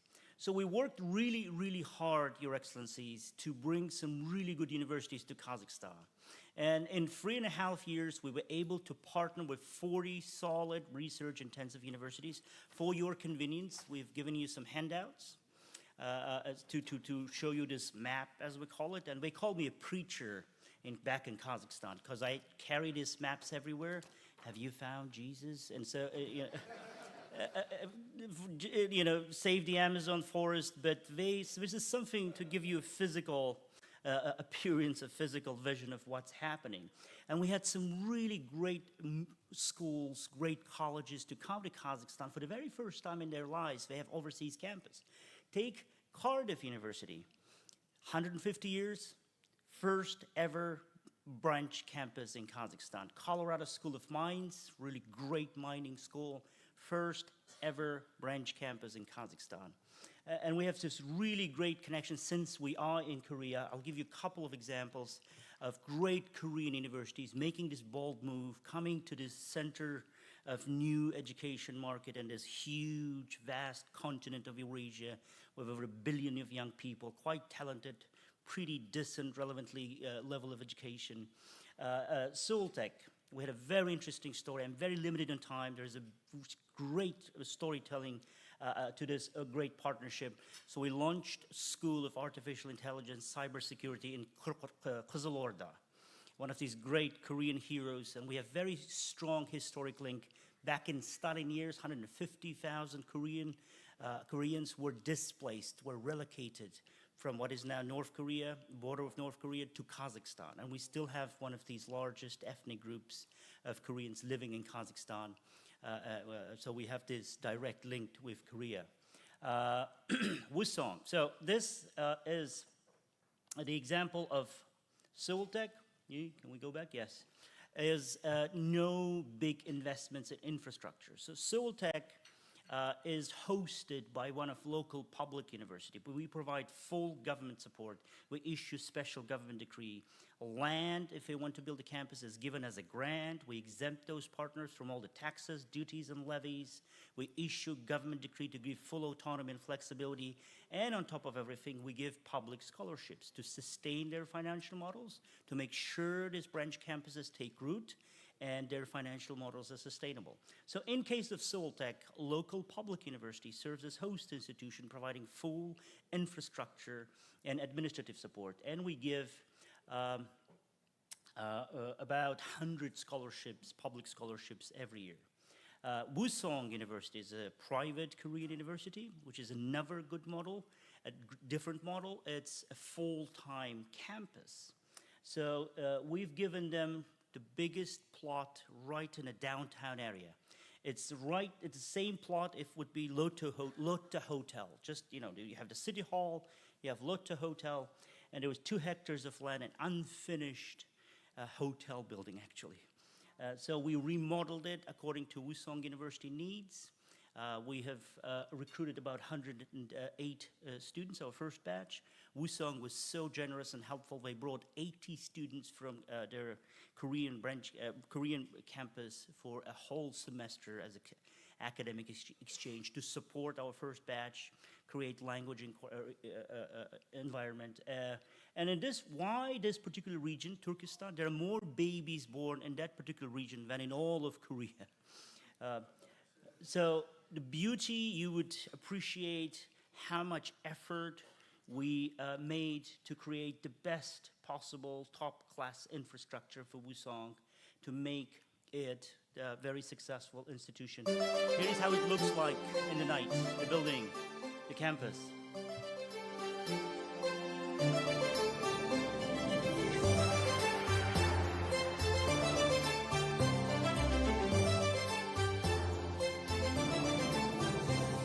It is not AI-generated video, it's for real. And this is how it looks in the daylight. We had a grand opening 3 weeks ago with a large delegation from Wusong, with Ambassador of Korea, with our Deputy Prime Minister, myself.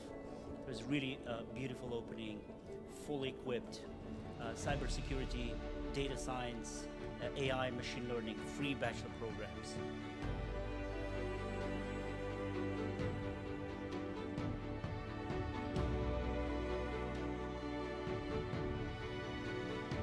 Best furniture, best infrastructure, top-class servers, and we have access to 2 national supercomputers in Kazakhstan, 4 exaflops of computing power. Right. KAIST, if you are here tomorrow at Lotte Hotel, we're going to have a big event. We'll have a roadshow of a new city, the city of future, Alataw City. And you'll have my panel session explaining how we create this new regulatory framework to do any experiments on higher education, create AI-enabled universities, AI research universities. So if you have time, you're all welcome to visit this Alataw City presentation, and we'll be signing an agreement with KAIST, Korean Advanced Institute of Science and Technology, and that will be the hosting ground for this great Korean university. Sangkwan University, we are still negotiating. Seoul Cyber University, and thank you. We have President of Seoul Cyber, thank you, a good friend and good partner of Kazakhstan. So hopefully we'll have a good program running up next year. We're creating an international research center for rare earth metals enrichment. So, China controls over 80% of rare earth metals, and they unfortunately use it as political leverage. So Kazakhstan is number 6 in the world in terms of proven reserves of rare earth metals, and number 3 in the world in terms of net reserves. So we are a really good alternative for all kinds of raw materials, minerals, critical minerals, rare earth metals. No politics, just business, plain and simple, transparent and open. So please, come to Kazakhstan. We'll be launching this joint research center next year with 20 million, Your Excellency, by the way, 20 million investment from KIRAM, Korean Institute for Rare Earth Metals. AI, just a couple of words. We are one of the, I'm going to bypass all the story. We are one of the first nations in the world to make AI compulsory component of our national curricula. So we have completely redesigned our curricula.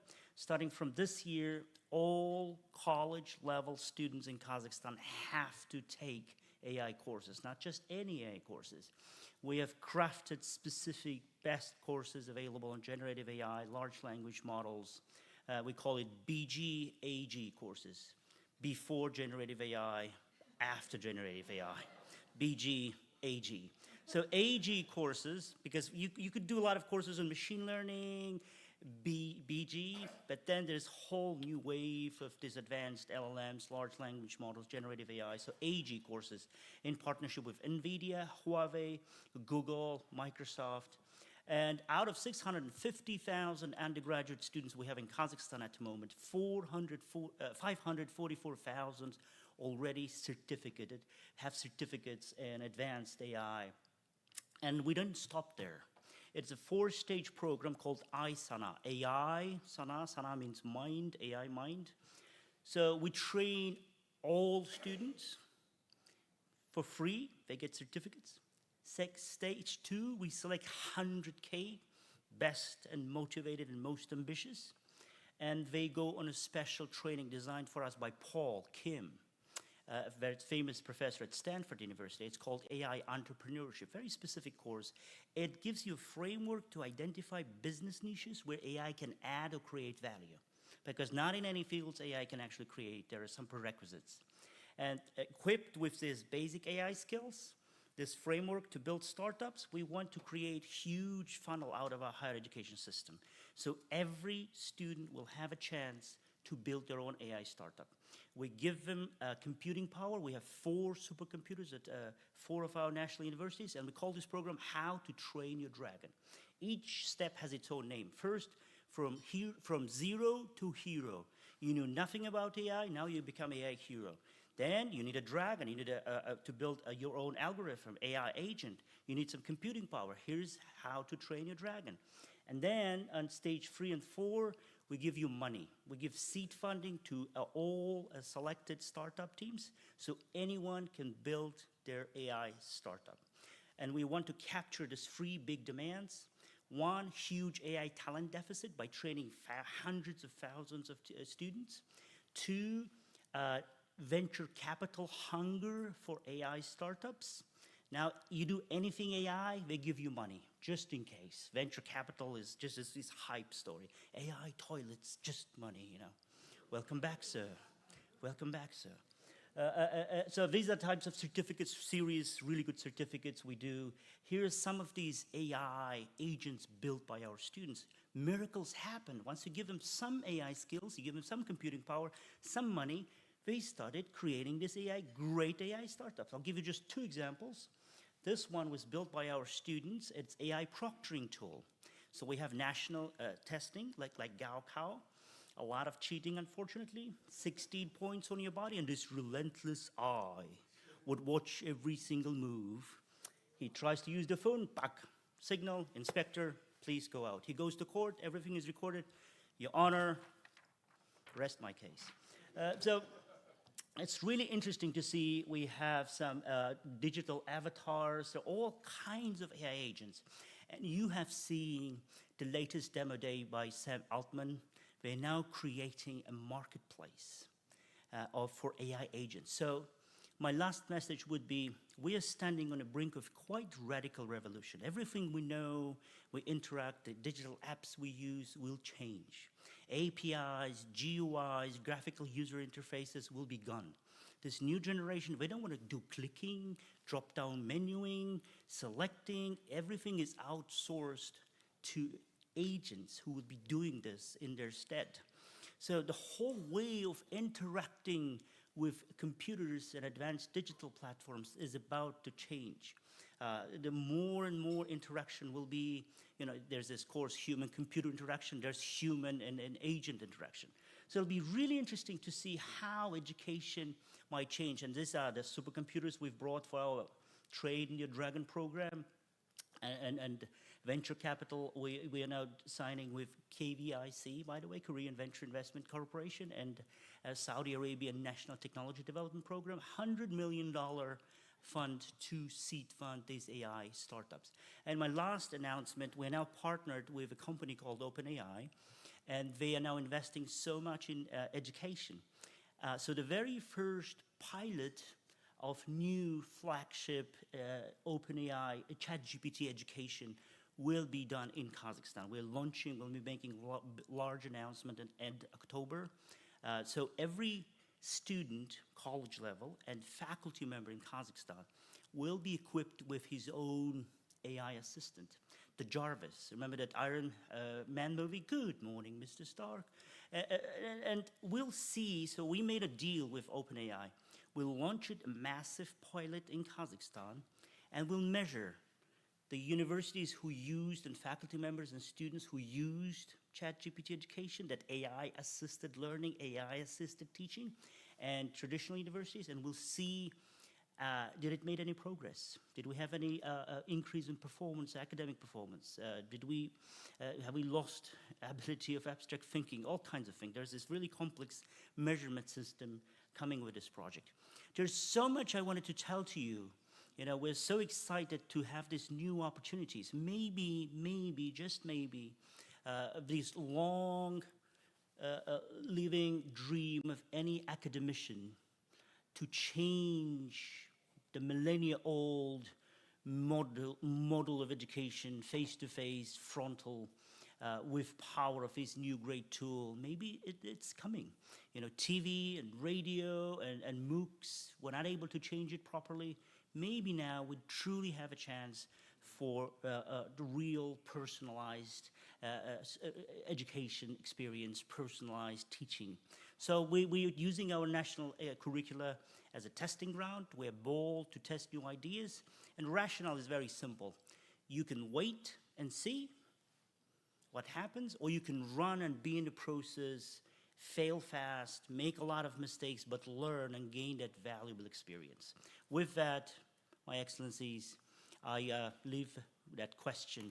Should we go and be bold in this brave new world, try new things, try to very unconventional things, or wait and see? Thank you.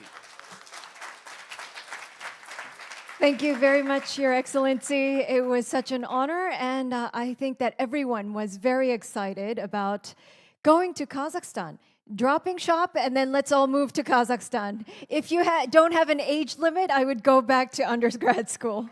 So thank you very much. Now, moving swiftly on to our next session titled Inclusion, we will have two parallel sessions once again. Just a reminder that we'll have the Transformative Female Leadership session in the other room where we had the luncheon.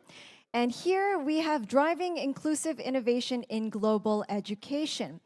And so I will introduce to you our chair and our panel speakers. So please join us up on stage if you are called. Our chair will be Mr. Thomas Morales, the president of the California State University at San Bernardino. Thank you very much. Panel speakers, Vice President Jay Jethwa of the World Federation of the United Nations Associations of Australia. Thank you very much. Join us. And former President and Professor of Leadership Keith Miller of Virginia State University.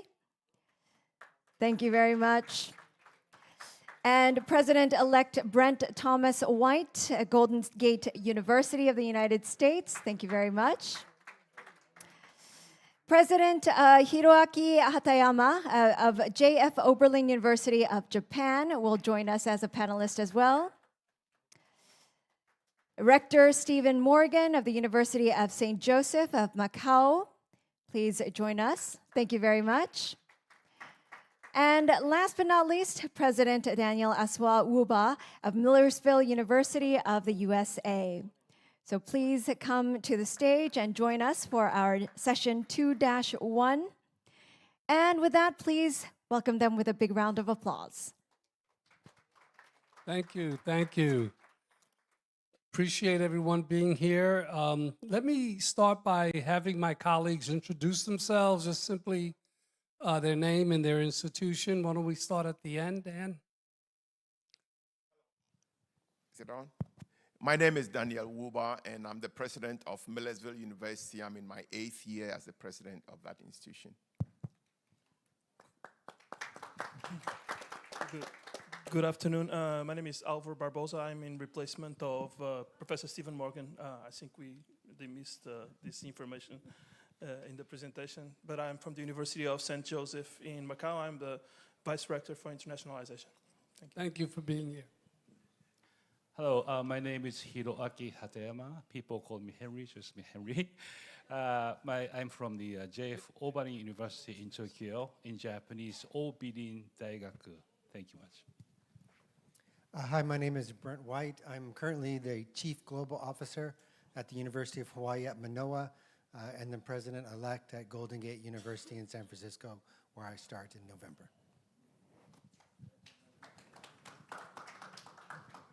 My name is Keith Miller. I'm President Emeritus at Lock Haven University of Pennsylvania, former President at Virginia State University in the United States. Thank you.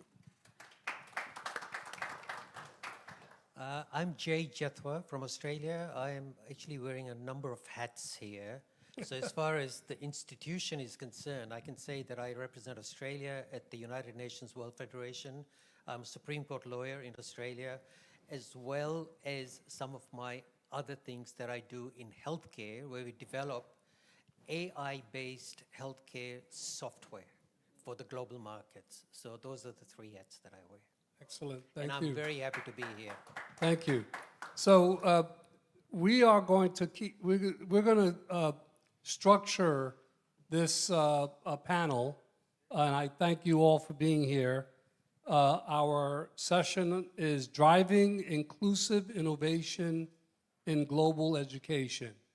And I have 4 questions, which I've shared with the panelists ahead of time, and we'll start with Jay. The first question is, how do you approach the idea of inclusivity within your own institution, and how do you see that idea or model translating to encompass global education? Jay? Yeah, so inclusivity, I think it's a very loaded word, and there are many meanings to inclusivity. But in a very generalized form, I can say that inclusivity is more than just bringing people into our system, whatever our system is. It is actually about starting whatever it is that we want to create and make it people-centric. So that becomes inclusivity in itself. So, for example, if you look at, well, let me start with the United Nations, right? I think all of you know that the 3 pillars that the UN actually stands on is sustainability, peace and security, and also humanitarian affairs. Now, if you look at what the UN does beyond those 3 structures, it is all actually about inclusivity. So you have heard of SDGs, right? Sustainable Development Goals. I call it sustainability.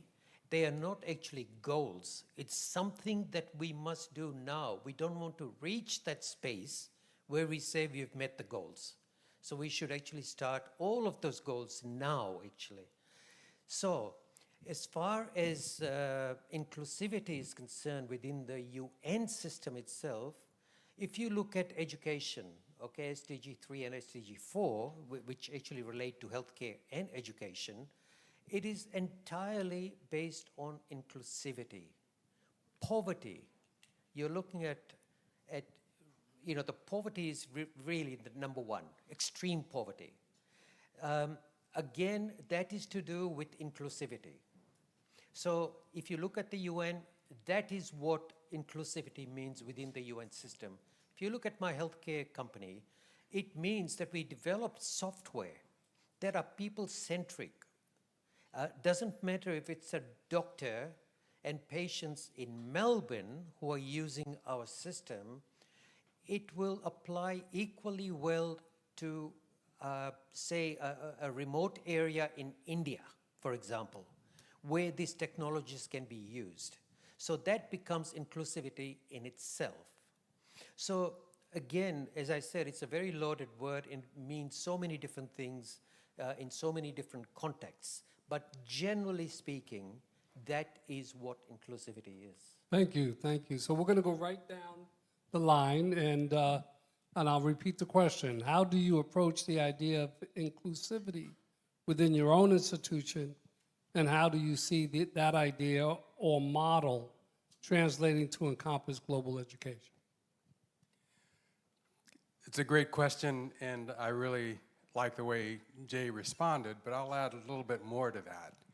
And I would say that first, before talking about inclusivity, we really have to talk about excellence and quality. Because if you don't have excellence and a quality product or service at your university, then inclusivity doesn't really matter very much. If there are gaps today between what's being offered at universities and what industry actually needs, and what we need in our society from our citizens as well. There are differences, there are gaps, we're not necessarily meeting those needs. And to me, you cannot talk about inclusivity without addressing the needs of our society and the needs of industry. That being said, this entire couple of days has been involved in having discussions about innovation. Innovation and quality are one and the same. We must challenge each other to move forward. And to have inclusivity, as Jay just pointed out, it's very important to reach out to various communities. People will not come to us to be included. We have to go to them to be included. But in addition to that, we have to have a quality product. Now, no institution is going to be perfect.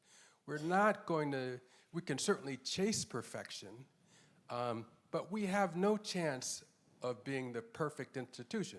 But however, as we chase perfection, we can catch up to excellence. So we can achieve excellence at our institutions. We can reduce the gap between what's being taught and what the expectations are in industry and in our communities. And as we do that, we can include all kinds of ethnic groups, racial groups, groups with disabilities and geographic issues and all kinds of things like that.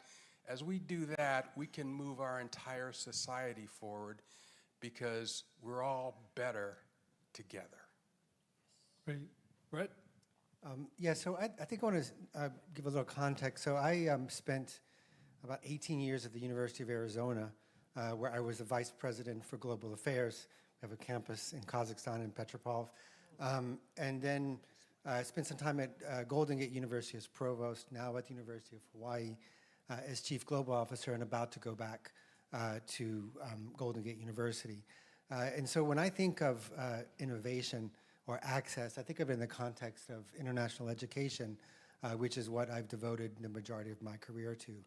And so inclusivity to me connotes access and breaking down the barriers to access in this context to an international or global education. If you think about what those barriers are for international students, it really is barriers of geography, barriers of price, and barriers of language. International education for many years has focused on, I guess for many years, for 20, 30 years or longer, on mobility as the paradigm, to try to move students across borders, either to earn degrees or to go study abroad. And universities have measured their internationalization by degrees of mobility, how many students move across borders, how many students come to study at your university, and how many go abroad. So at the University of Arizona, we began to redefine what it means to be global and to promote international education, and that meant taking the University of Arizona to students instead of expecting them to come to the University of Arizona. So we developed a model there called a microcampus, You've heard it from Minister Newbeck, the idea of locating on the campus of another university. So you don't have to build anything, you don't have to pay for infrastructure, and instead you bring education to the student at a price they can afford. And so University of Arizona opened about 13 different microcampuses around the globe. The last one I started before I left was in Petropavl in Kazakhstan. And this model has, I think, been quite effective in allowing students to participate in an international education, to receive both their home country degree and their local country degree, and to do it in their geography at a price that they can afford. But still, a big barrier, I think, to international educational access is language. And so to the extent you want to really open up the opportunity for a global education or a transnational education to all students, you have to address not only barriers of geography and barriers of price, but also barriers of language. So one thing that we did at Golden Gate University, where I was provost, and which will expand going forward, now that I'm going back as president, is to begin to deliver our degrees in different languages. So Golden Gate University delivers many degrees to international students. So about 6,000 students at Golden Gate University, and 4,500 of those are outside the United States. And they earn their languages currently in 2 languages, degrees in 2 languages, in English or in Chinese. So we have about 1,800 Golden Gate University students earning their degrees in China in Mandarin. Our next locations will be in Indonesia, where we'll teach our courses in Bahasa Indonesian, and all of these locations at a price that students can afford. And in order to do this, we create faculties in the country where we deliver the degrees. So we have faculty, about 50 faculty located in India. We have about 20 faculty located in China who deliver degrees, and we'll set up a faculty in Indonesia. So when I think of access to global education, it's really breaking down barriers of geography, barriers of price, and barriers of language. And so anyway, that's, I think, our framing for inclusivity in global education, is breaking down these 3 barriers. Right. I think just a little bit about the situation and context in Japan before I really make comments on this. But as we already heard from you, Japan is a really aging society. And then the big challenge we are facing right now is the what is called 18th-year-olds, high school graduate dropping. Currently, I think we have 1.1 million high school graduate right now, but probably drop to 80,000, by the year of 2025 or so. So it's a big change in terms of the first-year students coming in. So it's really ironic right now. When you talk about diversity or inclusion, you are talking about the enrichment of the education. But now, this inclusion and diversity is a way to survive as an institution, to have enough students enrolled. There are more than probably about 800 higher institutions in Japan. Mostly half of all the college and university have not enough students enrolled. Each college or university has a capacity to be enrolled. It's defined by the government, but people are working very hard to fill out all those capacity, including international students and those people and so on. So it's a way of now survival rather than talking about the enrichment right now. So what we did in our university to have enough students enrolled is, of course, we are talking about 11,000 students on campus. So every year we are accepting 2,600 students or so, freshmen first year. Rather than try to have 2,500 students as a whole, we have lots of different way of approaching and recruiting students. So it's a portfolio, not just the admission office, but also colleges and even the career center to provide different programs to be fit with the certain group of people to come in. So that's a way to, we have keep our diverse community. I want to have look at my students being happy. In other words, I see the students being happy, like going to McDonald's and they have hamburger and chat with each other, or playing the rock band and then, promote all things like that.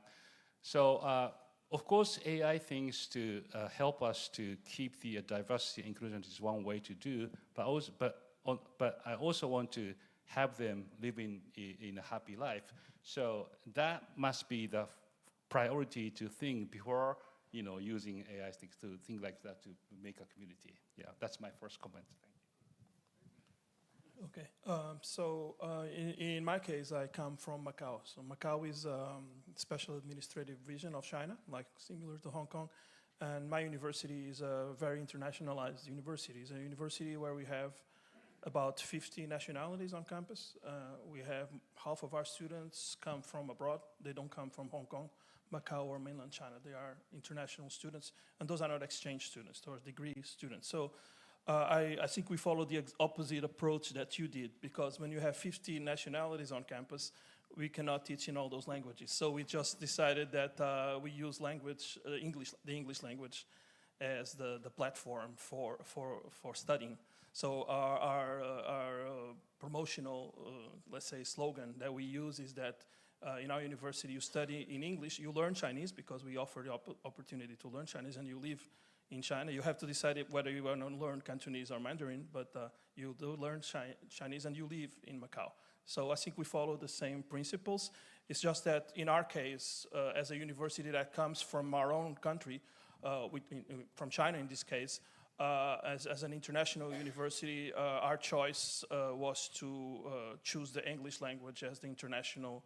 And inclusion is about having a common languages as well. So we believe that for our students, if they're not native speakers of English, like I am also not a native speaker of English, but if we cannot have a common language that we can all communicate, there's no inclusion. I mean, this is a fundamental choice that we made. The other aspect that I would mention is that being a private university and recruiting students from a lot from the Portuguese-speaking countries like Angola, Mozambique, because of the legacy of Macau as a former Portuguese concession, and also from Southeast Asia, many students from the Philippines, from Vietnam, from Cambodia, from Myanmar.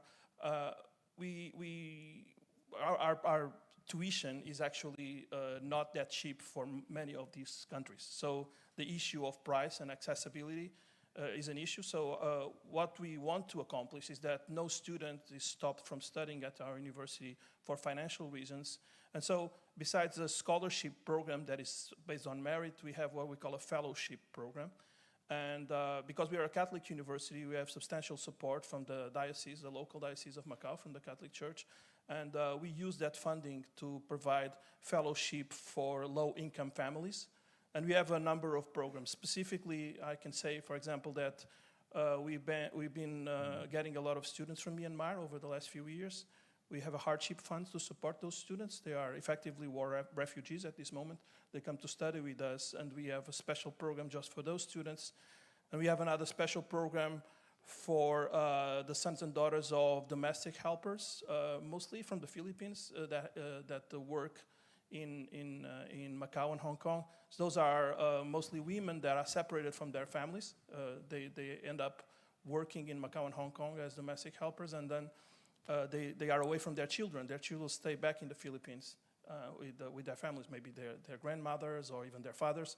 And so we have a special program where the students that come to our university and that their mother or their parents is working in Macau or Hong Kong, in the low-income status, they can study for free in our university and they can reunite with their families. So we're trying to look into different prospects that are really much related with the context where we live, and those are just two examples that I would mention. Great. Thank you. Thank you. Thank you, Thomas, and thanks for inviting me to be part of this panel. I will start my response by basically using this premise. We're currently living in a very paradoxical, world. Why do I say that? The first aspect is that we are very connected, in terms of through technology, ideas, opportunities seems to be connected. You can easily pick your phone and connect it to someone. But on the other hand, we are also in a very unusual period in terms of the inequities that exist in our communities in access to education, digital infrastructure, language, gender representation. We know it's a problem. So that's the paradox in which we live. So now bringing it to the concept of inclusivity. At Millersville University, which is a public state university in Pennsylvania with about 7,000 students, we are a very values-driven institution. And when you come to our campus, by the time you leave, you will definitely see the values being demonstrated in our daily lives. And our values are basically, we call it EPIC values: exploration, professionalism, public mission, integrity, inclusion, and compassion. Those are our values. And whatever we do on campus, we run it through those value systems. It really helps us when we have to make difficult decisions, because so far as we can demonstrate that we use those values, we are comfortable with the outcome. Now, the second I, that is the inclusion, is one that we practice on a daily basis. And why do we do that? For several reasons. Let's take an example. We believe that we provide holistic education to our students. How do we define holistic education? You cannot provide holistic education without inclusive excellence, as you just heard here. Inclusive excellence is one of the biggest pillars in providing the holistic education that we claim. So it's something that we do, we practice in so many ways. Also, as a public institution, our mission is to be basically a driver for socioeconomic mobility.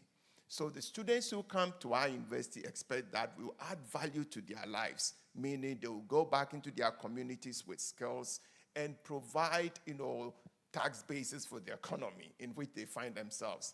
Think about it. If you look at most of the top, Fortune 500 companies in the US, they make more money outside the US than in the US. Microsoft, Amazon, think about it.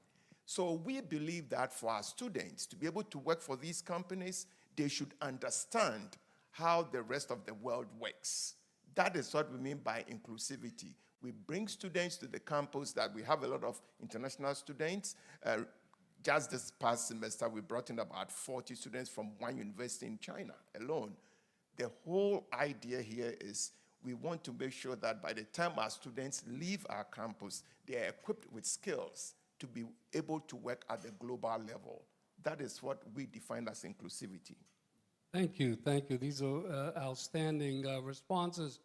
And many of you, now all of you to some degree or another, in responding to this first question, you shared some of your models and best practices for equity and diversity in higher education. But I want to give you an opportunity to expand. If you felt that in your response to question one, there were some best practices at your institution or models that you at your institution or in your previous experiences that you want to share with our audience, please do so. So let me start. Why don't you, anybody who feels that they would like to share? Jay, go ahead, please. I think we must start by recognizing that equity equity must recognize that talent exists universally, but opportunities don't. So I think if we start with that premise, then you go down to the next level and say, if that is the case, and in fact we know that is the case globally anyway, what do we do? And then the second question is, how do we do it? So, for example, again, I will take United Nations. Maybe the development program is one. We look at WHO. We look at many of the humanitarian programs that's going on around the world. And in our case, in Australia, for example, we run. In fact, we partner with the UNDP, the development program, in many of the areas that it is involved in. So we come at that, that level where we are integrating within the communities themselves, okay? Not at the policy level, but we leave the policies at the governmental level and at the UN level. But then we try to actually translate that into how that is actually going to work at the ground level. So UNDP is one, WHO is a very critical component for me personally because of my sort of healthcare background. And so we do a lot of work, particularly in India. We've started a lot of work at that level where we are serving you. This is unbelievable. 4 million children in rural India we serve. And that starts with extreme poverty to hunger, to education, and finally to healthcare. Because all four of those are related. If you are hungry, you will not be sent to school because they will probably send you back to work or whatever, even at that age of 7 or 8. If you are not hungry, most likely you will end up in some form of basic education, okay? Then, if you do that, the chances of you at the age of 16, 17, even if you don't go to higher education, actually increases exponentially to earn some living. And so the cycle continues.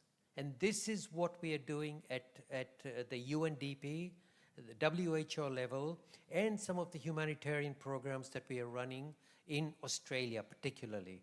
But having said that, we are also partnering with a number of universities around the world to do what?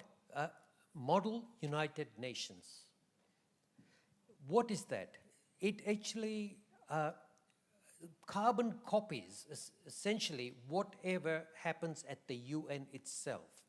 So we bring equity. It doesn't matter which part of the world you come from. In fact, we have almost 80 countries coming and taking part in our Model United Nations. And it doesn't matter about your background either. And we run programs in Africa, we run programs in Asia, we've run some programs in China, in fact, with one of our members, the president. And so what we do is we try to include all of that, all those types of programs that will take you out of those basic human needs at that level. And that is where I see equity kicking in. And the same thing happens with my healthcare company. So we developed that on the basis that who is going to be the final user of our programs and our software? How is it going to help the ones who are really left behind in society? Anywhere in the world. Could be Africa, could be India, could be Asia, could be anywhere. So we try to include all of that as far as equity is concerned, and we hope, and I think, we are successful, but we have got a huge road ahead of us. And it's not easy, but we have to start, and we have to do it. Yes, and in the United States, you know that diversity, equity, and inclusion is under attack. Cal State San Bernardino is being sued by the Department of Justice because the president's DEI board has 70 members and that operate in 6 different committees. So let me just ask others about any models that you did not mention when you first responded to the first question. I can give an example. Oh, go ahead. Danny, go ahead. I was going to talk about actually in terms of a model that we used, and this was at one of my former institutions, but we brought it to Millersville. It's typically when you look at American students and their ability to get international or global experiences, it's in a way tied to their socioeconomic background because these programs take place in the summer. They have to pay to go out to do this study abroad programs. And so there's a kind of, that's inequity in that. So a program that we developed, actually this was through the National Science Foundation, we realized that there were very capable underrepresented students who couldn't do study abroad, one, because that's when in the summer they get to work to make money for the rest of the academic year. So we put together a proposal to the NSF that we wanted to run a program outside the United States where the students will be paid in addition to them doing the research experiences abroad. And that was the generation, the beginning of the international research experiences for undergraduate students, at the NSF. I was part of the team that started it, and for the first 10 years, we were funded consecutively to run this program in Ghana.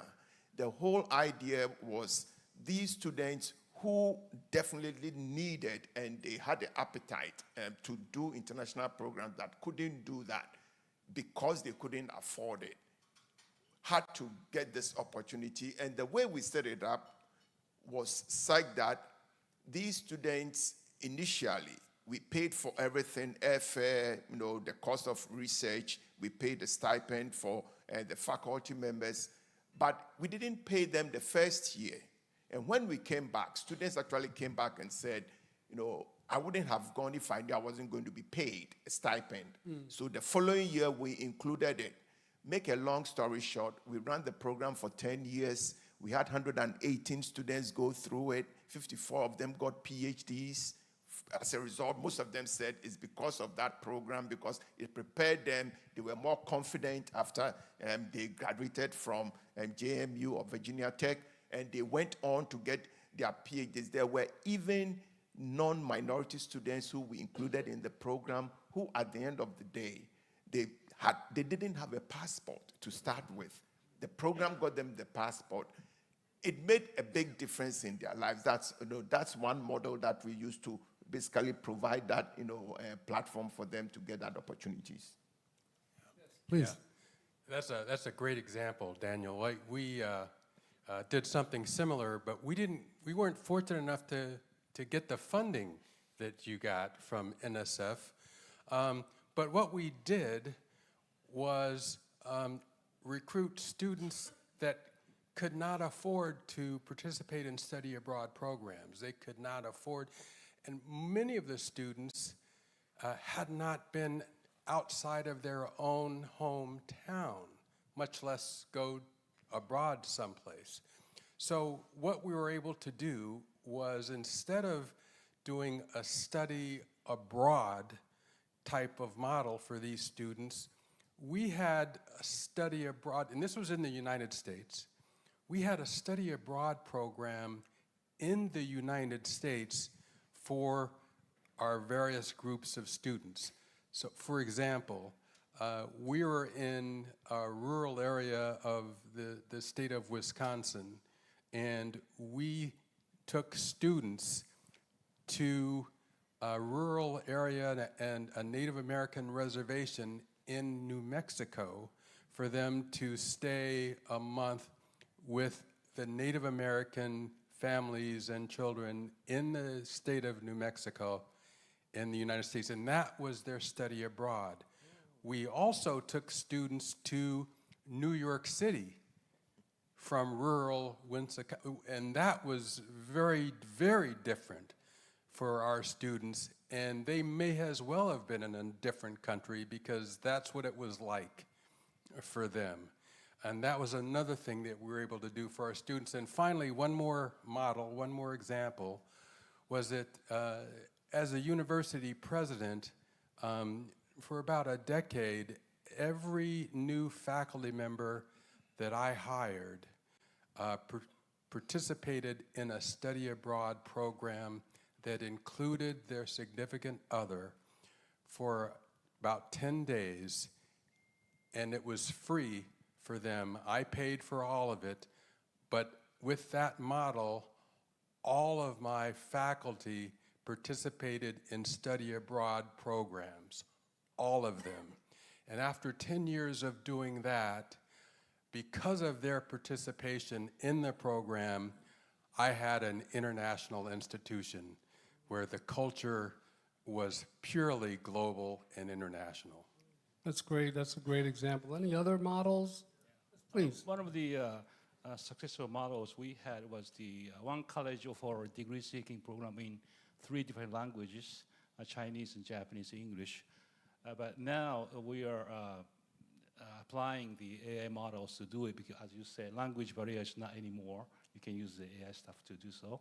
Also, a virtual campus have more inclusive, diverse students coming from all over the world. So that first stage of that college is okay, but now expanding its model by using AI models, stuff like that. That's good. Yeah, I'll just Please, add Brent, a little bit please. on the language part. So there's a great imbalance kind of in the mobility space. So one is economic, and really being able to fund students to have the experience is critical. I mean, the stereotype of the study abroad student as a upper middle class white woman is pretty true in kind of the actuality on many campuses. And so you have to really look at the funding of the students and so that you're inclusive in who's allowed to take part in study abroad. But what I want to mention is also language. So if you are a US student, you can go pretty much anywhere in the world, study abroad in English. And there are programs everywhere. But it frequently does not work in reverse. So if you're a Chinese student, you gotta have enough English so you can go study abroad. If you're from Kazakhstan, you need to speak English well enough to go study abroad. So one of the things that we've been doing at the University of Hawaii at Manoa is to begin to create study abroad programs in the language of other countries. So we have a lot of faculty who speak Chinese, so students can study abroad and take their substantive classes in Chinese or in Japanese or in Korean. So if we're really serious about access to global education, then programs need to be offered in multiple languages across the world. And it really is an inequity that if you're a US student, you can go study English pretty much anywhere. But if you're from most any other country with another primary language, it's very hard to go study abroad in your own language. Any other examples of best practice or models, please? Yeah, I'm not sure if I would call this a model, but I would mention one particular struggle that we had. So once you secure that you can have access to students from multiple nationalities and you have a multicultural campus, that's not enough, because once the students are there, you have to deal with their life on campus, and bachelor programs in China are 4 years, duration of 4 years. So there's 4 years you have to take care of them. So what we had to do in our university to account for this kind of diversity, inherent diversity that we have, was to invest quite a lot in student affairs. So the extracurricular activities become extremely important, not just what the student do in the classroom, but increasingly more important, even with this change of paradigm in universities, it is what they do outside of the classroom. And how do you support that? Well, first of all, we merge our student affairs with alumni affairs so that we can engage our alumni. But in our student and alumni affairs team over the last 5 years has doubled. So we allocated much more resources and manpower to our student affairs. And so this is something that I would consider is essential if you want to actually accommodate this kind of inclusion and diversity once you successfully get it on campus. I want to, I mean, you know, clearly the models and best practices have been quite innovative, and I applaud all of you for the examples that you've shared with us. And so I have a last question that I'd like you to respond to, and then if we have time, I'd like to open it up for questions from the audience. So the question is, you know, in your community where you're operating, either here in the United States or in the country that your institution is located, certain groups of citizens may be underrepresented along economic, racial, or ethnic lines. How do you address access and opportunities for underrepresented groups at your institution? Or is this largely a national and government-led project? So I'm going to give you an example. you know, in the United States, I have spent, this is my 51st year in higher ed. I spent my entire career addressing equity, addressing historically underrepresented groups, first generation, low income, that do not have the same access to higher education as more affluent community members. We are now being told by the Department of Justice, I got a letter that the other day, that says that you cannot use the word historically underrepresented. And I can go on and on. So, yeah, it's crazy. I mean, but that's the reality that we're living in. And then, of course, you know, that transcends into international education. It's disheartening for me to hear from my colleagues at this meeting that says none of my students want to go to the United States. Or there's been serious visa delays, and it appears to be intentional. So share with me, how are you as a president or chief international officer, how are you dealing with underrepresented groups, racial or ethnic, based on ethnicity or race, or underrepresented groups based on low income, first generation, et cetera? Who wants to go first? Let me try this. Okay, go ahead. And actually, before I talk about the historically, let's say, marginalized populations, when we talk about inclusivity, there's a group we haven't even mentioned, you know, at this stage. Those who are disabled. That is a group that, you know, at Millersville University, we've intentionally developed programs. We call that integrated studies programs. So students, you know, who are, you know, and that's mentally or intellectually challenged, normally, you know, once they struggle through high school, they don't often have anywhere to go. And we've developed a program at Millersville that brings them there for 2 years. Even on campuses where they have students with, you know, disabilities, they tend to separate them, and, you know, they put them in different classes. And our program is like that. You know, we initially started it with our own funding, where each of these students lived in the residence hall with other students. We gave them a guide who helped them, you know, basically feel like a normal student, you know, regular student. And these, initially, they were 2-year certificate programs, but some of these integrated students, we bring in a cohort of 15 students every year. They were able to adapt to our conditions like that. After they got the 2 years degrees, they stayed on and got their baccalaureate degree. I think when we talk about inclusivity, that is a whole section of our communities or in society that we tend to overlook, because that is a whole segment that some of these students who graduated went on to get jobs that made them independent, and they are currently living very meaningful lives. So I wanted to mention that we shouldn't overlook that group, those with disabilities. Now, with regards to the DEI issues, you know, you couldn't put it any better, Thomas.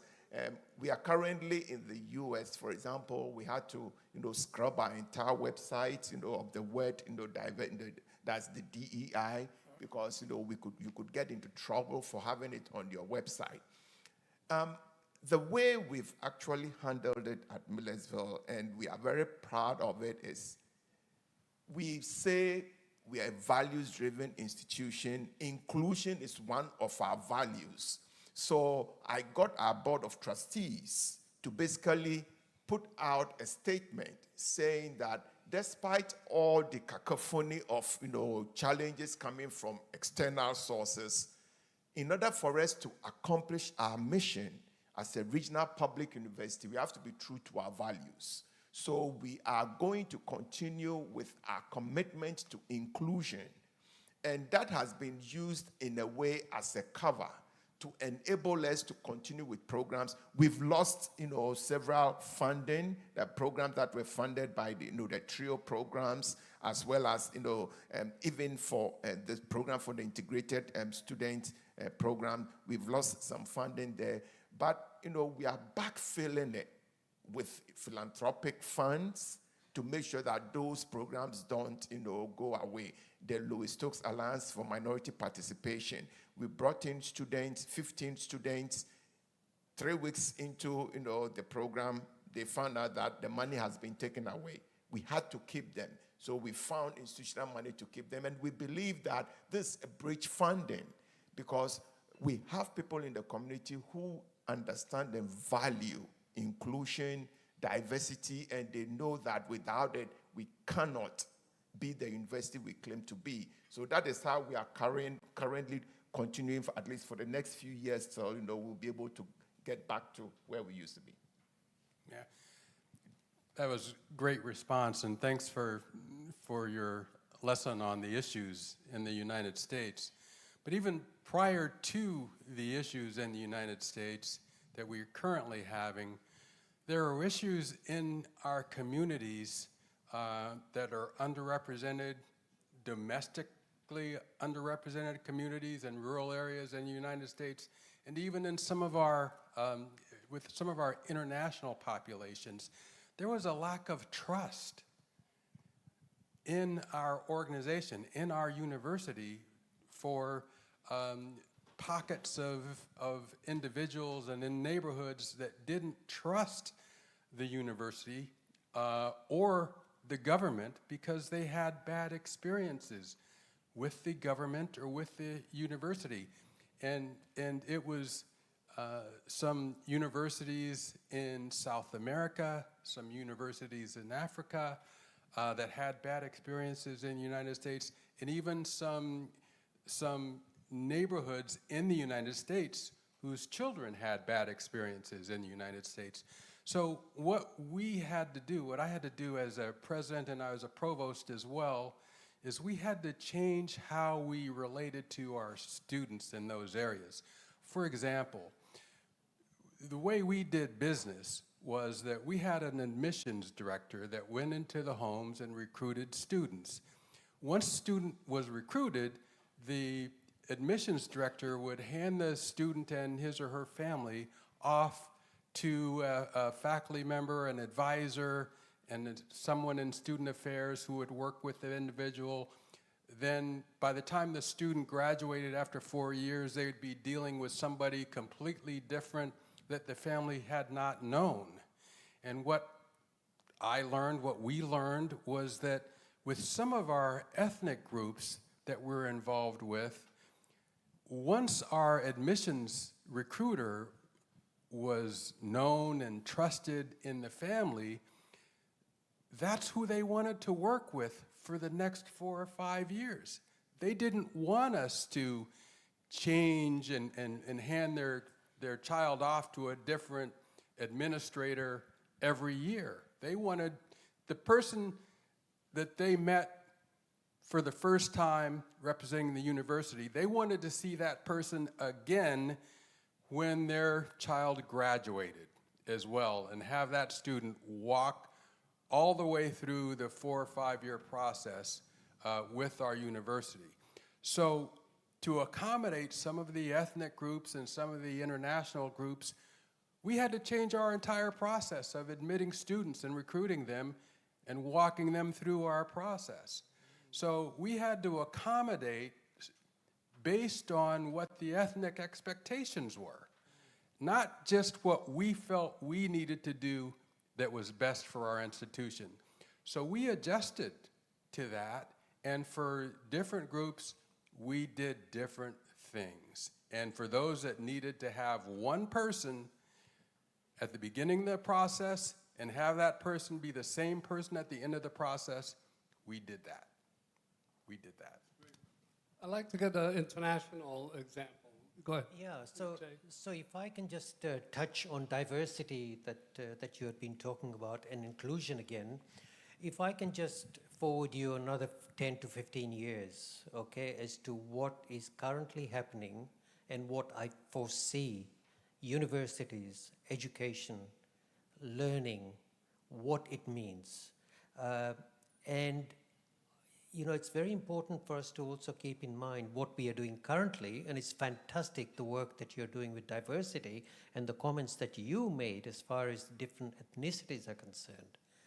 But at the neurological level, I think there is a lot of research being, and a lot of money, by the way, being pumped into how neurodiversity and how neurotechnology is actually currently being tested out as far as education is concerned.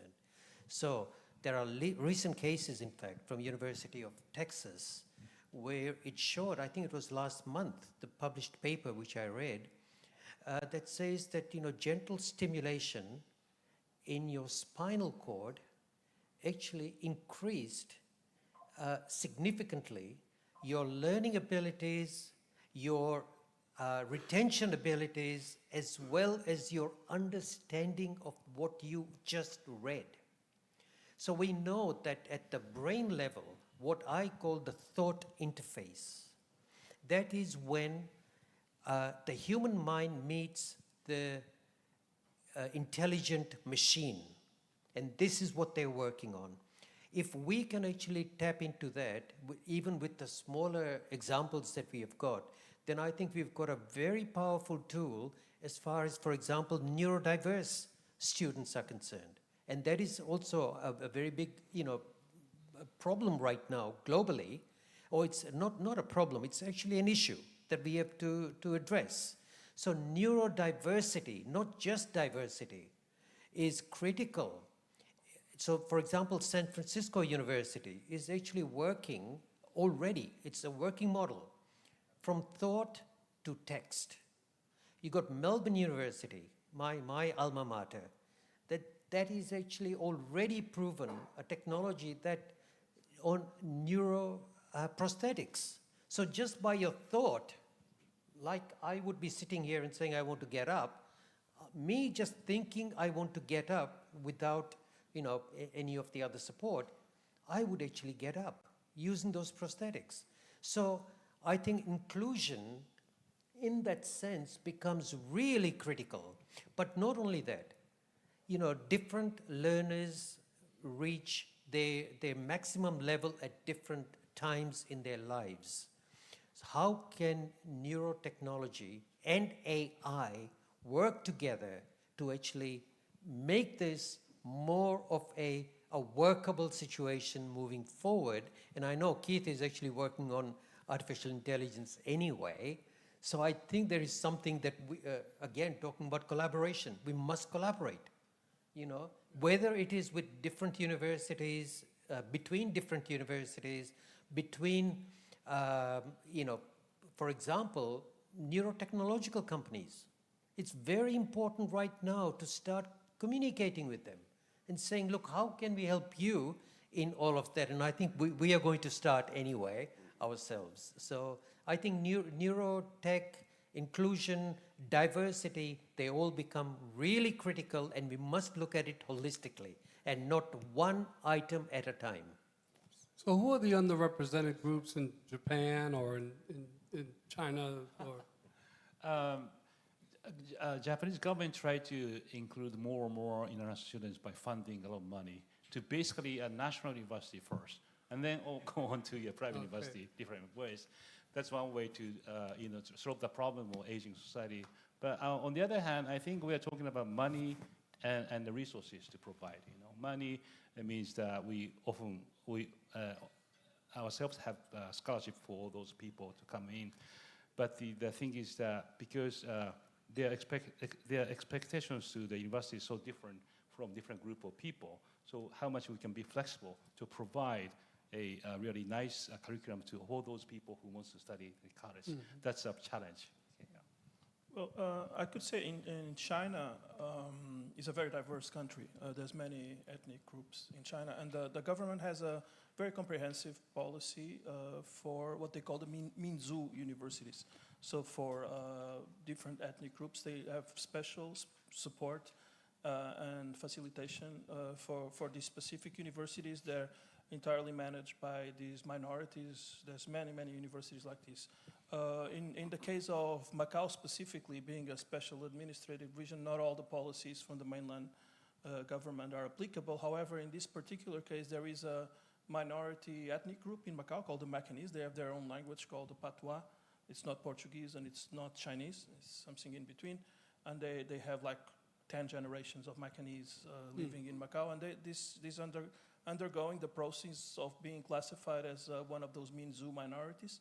And once you get classified that way, the government has a very comprehensive and extensive support for those universities. So I think it works pretty well. Good. So I want to open it up. You know, I resonate with Daniel's example of students that have a disability, even though the federal government has had laws on the books that require institutions to serve students with disabilities. At Cal State, we actually have had to hire a faculty member who would work with faculty who do not trust disabled students, particularly those with silent disabilities, who may need more time in an exam. So there's still that kind of prejudice, that kind of discrimination with certain individuals that may have disabilities that are not physical in nature. I'd like to open it up at this point for any questions from the audience.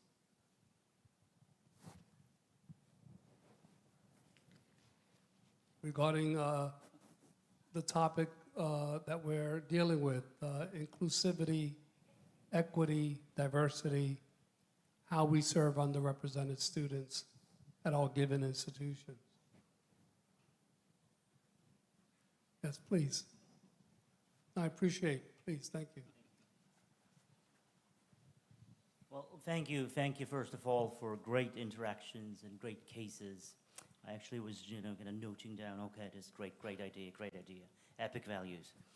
So question is, and I think I would ask for a very short answer from each of the panel members. If you had a silver bullet, say you have the most powerful AI supported by the most powerful supercomputer, what would be one single problem you would solve using this great silver bullet? Great question. One, Who just one single. Who wants to take that on? I want to try it first. Have you heard of the app called BitRig, BITRIG? Okay, Google it now. We've heard about AI all day today. Do you know that currently you can download this app and within 5 minutes you can create your own app without touching the keyboard? If you have an iPhone with you here, you download BitRig and you can give it instructions. I'm talking about you can build your own, basically anything you want to build. It's an app. Okay. So your question about if I had, the power, that's one tool. I would like something like BitRig to bring equity to the use of technology. Because as we know now, there's a big digital divide, okay, even in the US, in terms of access to technology. BitRig is one of those that can potentially level the stage. BITRIG, BitRig, it's there. It's free at the moment. Very soon they are going to monetize it. But with it, you can build any app you want. That's what I would like to give. Anybody else? Yes, please, Jay. The silver bullet. I go back to the brain. Okay? Yeah. Yeah, sorry, I was going to say, one silver bullet, I will go back to the brain. And I think that is where the future lies at the moment. Okay, this is where we are heading to in the future. And if we can create a particular tool which is very easy, which you just, it's like a patch, okay? You can put it in your spine, or perhaps even just behind your ear. That will stimulate a particular region of your brain, probably the thalamus, which is, which contains quite a lot of the memory component and understanding and emotions, okay? If it can stimulate that even just for a few seconds, it is happening now anyway, but this is really targeted. If it can do that for just a few seconds when you are learning, we're talking about education. If you are learning, you're at the point where you're saying, I don't understand quantum physics from reading about it. But you can say, can I experience quantum physics by a 1 second or 5 millisecond impulse going into my brain? Now you are experiencing quantum physics. You are not reading quantum physics anymore. That is my silver bullet. Anybody else? Yeah, I was going to say, if I would have something that I would like everyone to be able to do, is to understand the process of creativity. And the reason for that is because if you look at creativity as a process, the first step in that process is to be able to empathize with the world around you. And there's nothing more important to guarantee inclusion than to have empathy for the context where you live and for the people that live there. So I think those two ideas are connected together. If you are a creative person, if you are a person that uses creativity as a process to solve your problems, you will also be someone that is capable of great empathy. And I think that's the key to solve problems much better and much more available for everyone else. Thank you. Well, please. I won't say I'm going to fire all the faculty members to be replaced, but right now even right now I'm doing really helpful is that you talk with the AI and they input my without naming our own university, I input the information to AI and how proceed in the next 5 years or on. So short-term, mid-term planning is using AI is really useful, I would say. So maybe expanding that functions to our own university management, I guess, Well, I'll take the prerogative of the mic, and if I had a silver bullet, I would ensure that we reverse the authoritative movement in the United States, the attack on U.S. democracy. I'll drop the mic right there. Thank you. You're being taped. That's okay. That's all right. I'm 72 years old. They can tape me all they want. I'm with you. And that's how we finish our session 2 inclusion. Please give them another big round of applause. Thank you very much. And one word from the organizers, Professor Keith Miller. Professor Keith Miller, he's up on stage. They want you at registration. They just need to get some details. So thank you very much. And now thank you very much to the audience as well. I'm sure that it was an interesting and exciting panel for you as well. So now we will break until we have our gala dinner at 6:30 p.m. We do hope to see you there. We will have many performances and some good food as well. So take a little break, a breather for about an hour, and we'll see you back in this room at 6:30. Thank you very much.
Ladies and gentlemen, a word from the hotel organizers. We do have to clear the room because they have to refurbish for the gala dinner. They kindly ask that you take your belongings and, of course, leave the room. Once again, ladies and gentlemen, the hotel needs to refurbish the room for our gala dinner. They kindly ask you to take your belongings with you and to leave the room until we can reopen at dinner. Thank you very much for your cooperation. And please check if you have not left any of your belongings behind. These tables will completely be cleared, so please take your belongings with you. Thank you.